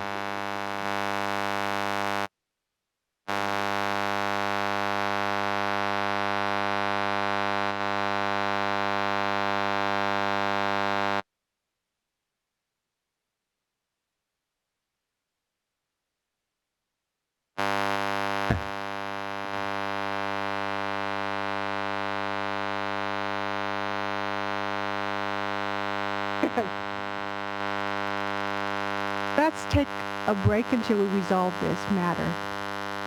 All right, let's go off the record.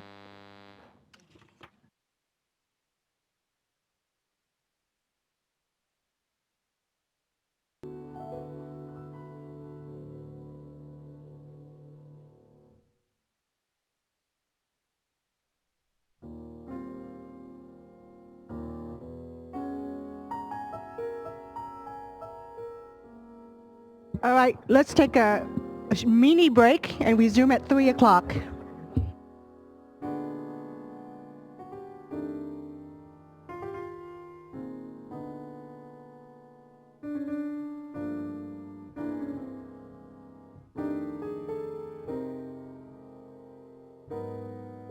No, I don't see why we really need hard copies. These are kind of, this is all going to be in the record.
Test 1, 2.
All right.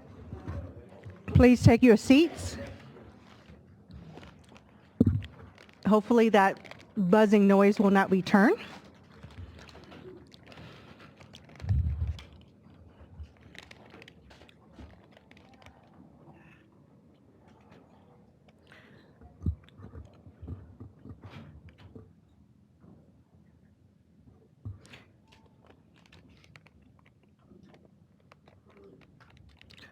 While the witnesses are returning, Mr. Lilly, you've lost your witnesses. Mr. Berliner, just to check in, I'm trying to follow your listing of topics. Are you on JPOD now? Where are you in terms of the topics you outlined?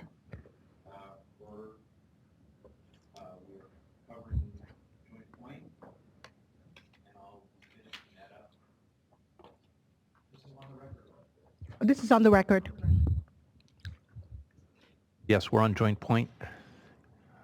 Okay, so it'll be very helpful. That up in a sec. Yes, as you transition from one topic area to another, to let us know.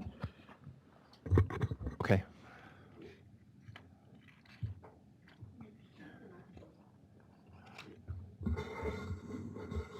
And we've lost Walter, he will be here briefly. Mr. Beret. Yeah. Oh, here he comes.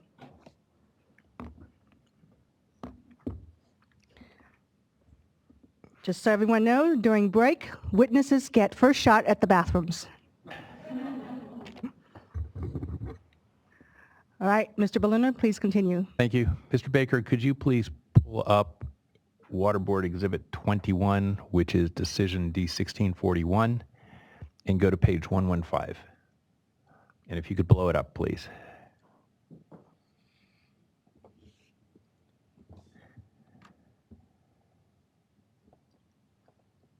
Mr. Bray, I was asking you about the difference between stage 1 and stage 2. And if you could scroll up, Mr. Baker. On this page, it indicates that under number 1, the first stage use of joint point is used to serve the Cross Valley Canal contractors, Musco Olives, and others, and to make up export reductions taken to benefit fish. And under the second stage, the use of joint point is for any authorized purpose under the state and federal permits up to the limits specified in the Corps of Engineer permit, which is a reference to the permit that we talked about earlier at Clifton Court. Does this help refresh your memory as to stage 1 and stage 2? Yes, a bit. I'd have to study it to really get a full understanding again. It's been a long time since I've read this.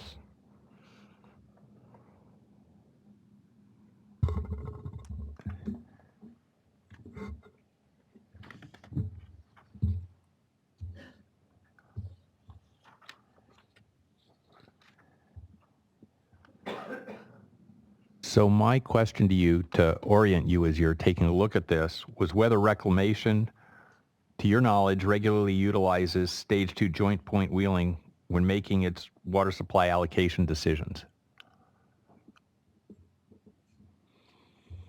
If the use of joint point includes the North Delta diversion and follows the Corps permit for the South Delta diversion, and the use of the North Delta diversion allows for that joint point, then I think you should use it for allocating water south of the Delta.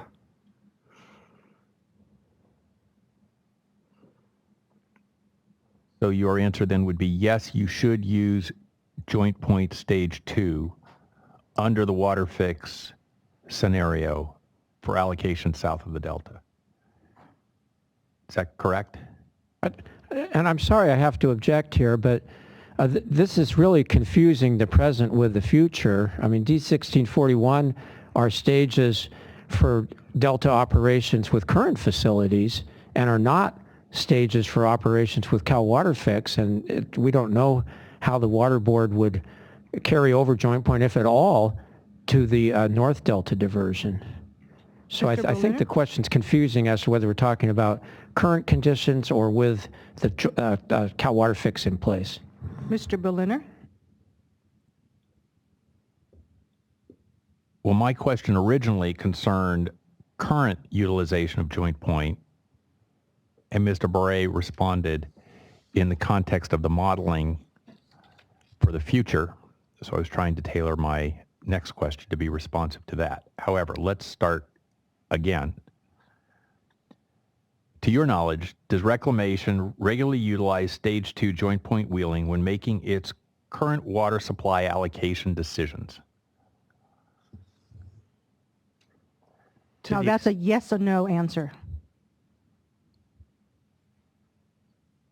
I don't know what they consider when they're making their allocations in actual operations. And to your knowledge, as part of the petition on WaterFix, have the agencies requested a change to D1641?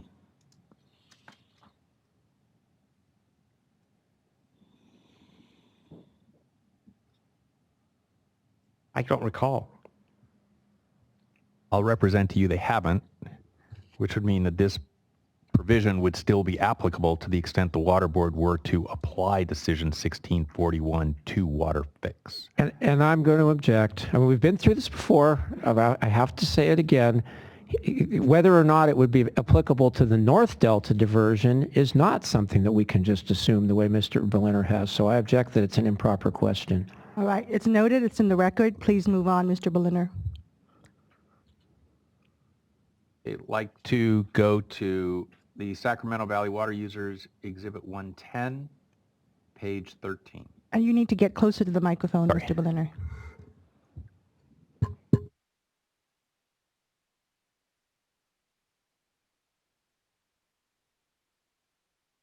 This is the California WaterFix boundary analysis delta outflow. Now I want to talk about tired eyes. There's a typo that I just want to correct for the record. On the top chart, there's boundary 1, and then in blue, and then the green is H3, and then the red is 4A, and then the purple is labeled H43, but it should be H4. I'm sorry, the label is H4. The change is 3,000 acre feet on an average annual basis. Okay, got it. Thanks. I was concerned that was a typo. Thank you very much. Now these figures report changes in annual and monthly outflow. These figures report changes in annual and monthly outflow, correct? There are differences in average monthly outflow between the alternatives and the no action. And isn't it true that DWR's operational scenario for alternative 4A H3 includes all outflow regulations, including X2, that are contained in D1641 and the biological opinions? I believe it does. And isn't it also true that alternative H3 plus and alternative H4 require additional spring outflow as compared to D1641? In the H4 scenario, there is a spring outflow. In the alternative 4A, the spring outflow is modeled as an export constraint in April and May. In order to achieve outflow, though, correct? I believe so. Yes. Okay. And isn't it true that in the September to November outflow is the same under all the operational scenarios except for boundary 1, because boundary 1 does not include fall X2?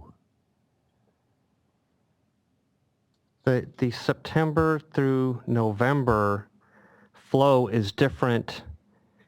Average monthly is different in all the scenarios.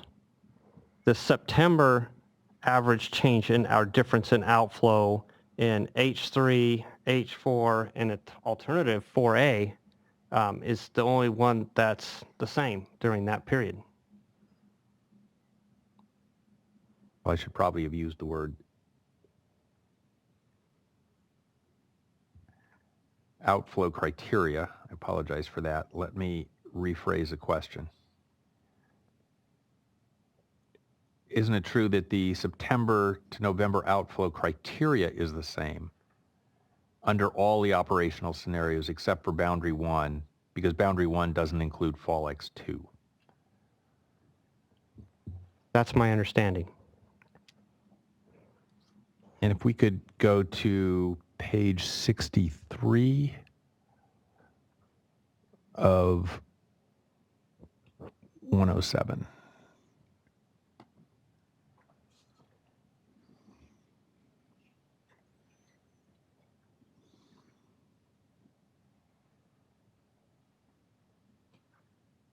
It's PDF page 71.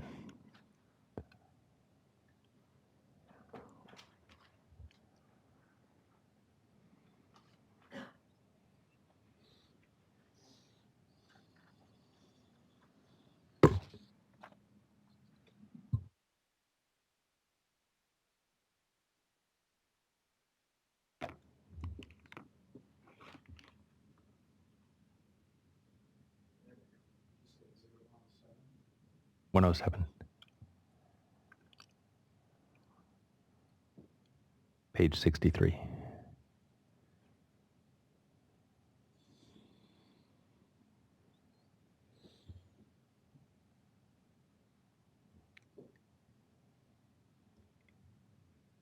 Ms. Bray, you're familiar with the project description in the BA, correct? Yes, I've read it. And doesn't the project description in the BA state that the IE ratio will be used to constrain the April and May outflow? To my knowledge, the spring outflow criteria is expressed in Table 3.3-1 in the BA as an exceedance curve where the outflow levels will be met at a certain frequency of time. It was modeled as an export curtailment using the San Joaquin IE ratio. Export curtailment using the San Joaquin River IE ratio. And in order to achieve the same outcome then, correct? I'm sorry, the same outcome as what? As using the IE ratio. If you could define what you mean the same outcome, I'm not sure what you mean by that. You indicated that the modeling was using an export constraint, correct? The USBR DWR modeling for the biological assessment used the San Joaquin IE ratio to curtail exports during April and May to meet the spring outflow requirement.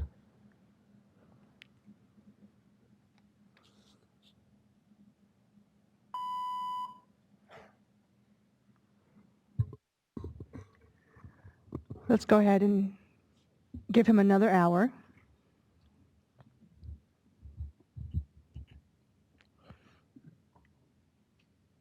And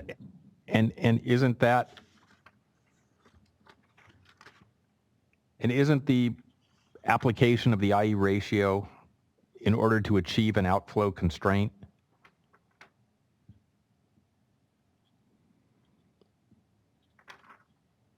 I don't think there was a question there. I would ask for a question before Mr. Beret answers. I'm sorry. I think we are waiting for the question. All right. I'll try again. Apologize. Is the IE ratio equivalent to an export curtailment in its effect?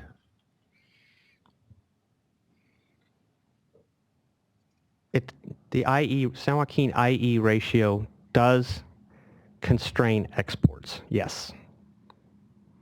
And isn't it true that the biological assessment applies the IE ratio in order to constrain the April and May outflow consistent with the BA project description?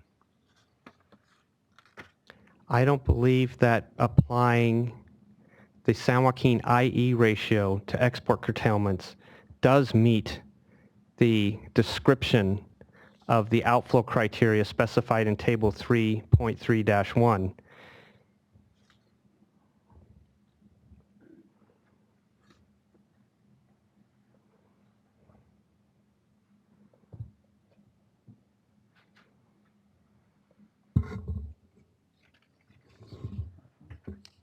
Hang on just a second. I need my other piece of paper.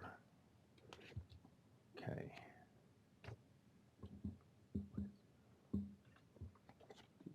Could we go to DWR 551, please?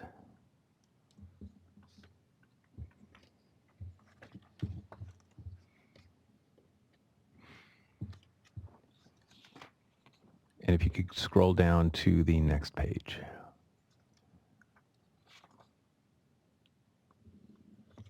So I've highlighted some language here, which states under the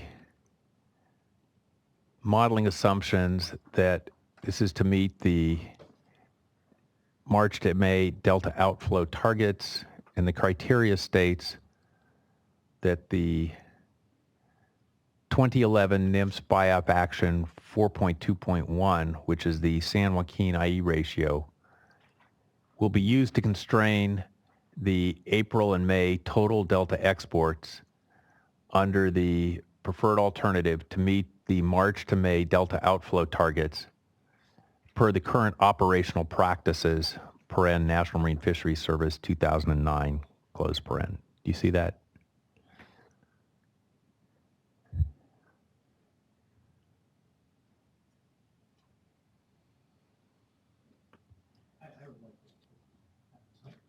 The mic is not.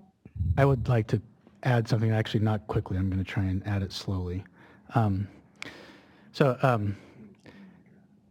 There is a paragraph in this document, I can't tell you exactly where it is, that makes it clear that the petitioners are reserving the right, even though they've used the IE in the modeling, to meet the outflow criteria. And when I say that using the IE to meet the outflow criteria, there is no outflow criteria they're meeting in a specific year. They're just applying. There is no outflow criteria in a specific year. They're just constraining exports. And over the 82-year simulation, by constraining exports in that way, the outflows happen to meet the outflow criteria they've established in this table. Now, there's a paragraph in this document where they have specifically reserved the right to meet this outflow criteria by other means, either purchasing water, or they reserve the right for the operators to meet it as they see fit, as I recall in reading this document.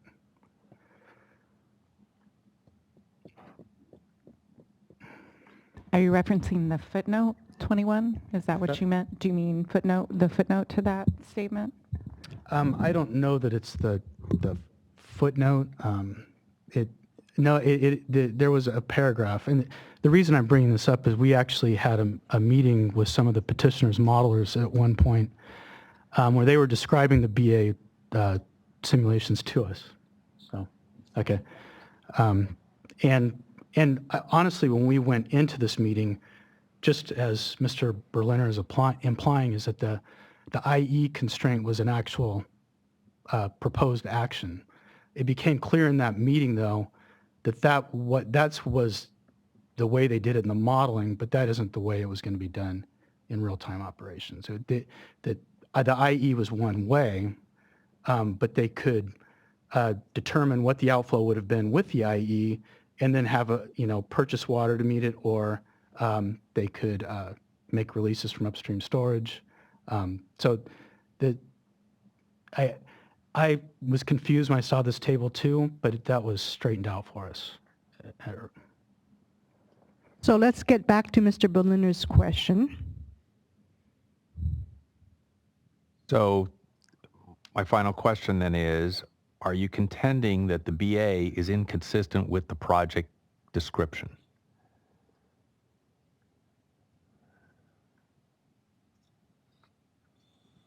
Objection. The question's unclear. The project description of what? If he means the BA project description, it can't be inconsistent with itself. And if he means some other project description, he has to tell us what other project description he means. No, I'm referring to the BA. So I'll object. How can the BA be inconsistent with the BA? The question's nonsensical. Mr. Berliner, I'm trying to follow your train of logic.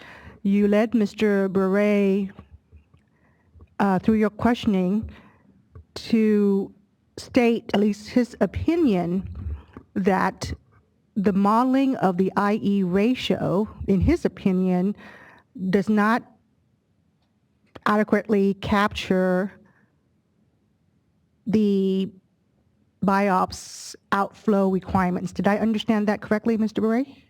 Yes, and I would, yes. Okay, so stop there. So what is your then next line of questioning, Mr. Berliner? So there was a contention that the project description was inconsistent with the BA. In other words, there was an internal inconsistency.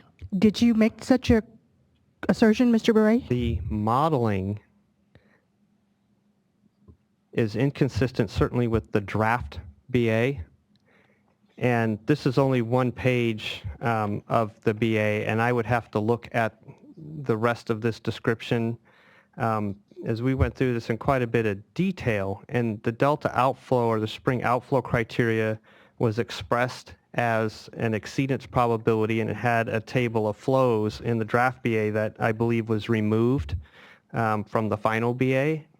But I would agree with Mr. Easton in that there is language in the BA that gave the project's discretion whether to release water, purchase water, or curtail exports in order to meet the outflow requirement. So you're not making any assertion that the project description does not comply with the BA? That's correct. All right. So, well, okay. May we move on, Mr. Berliner? Yes, please.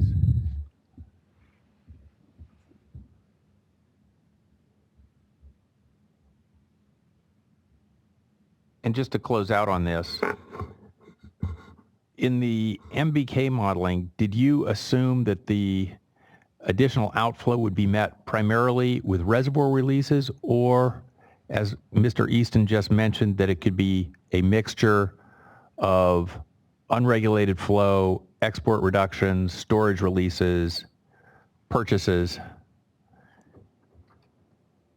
So we modeled the preferred alternative, alternative 4A, in two ways. One, as an export curtailment based on the San Joaquin IE ratio, which is consistent with the way the petitioners modeled it.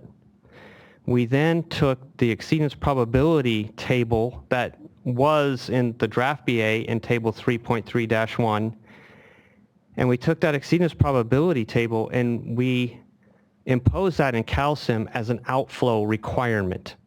And when you impose that as an outflow requirement, the model has a discretion on whether to release stored water or cut exports in order to meet that requirement. So it has the discretion. But you only considered those two options. Reduce exports, the two options of storage or reduce exports. Really, that's really the only two options you have, because... So those are the only two options Correct. you considered? Correct. Thank you. We'll change subjects a little bit. I'd like to refer to, again, Sacramento Valley Water Users Exhibit 107 at page 41.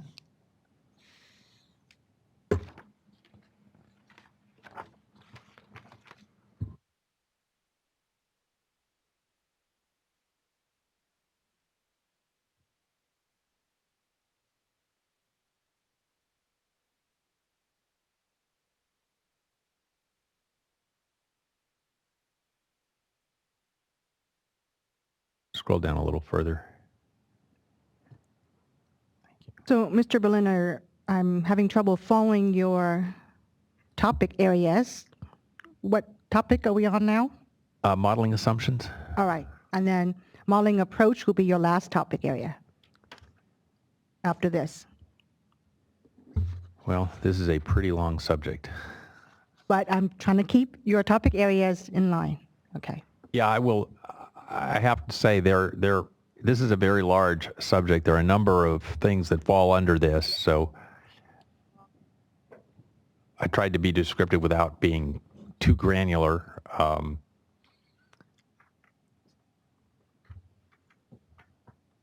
So I'm sorry, Mr. Baker, could you scroll up just a little bit? I didn't mean to have you go down that. There we go. So we discussed earlier changes to discretionary versus, or I'm sorry, we strike that. We discussed earlier discretionary and non-discretionary assumptions within the model, correct? Yes. And does this page identify changes to the discretionary modeling assumptions that MBK made to the no action alternative and the H3 plus alternative? Mr. Berlin, I want to be clear on what you mean by discretionary and non-discretionary in terms of these model changes. Please clarify that.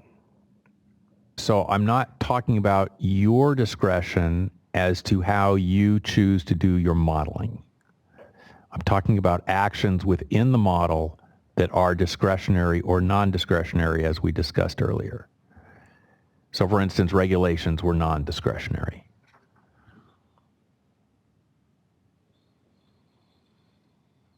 We did not change any of the non-discretionary actions in the model. In terms of meeting contract obligations and standards, biological opinions, we're meeting that in all of our modeling, and we did not change that. We did change the representation of how those are met and refined how we meet those requirements to improve the way the model operates. So the list that's here, these 8 bullets, represent discretionary assumptions within the model that you made changes to, correct? The term discretionary is really confusing me. It was our discretion to improve the model and its representation, and virtually the operations of the models, whether it's the petitioner model or our models, is up to the discretion of the modeler. So the petitioners had discretion on how they balance the system and what changes they use to balance the system. We have those as well. And we input to the best of our ability those discretionary decisions to improve the operations the best we could. And we feel it's more realistic. While still meeting all the non-discretionary requirements of the operations. That's correct. Yeah. The phrase standard calcium modeling practice, which you used in Exhibit 107, could you tell me what you meant by that? And I can refer you to page 39 if that's helpful. Please go there.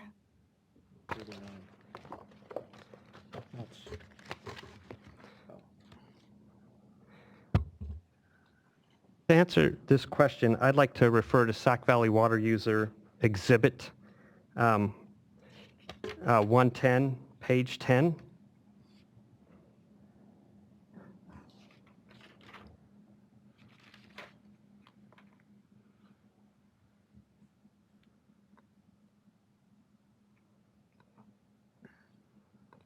Page 10.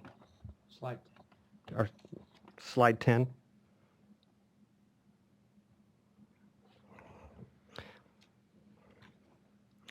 That's slide 9. Next slide, please. This is an example of standard calcium operating criteria. What the standard operating criteria did in this example for the H4 scenario is... And I want to make it clear that we are looking... I want to make it clear that we are looking at results of the petitioner's modeling. In this standard operation of calcium in the petitioner's modeling, and this is what we extracted from their model. We took 2-year operation of their model. And what we saw in this example is that when we had high delta surplus, the model exported the big gulp. But then when it got to June, July, August, September, the model looked at the standard input for the export estimate, and it was lower than the no action alternative. Therefore, it did not export that water and left it in Oroville, and Oroville ended up 1 million acre feet higher as a result. So if you're saying this is the standard operating practice, which it is, it resulted in an operation that we don't believe is reasonable or realistic. It's unrealistic to assume that if you increase the delta export capacity with the tunnels, that you're going to actually move less stored water. So when you say standard operating practice, every CalSim model run needs adjustment so that you depict the operations in the best manner that you can. And we don't believe that this standard operating practice that was applied to a lot of the California WaterFix modeling that the petitioner submitted is realistic, but it's using the standard operating procedure. So you've got to be careful on how you adjust these model runs. You can't just run it because it's a standard and expect that the results are reasonable. So in other words, then, when you did your modeling, you changed these standard modeling practices to achieve what you felt was a more reasonable result, correct? That's correct. Okay. And did you evaluate which of the modeling assumptions that you changed had the greatest impact on the results on water supply results relative to the WaterFix modeling? I can't say that we measured which one was more significant or not, but the ones that we listed in our conclusions being the export estimate, the use of joint point of diversion, the San Luis rule curve, are three that have a very significant influence on the operation of the projects and allocations, water supply allocations. And compared to the other actions that we identified,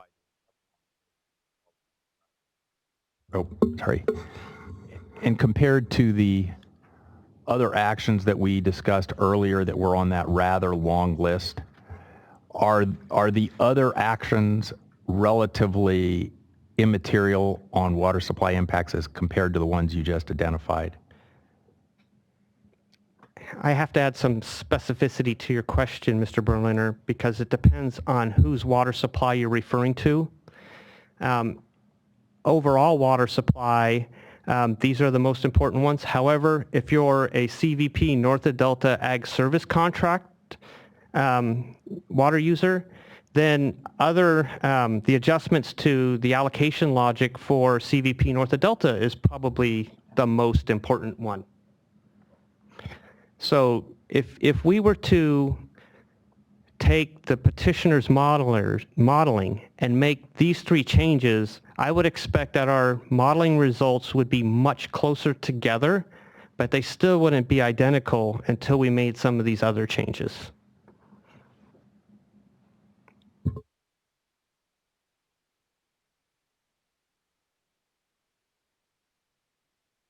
As far as impacts on storage levels and south of Delta export operations, would you agree that the San Luis rule curve and the water supply allocations would be the assumptions with the greatest impacts? It's difficult to say. The export estimate and SWP, CVP rule curve logic would have a significant effect on the operations. I think that in combination with removing limits on joint point of diversion would make a big difference to the model runs. I can't tell you how much exactly because we have not analyzed that.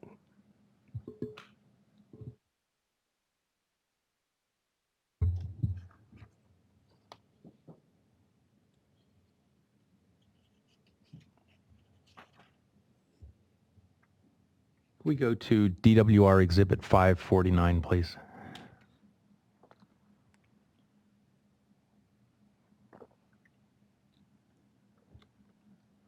So we took a shot at it. And we have some exhibits to hand out.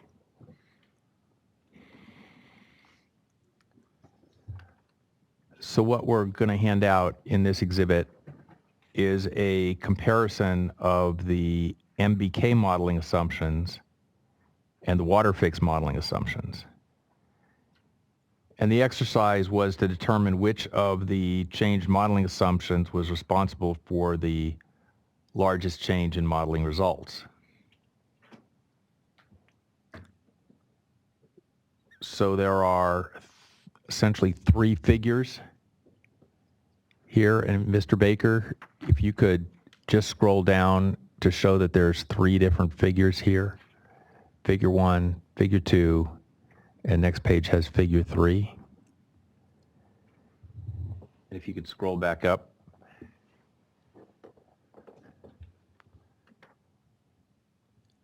Now, Figure 1 is a replication. As you'll see, there's a asterisk on the bottom indicating the source, which is Figure 6 in Sacramento Valley Water Users Exhibit 107. And Mr. Baker, if you could scroll down to Figure 3.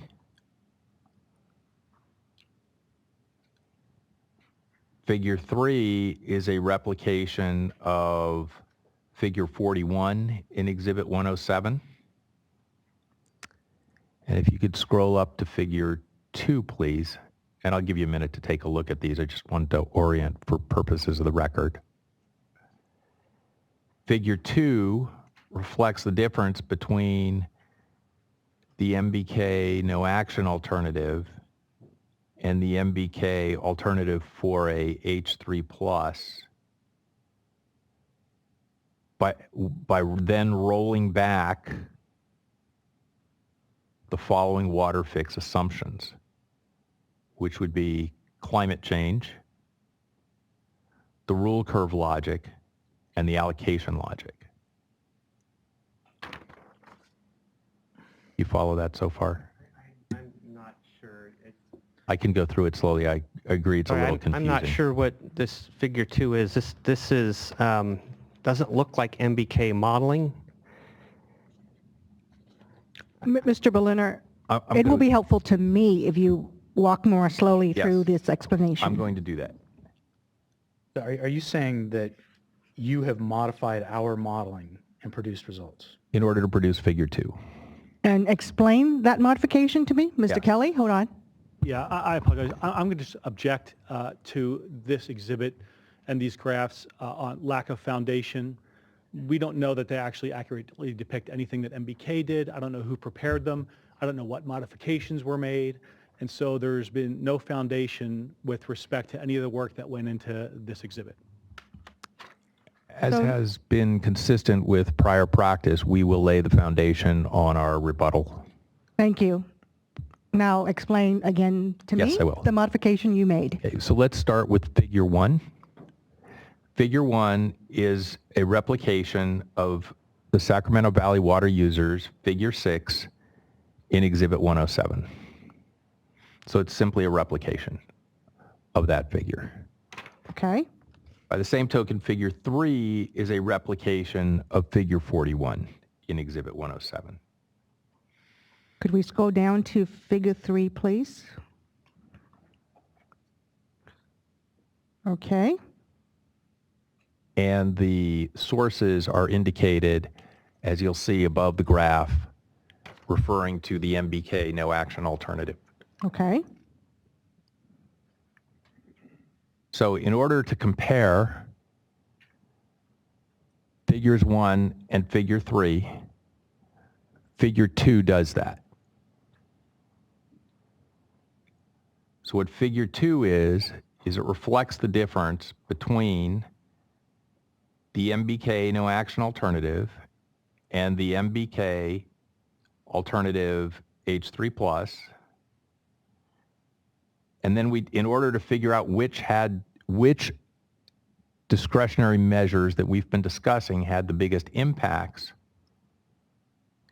in other words, in order to sum the differences, we took out climate change We took out the rule curve, the change to the rule curve logic, and we took out the change to the allocation logic.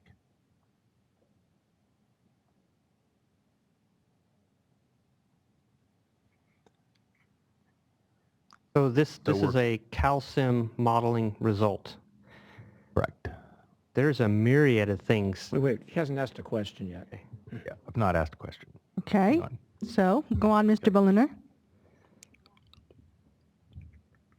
So I believe that by comparing figure 2 to figure 1, it's possible to determine the relative effect of the three assumptions of climate change, rule curve, and allocation logic.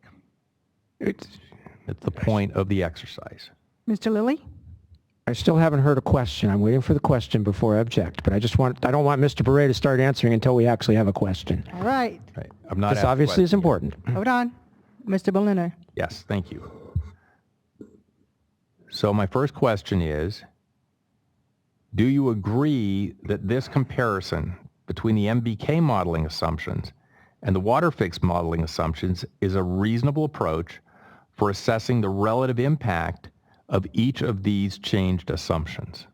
And now I'm going to object. This is a whole different order of magnitude different than anything we did where we said we would make a foundation later. What we did with our exhibits was we took the petitioner's modeling output and we prepared figures that were simply the numbers from their modeling output. What they apparently have done here is make some significant changes to the actual modeling and then prepared this figure 2 based on their changes in the modeling. And it's really not appropriate for them to ask Mr. Beret anything about the changes that their modelers made to the MBK modeling. They certainly can offer their testimony on rebuttal if they think it's appropriate, and we'll consider it at that time. But this is inappropriate to ask him questions about the modeling that they did without anything for him to know exactly what was done. Mr. Berliner? This He is- makes a good point. This is not new modeling. This is withdrawing from the MBK model these three assumptions. So it's math. It's basically math. Let's do it, let's go with this approach, because I appreciate the question you're trying to get at, which is what is the changes that were made. I mean, what were the most impactful? How does it influence the outcome? I mean, I appreciate that line of questioning. I would suggest, Mr. Berliner, and I will allow you to ask this, but I would suggest that you ask your questions based on your analysis, but don't ask for Mr. Beret's legitimizing your analysis, if that makes sense. You perform an analysis that shows certain changes and certain impacts. Ask him about those changes without asking whether or not this is the way he would go about doing the analysis. That was probably as clear as mud. Well, my approach is a little different. Let me try something and see if that works. Okay, hold on, Mr. Jackson. Turn on, please. In the first part of the hearing, we got some instructions on surprise testimony. This is not mine, but it seems like this would be a good time to clarify what the board means by surprise testimony. The rebuttal would be an appropriate place for this kind of cross. I just wanted to know, I mean, obviously, Mr. Beret and other experts may very well find themselves in this position where they get hit with something new after the close of the testimony, and I wanted to sort of make that consistent. Thank you, Mr. Jackson. Quickly, Ms. Desjardins. I just wanted to concur. I disagree with Mr. Berliner's assessment I disagree with Mr. Berliner's assessment that this is just simple math. Thank you. I believe it belongs in rebuttal. Thank you. I will remind everyone that when petitioners put out their witnesses, other parties were allowed to take the modeling, prepare their own analysis and charts, and use that as the basis for their cross-examination. I will give petitioners the same courtesy with respect to their cross-examination. So, Mr. Berliner, please try again. I will. Thank you. Mr. Bray, if you wanted to calculate the difference between the MBK no action alternative and the MBK alternative for a 3H modeling, what would you do? If I wanted to calculate the difference? Yes. The relative effect, let me be more specific. The relative effect of the three assumptions on water supply. Relative effect of those three assumptions? Of those three assumptions, yes. Yes.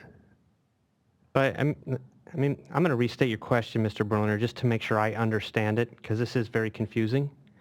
So what you're asking is, if I were to take out those three assumptions, what would be the difference in the operations of the project and the results of the modeling? Correct. I would have to perform a detailed evaluation and look at the models in detail to ensure that the difference between those two model runs is a true depiction, an accurate depiction of the action that I'm taking by removing those. That's a complex modeling exercise. It's not simple math. Okay, so let me cut you off. I can tell I'm not going to get an answer to my question. So in the interest of saving time, and I'm not saying you're being evasive, I just know I'm not going to get an answer that I'm looking for. So let me just ask you this more generally speaking. Based on your familiarity with your work, would you agree that the San Luis rule curve and the water supply allocations are the modeling assumptions that work together to have the largest effect on storage levels north of the Delta and south of Delta export operations? Those, in combination with the joint point of diversion assumptions, are probably the three factors that have the largest influence on the model results. And could you put a percentage or an approximate percentage of impact on that? No, I can't. I have not performed the analysis. Okay.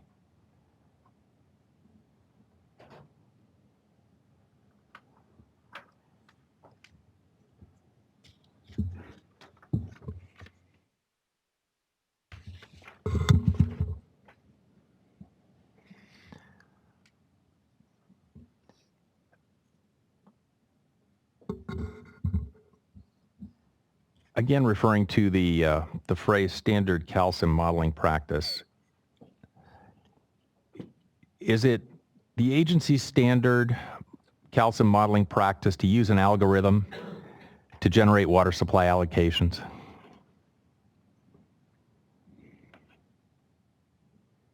Well, all models are algorithms, so in that context, yes.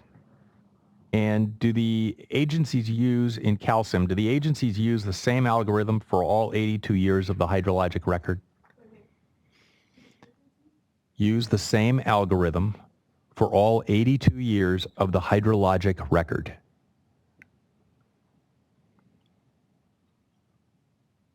I believe they do. And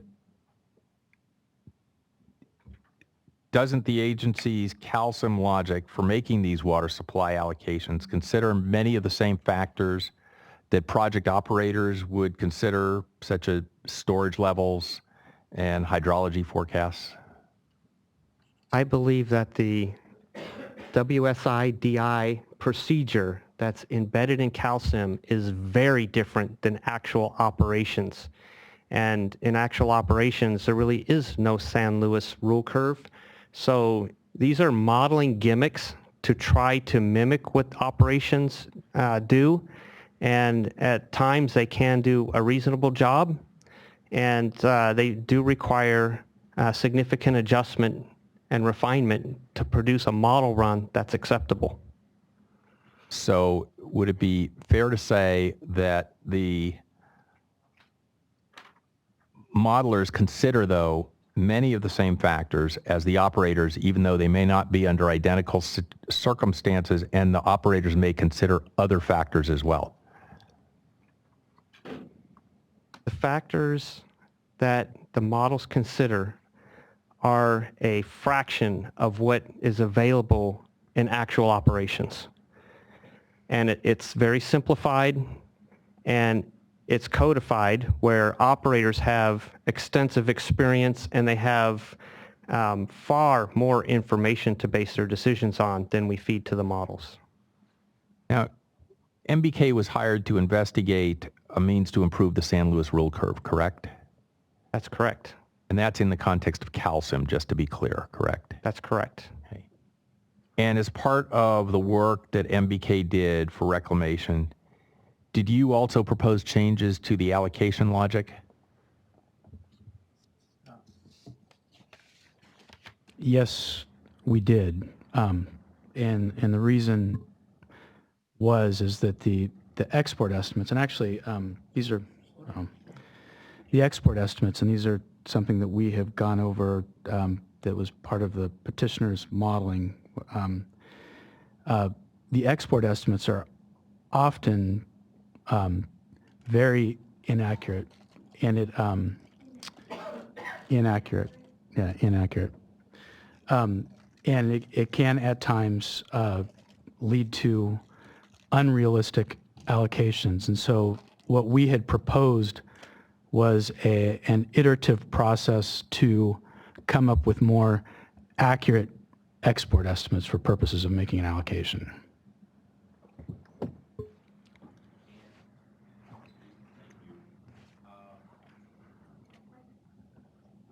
Sorry. Mr. Eason, thank you. So regarding these export estimates, are they the same as were used in the BA modeling? No, they're not. How are the two approaches different? The approach that we've implemented in CalSim for the BA modeling is a process where the allocation forecasts get much closer, the export estimates get much closer to the model results, so that when you're making allocations to south of Delta, the allocations that are made, the forecasted allocations, are much closer to what's actually being exported. And the reason this is very important is when you increase the capacity, the export capacity, you have to recognize that increased ability to export when you're making allocations. Without doing that, you have the results that you see in the petitioner's models where the water could be exported and it just sits in San Luis and doesn't get allocated. So that causes San Luis operations to be unrealistic and stay high and not allocate that water. And that has a ripple effect through the entire system. So the WaterFix used one set of numbers for the entire 82 years, correct? There's 2 sets with the CVP and 3 sets of tables for the SWP, and they're all dependent upon how much San Joaquin River flow occurs. And so if it's a wetter San Joaquin, if it's a wetter San Joaquin River, then the export estimate will be higher, and that's because the San Joaquin River contributes to Old and Middle River flow. So if there's a higher Old and Middle River flow, then you can export more. Old and Middle River flow.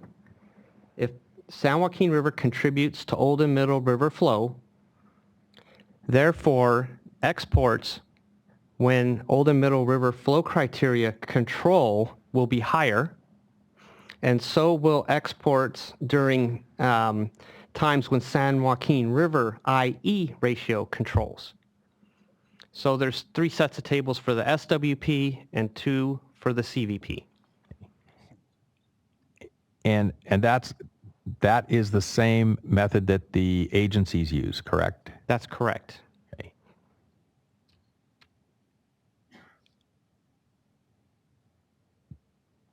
Did MBK use a modeling approach where you used separate numbers for each individual year? Yes. And could you explain what you did? And I know this is complicated. Took me a long time to understand this. Could you try to do it short and in plain English? It's actually fairly easy. And slowly, yes. It's not complicated. And when you look at the tables for export estimate, every hydrologic year is very different. San Joaquin flows are different. Hydrology is different. And to use one export estimate or 2 export estimates to represent all the years means that you're going to have a lot of years where that export estimate is significantly different than what's being exported. And when there's those differences, the allocations are going to be off. So what we did is we developed a procedure where we run the model and determine,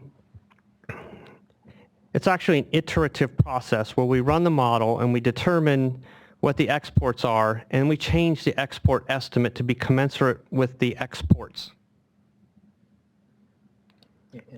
I want to add to what Mr. Bray is saying, and he is exactly right. This is you could call it an iterative process. You could call it a trial and error process, but the whole point is for every year, and I want to make this clear, we reviewed the allocations for the no action alternative in each of our alternatives. Alternative. We reviewed allocations every year to make a determination, is this a reasonable way to operate the project? And if we made the determination that it wasn't, and Walter has shown you a very good example with the petitioner's modeling in 1975, where that was not a reasonable allocation. In a time like that, we would do a trial and error process to make a determination as to what a reasonable allocation would be, taking into account carryover targets, available export capacity, San Luis carryover, making sure that we wouldn't short south of Delta contractors. It was a very laborious process, but by doing that, I really believe that we got a more realistic result than you would with the standard methodology. And let me add to that too. The reason that we chose this approach is because, as I mentioned, operators have a lot more information at their disposal to make these decisions. So when you're in May, the water supply that you have available is pretty well known. Yet CalSim, with these export estimates being one number, could really misrepresent how much water is available and could be exported. And because of that big difference that we saw, and you see in the petitioner's modeling, we felt that that was an unrealistic operation. So we refined that operation to come up with something we believe is more realistic and better reflects how the California WaterFix would operate. So you looked at a given year, and I'm going to ask your indulgence as I try to, I'm not asking you to agree with me, I'm just going to ask you if I've got it accurate. You looked at a given year and you said, in order to optimize the amount of water that might be moved from north of Delta to south of Delta, you compared what the result was under the WaterFix model and said, gee, there was a lot of water left upstream in that particular year. Let's go back and make an adjustment to that year in order to not leave as much water stranded up north and move it down south where it could be used for exports, correct? Not exactly correct. you've got the general idea, but we did not optimize the use or release of stored water. What we did is we looked at the upstream storage levels in springtime and said, and made an assessment, because we didn't, you can't look all the way through and know what next year is and know what's going to happen throughout the entire year. But in May, you have forecast volumes that go through July. There's forecasts that are made that are fairly accurate. So we looked at how much was in storage and how much of that storage in the spring do we think we could release for south of Delta while still meeting the upstream carryover requirements and RPA levels. So we made an assessment in the springtime of how much water can we release for south of Delta. And you'll notice in our results, in the drier and critical years when storage is lower, we don't move water. We move that water when the storage is high in the springtime. So that's the process we went through. It wasn't to optimize the amount of stored water that was to be conveyed. It was to assess how much water is available upstream and determine how much of that can we convey while meeting the requirements in upstream. And you did this over the 82-year hydrologic history, correct? That's correct. Okay. And I mean, we looked at the allocations, and there were years where the standard practice, the WSIDI, and we had more detailed export estimates, where the allocation, we look at that and we think it looks reasonable. It's really, and it's really just, when we saw allocations that did not look reasonable, it's more important to get the result right than to hold yourself to a standard practice. Now, this was exercised in hindsight, correct? No. This was, when we're running the model, we assessed it in the springtime, just as operators do. We assess how much water supply is available and we make our allocations at that time. You can't look too far ahead in modeling. You know, if we were to look ahead, we would never have an impact in a dry year from moving stored water in a wetter year, because we would know next year's dry, we shouldn't move it. So what we did is look at the given year and try to come up with a reasonable operation given the conditions in that year. The years you looked at, though, were the 82-year history, correct? We looked at the full 82 years of CalSim. Yes. So if you're applying your approach in the future, how do you operationalize that? Let's say we're talking WaterFix is built and we're now in the year 2030 and it's operating and you're in January. How do you operationalize that? That's a great question, because in actual operations, they're going to look out the window. How much water do we have in the reservoirs? What's our forecast? What's our snow melt? You know, what's our snowpack? And they're going to make an allocation and an operational forecast based on the conditions that they have at that time. Then when they get to February, they will update that. And they'll update that all the way through May when they make a final allocation. And they, like I say, in operations, they actually have a lot more information than we're feeding to CalSim. So the procedure that we put into our modeling mimics the procedures and the way that the operators walk through their decision process. And it's a lot more work to run the model. It takes us a couple of weeks to do one model run rather than plug the model in and run with the standard operating procedures. So if we're in 2030, understood operators have a lot of data, far more than the modelers have. The modelers, as I understand it, are not looking to get it precisely right in 2030. I'm sorry, the modelers are not looking to get it precisely right. The operators, of course, are trying to maximize whatever they can under the given circumstances based on a myriad of considerations they have to make, correct? Yes. So the modelers are looking ahead for forecasts, correct? Yes, they use forecasts. If you're... I think that may have been clear. Did you mean the modelers or the operators? I think you meant the operators. No, I meant the modelers. And when you said The modelers are forecasting. The operators are basically operating in real time, when you correct? say forecasting, because you brought up 2030, are you saying forecasting to the way we're going to operate in 2030? Is that what you're saying? Sorry, maybe I've confused the record here a little bit. Okay. Let me start over.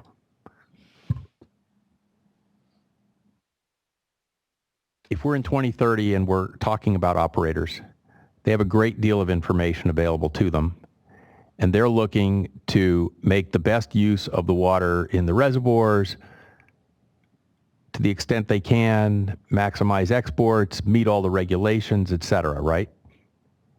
Correct. Okay. If you're a modeler, when you're looking forward towards 2030 and you're modeling future conditions, you're not in 2030, you're modeling future conditions. You don't have all that information, correct? I'm a little confused when, we're not modeling, operators don't look at 2030 right now. So are you assuming that you're in January, say, of 2030 and you're looking at that year? For my first questions, yes. If you're the operator, you're in January, you have to make various decisions rolling along January, February, March, April. Consistent with what you just discussed in terms of allocations, correct? Correct. Okay, so the job of the operator is different than the job of the modeler, correct? Correct. Okay. In order for your model to be useful to the operator in 2030, what will the operator do to make use of your model? And I'm going to object. This question is nonsensical. They've already said that the calcium period of record is 82 years in the past, and therefore to talk about modeling of 2030 doesn't make any sense. And I can assure you, I think we all know, the operators aren't going to look back and say, well, this was how it was modeled in 2016 to determine how they'll operate in 2030. They'll operate in 2030 based on the hydrology in 2030. So the question is ambiguous and to some extent very confusing as to saying how the operators in 2030 would rely on the modeling done today. So I object on that basis. Mr. Berliner, I'm confused too as to the relevancy of this line of questioning. Well, I'm trying to get to the relevancy of the modeling that MBK did. So let me ask another question. Did you run the model and then update the exports and then run it again?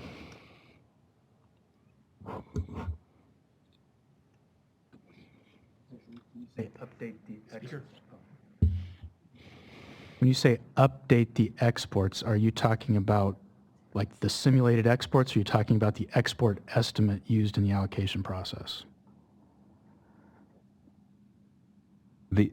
The estimates. Yes, we updated the estimates. And if I may give a little bit of background on this, CalSim, the WSI DI procedure, is based on iterating the model itself. You have to iterate the model in order to train that WSI DI curve. This is just another iteration that refines that allocation procedure to a more precise level so that the export estimates come closer to the actual exports in the model so that you get an appropriate allocation.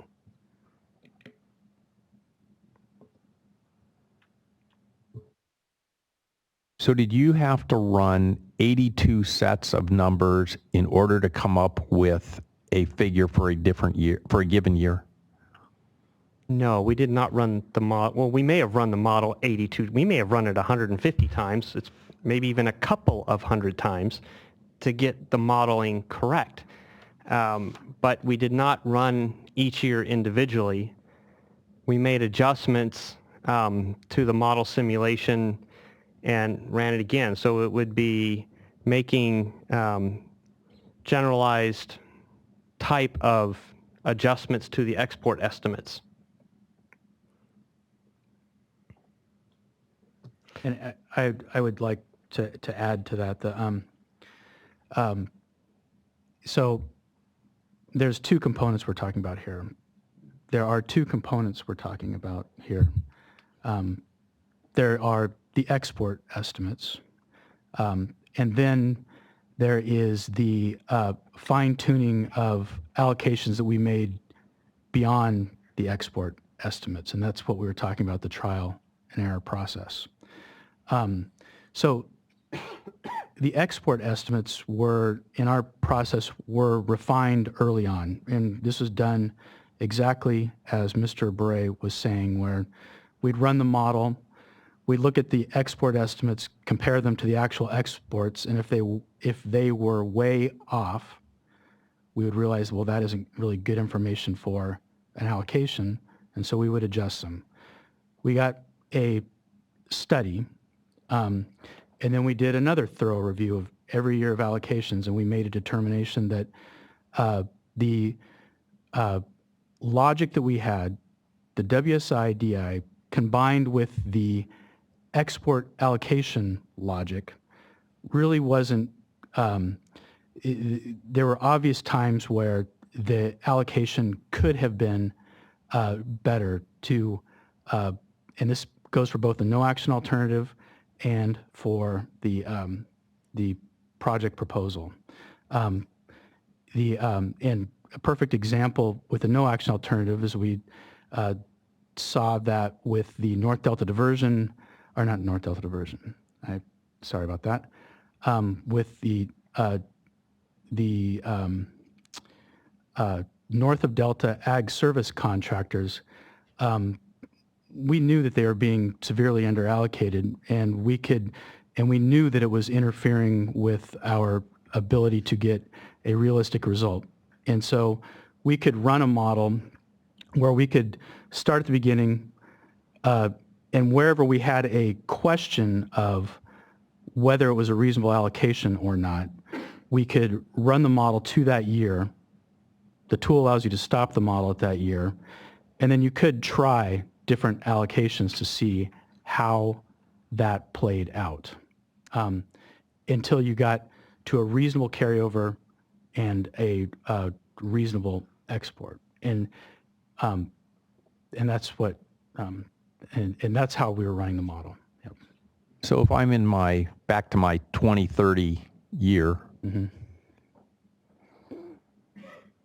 the operator can't do this trial and error over and over again, right? The operators can't go back in time. However, the operators have far more information than we're feeding into CalSim, and what we do is try to get the models to be commensurate with the amount of information and knowledge that the operators have when making that allocation. When you look at May 1st, we have a pretty darn good idea of what our water supply is going to be each year. And that's what we're basing these allocations on.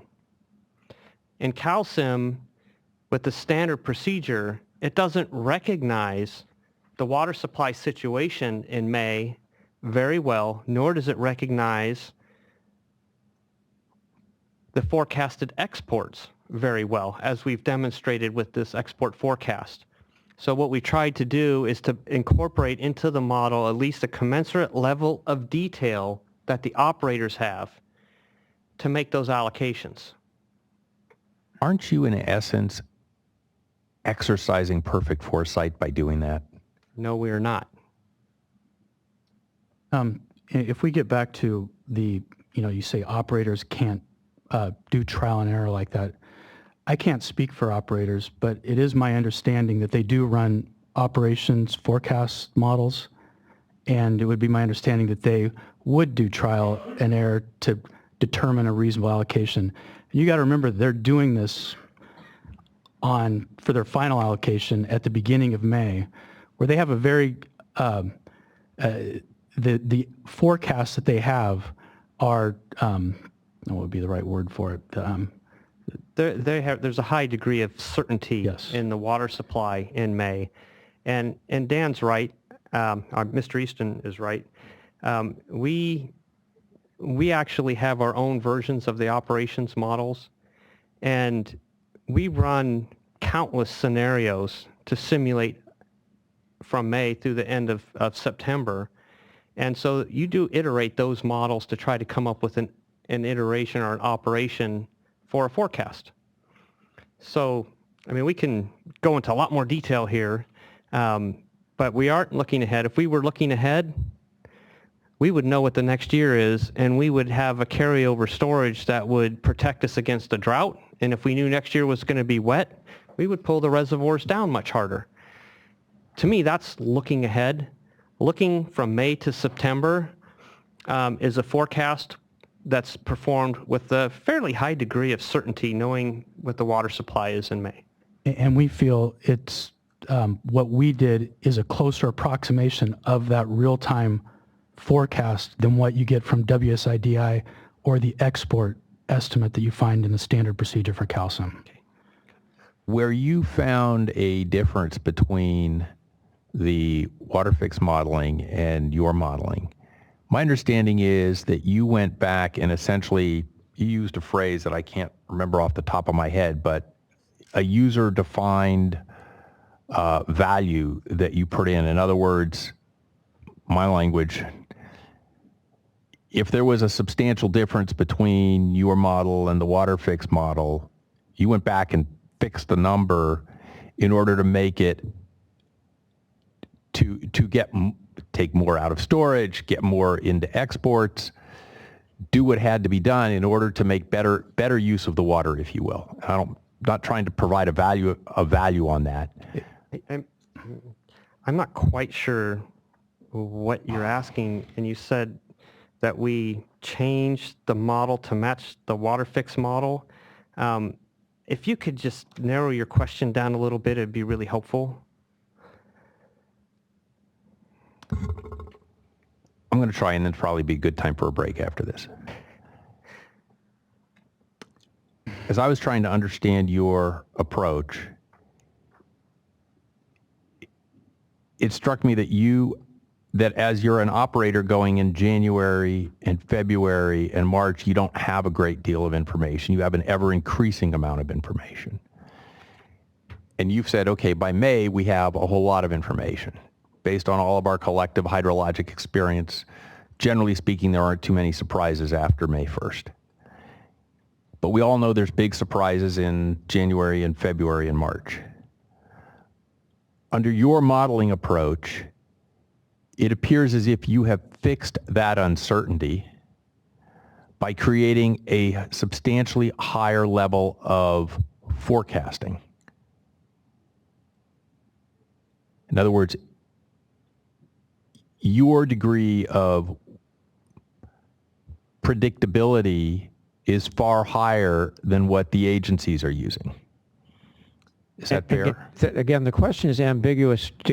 I'm not sure. The timing is very important here, and I don't know whether he's referring to degree of predictability in January or February or on to May, and I think it's a very important distinction, so we should break up the question. We're talking about January, February.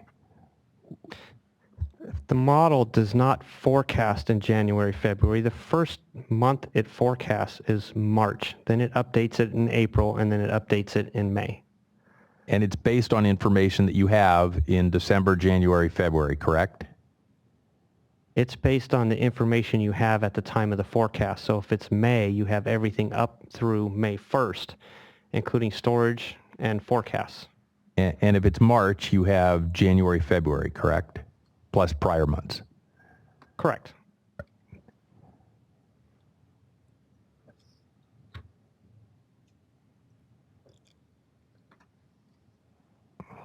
Maybe now is as good a time of break as any. Let's do that, but before we break, Mr. Berliner, Mr. Baker has graciously given you another hour, even though I hadn't made that determination yet. What additional, by my list, are you done with model assumption or approach, or how much more time do you need? Can we wrap this up in terms of your cross-examination today? I would say that I will run over to tomorrow morning. And you're still focusing just on model assumptions and model approach. If you give me just a minute to flip through my notes, Why I don't can you do probably that during the break? be happy to. We will resume at 4:30.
All right, everyone. Hold on. Microphone, microphone. Are we on back? I seen a lineup. Hold on, everyone. It's 4:30. We are resuming. Mr. Hitchens?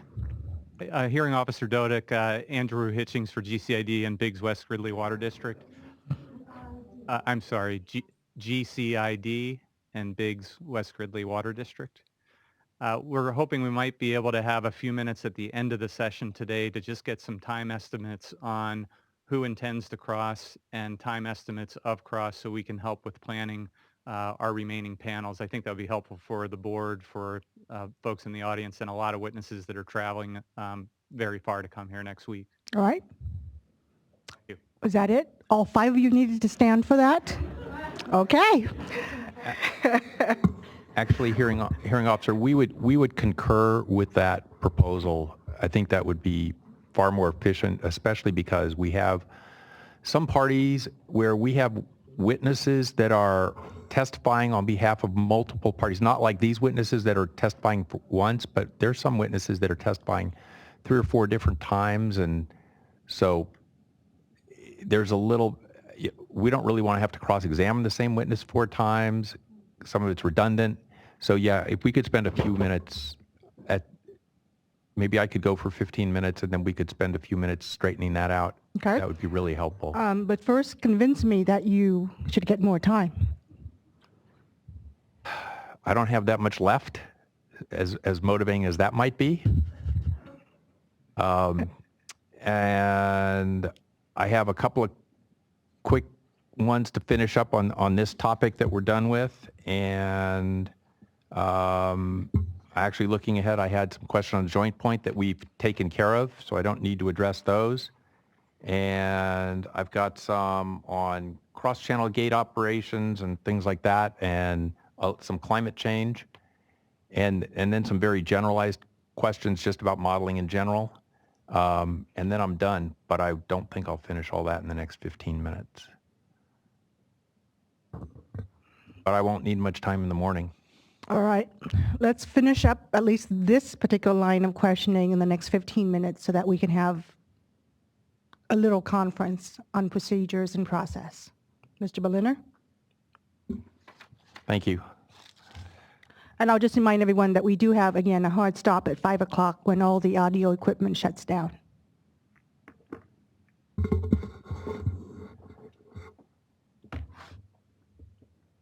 Mr. Bray, Mr. Easton, this modeling approach that we've been discussing, did you present this approach to the agencies?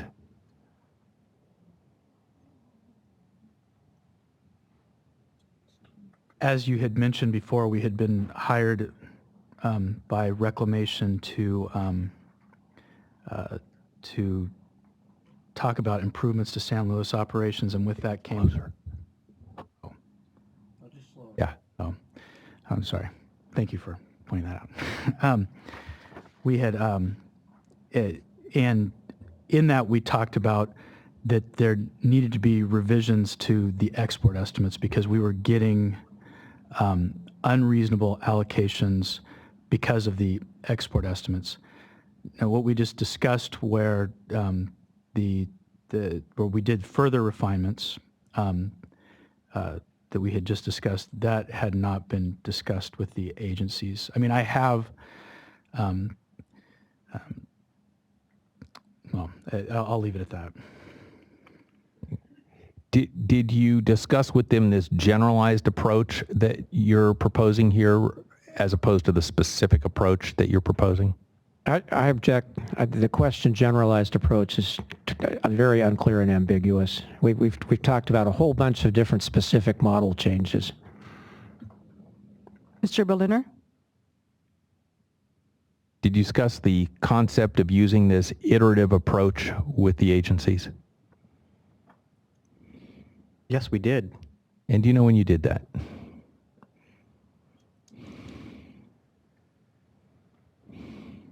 I'm guessing here because, you know, the older I get, the least I remember about time. It's a 1.5 to 2 years ago, I'm guessing. What was the response of the agencies to your proposal?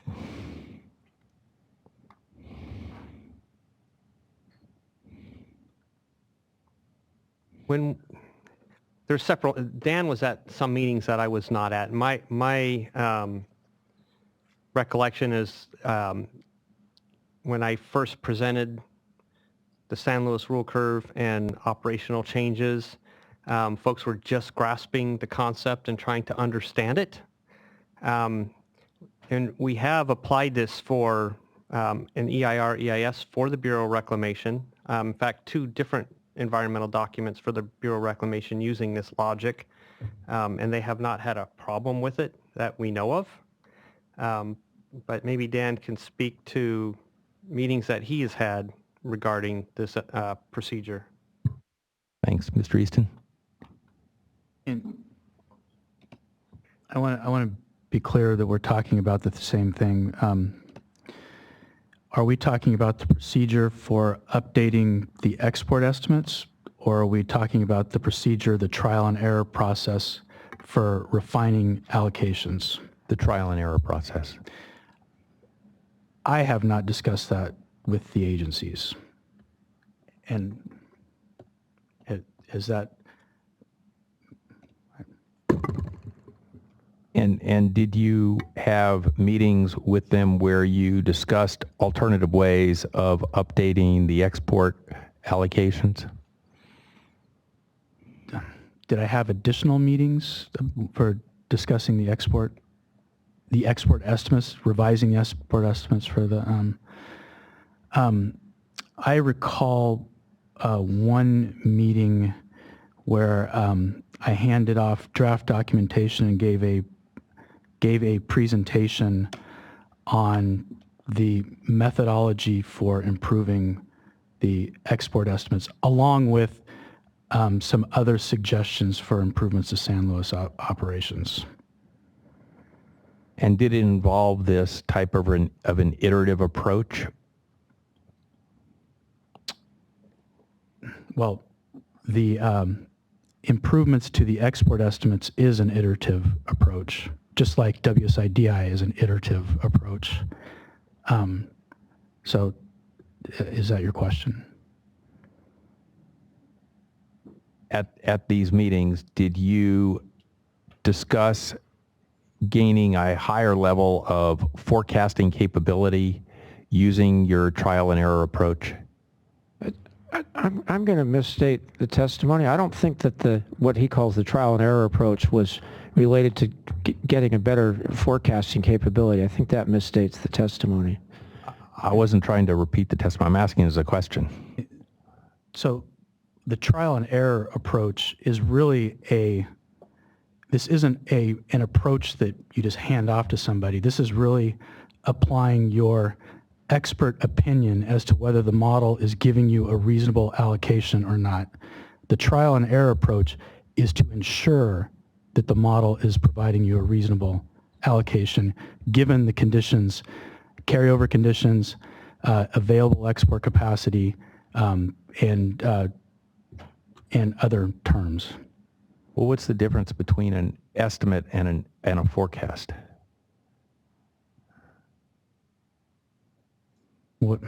I'm not sure what you're talking about. Well, you seem to make a distinction between an estimate and a forecast. Maybe I misunderstood you. Are you drawing a distinction between the two? I didn't draw... I think a forecast is an estimate. So I think he may have used the words interchangeably.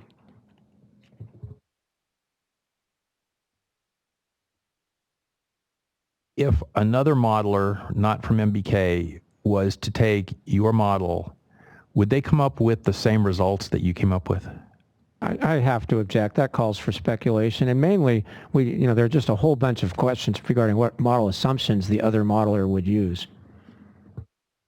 Agreed. Mr. Berliner? Well, this is kind of the point. If MBK is developing a model and expects the agencies, DWR and Reclamation, to use the model, they need to be able to run it and come up with the same result. If they use the same assumptions. Correct. And if they apply the trial and error method in the same way. And there's a great deal of judgment, as I understand it, in applying the trial and error method. So my question is, if you were to hand your model to Reclamation or DWR and say, okay, you run it, will they come up with the same answers? I don't think any model that a modeler developed could be handed to another modeler and come up with the same answers. I could take the model that the agencies submitted for this process, and I could run it without this iterative process and come up with very, very different answers. So it depends on the modeler themselves, on their expertise and their knowledge of the system and their knowledge of the models to be able to get an acceptable model simulation. Okay, thank you.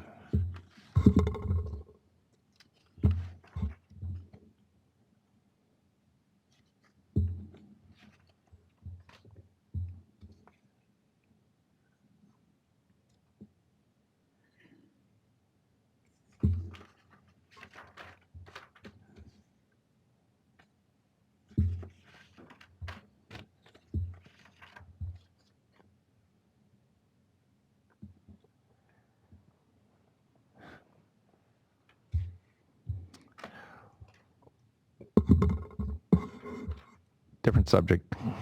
Mr. Berliner, if you're about to change subject, then I suggest we stop your cross-exam for today. Okay.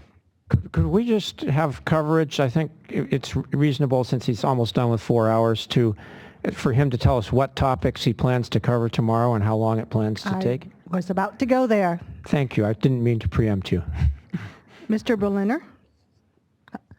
What lines of Some topic very we general modeling questions, sort of non-specific, which are very brief.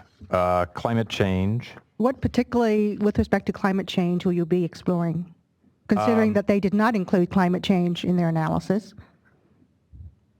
That's correct. And I wanted to explore a little bit what the effect of having removed climate change is, since they removed it, or didn't, I shouldn't say removed it, didn't include it. It included, okay.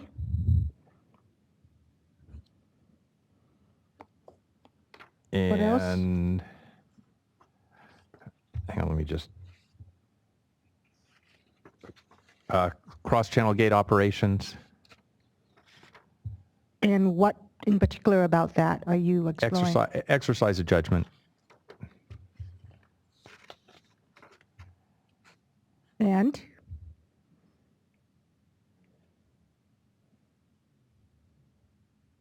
Oh, I've got a cleanup question on joint point.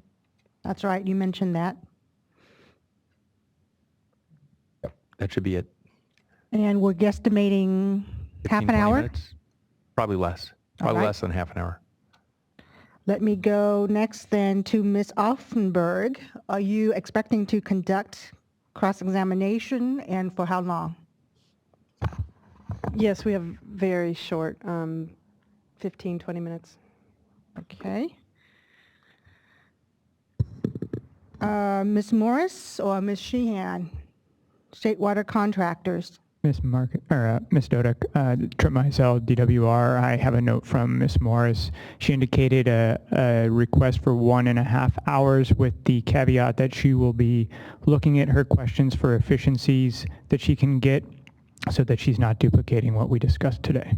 All right. Group number 4.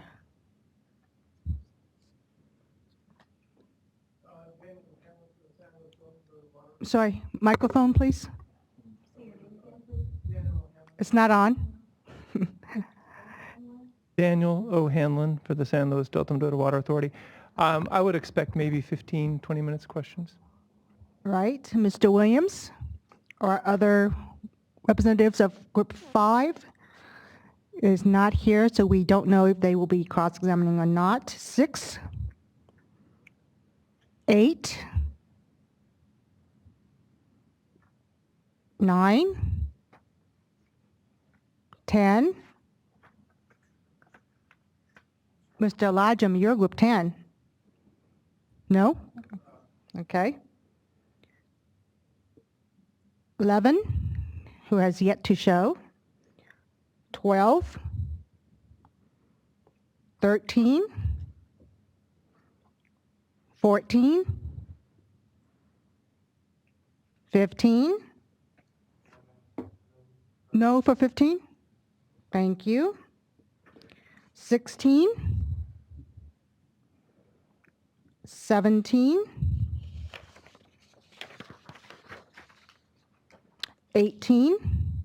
I'm sure Mr. O'Laughlin will be here. 19? Ms. Meserve was here earlier today, but I don't see her now. 20 is also Ms. Meserve. 21. Mr. Ruiz was here, but I don't see him now. 22. 23. 24. Okay, who remains here, whom I haven't called, who plans to conduct cross-examination? Ms. Desjardins? Anyone else? All right. Well, there are those who are not here who may show up tomorrow to conduct cross-examination. So we have a pretty good idea that this panel will be here at least through tomorrow. Okay. And then your panel 2, which is just Mr. Mark Van Camp, will be up next. Is that correct? I'm not sure. It's going to be a different attorney, but my understanding is Mr. Van Camp will be ready tomorrow for panel 2. Okay. All right. Anything else before we adjourn for the day? All right. Oh, Mr. Becerra. Very brief. We're still on casual Fridays, I assume. Yes, we are. Whoa. I just don't want to show up in a tie if no one else is, so thank you. All right. Thank you, everyone. We'll see you tomorrow at 9 o'clock.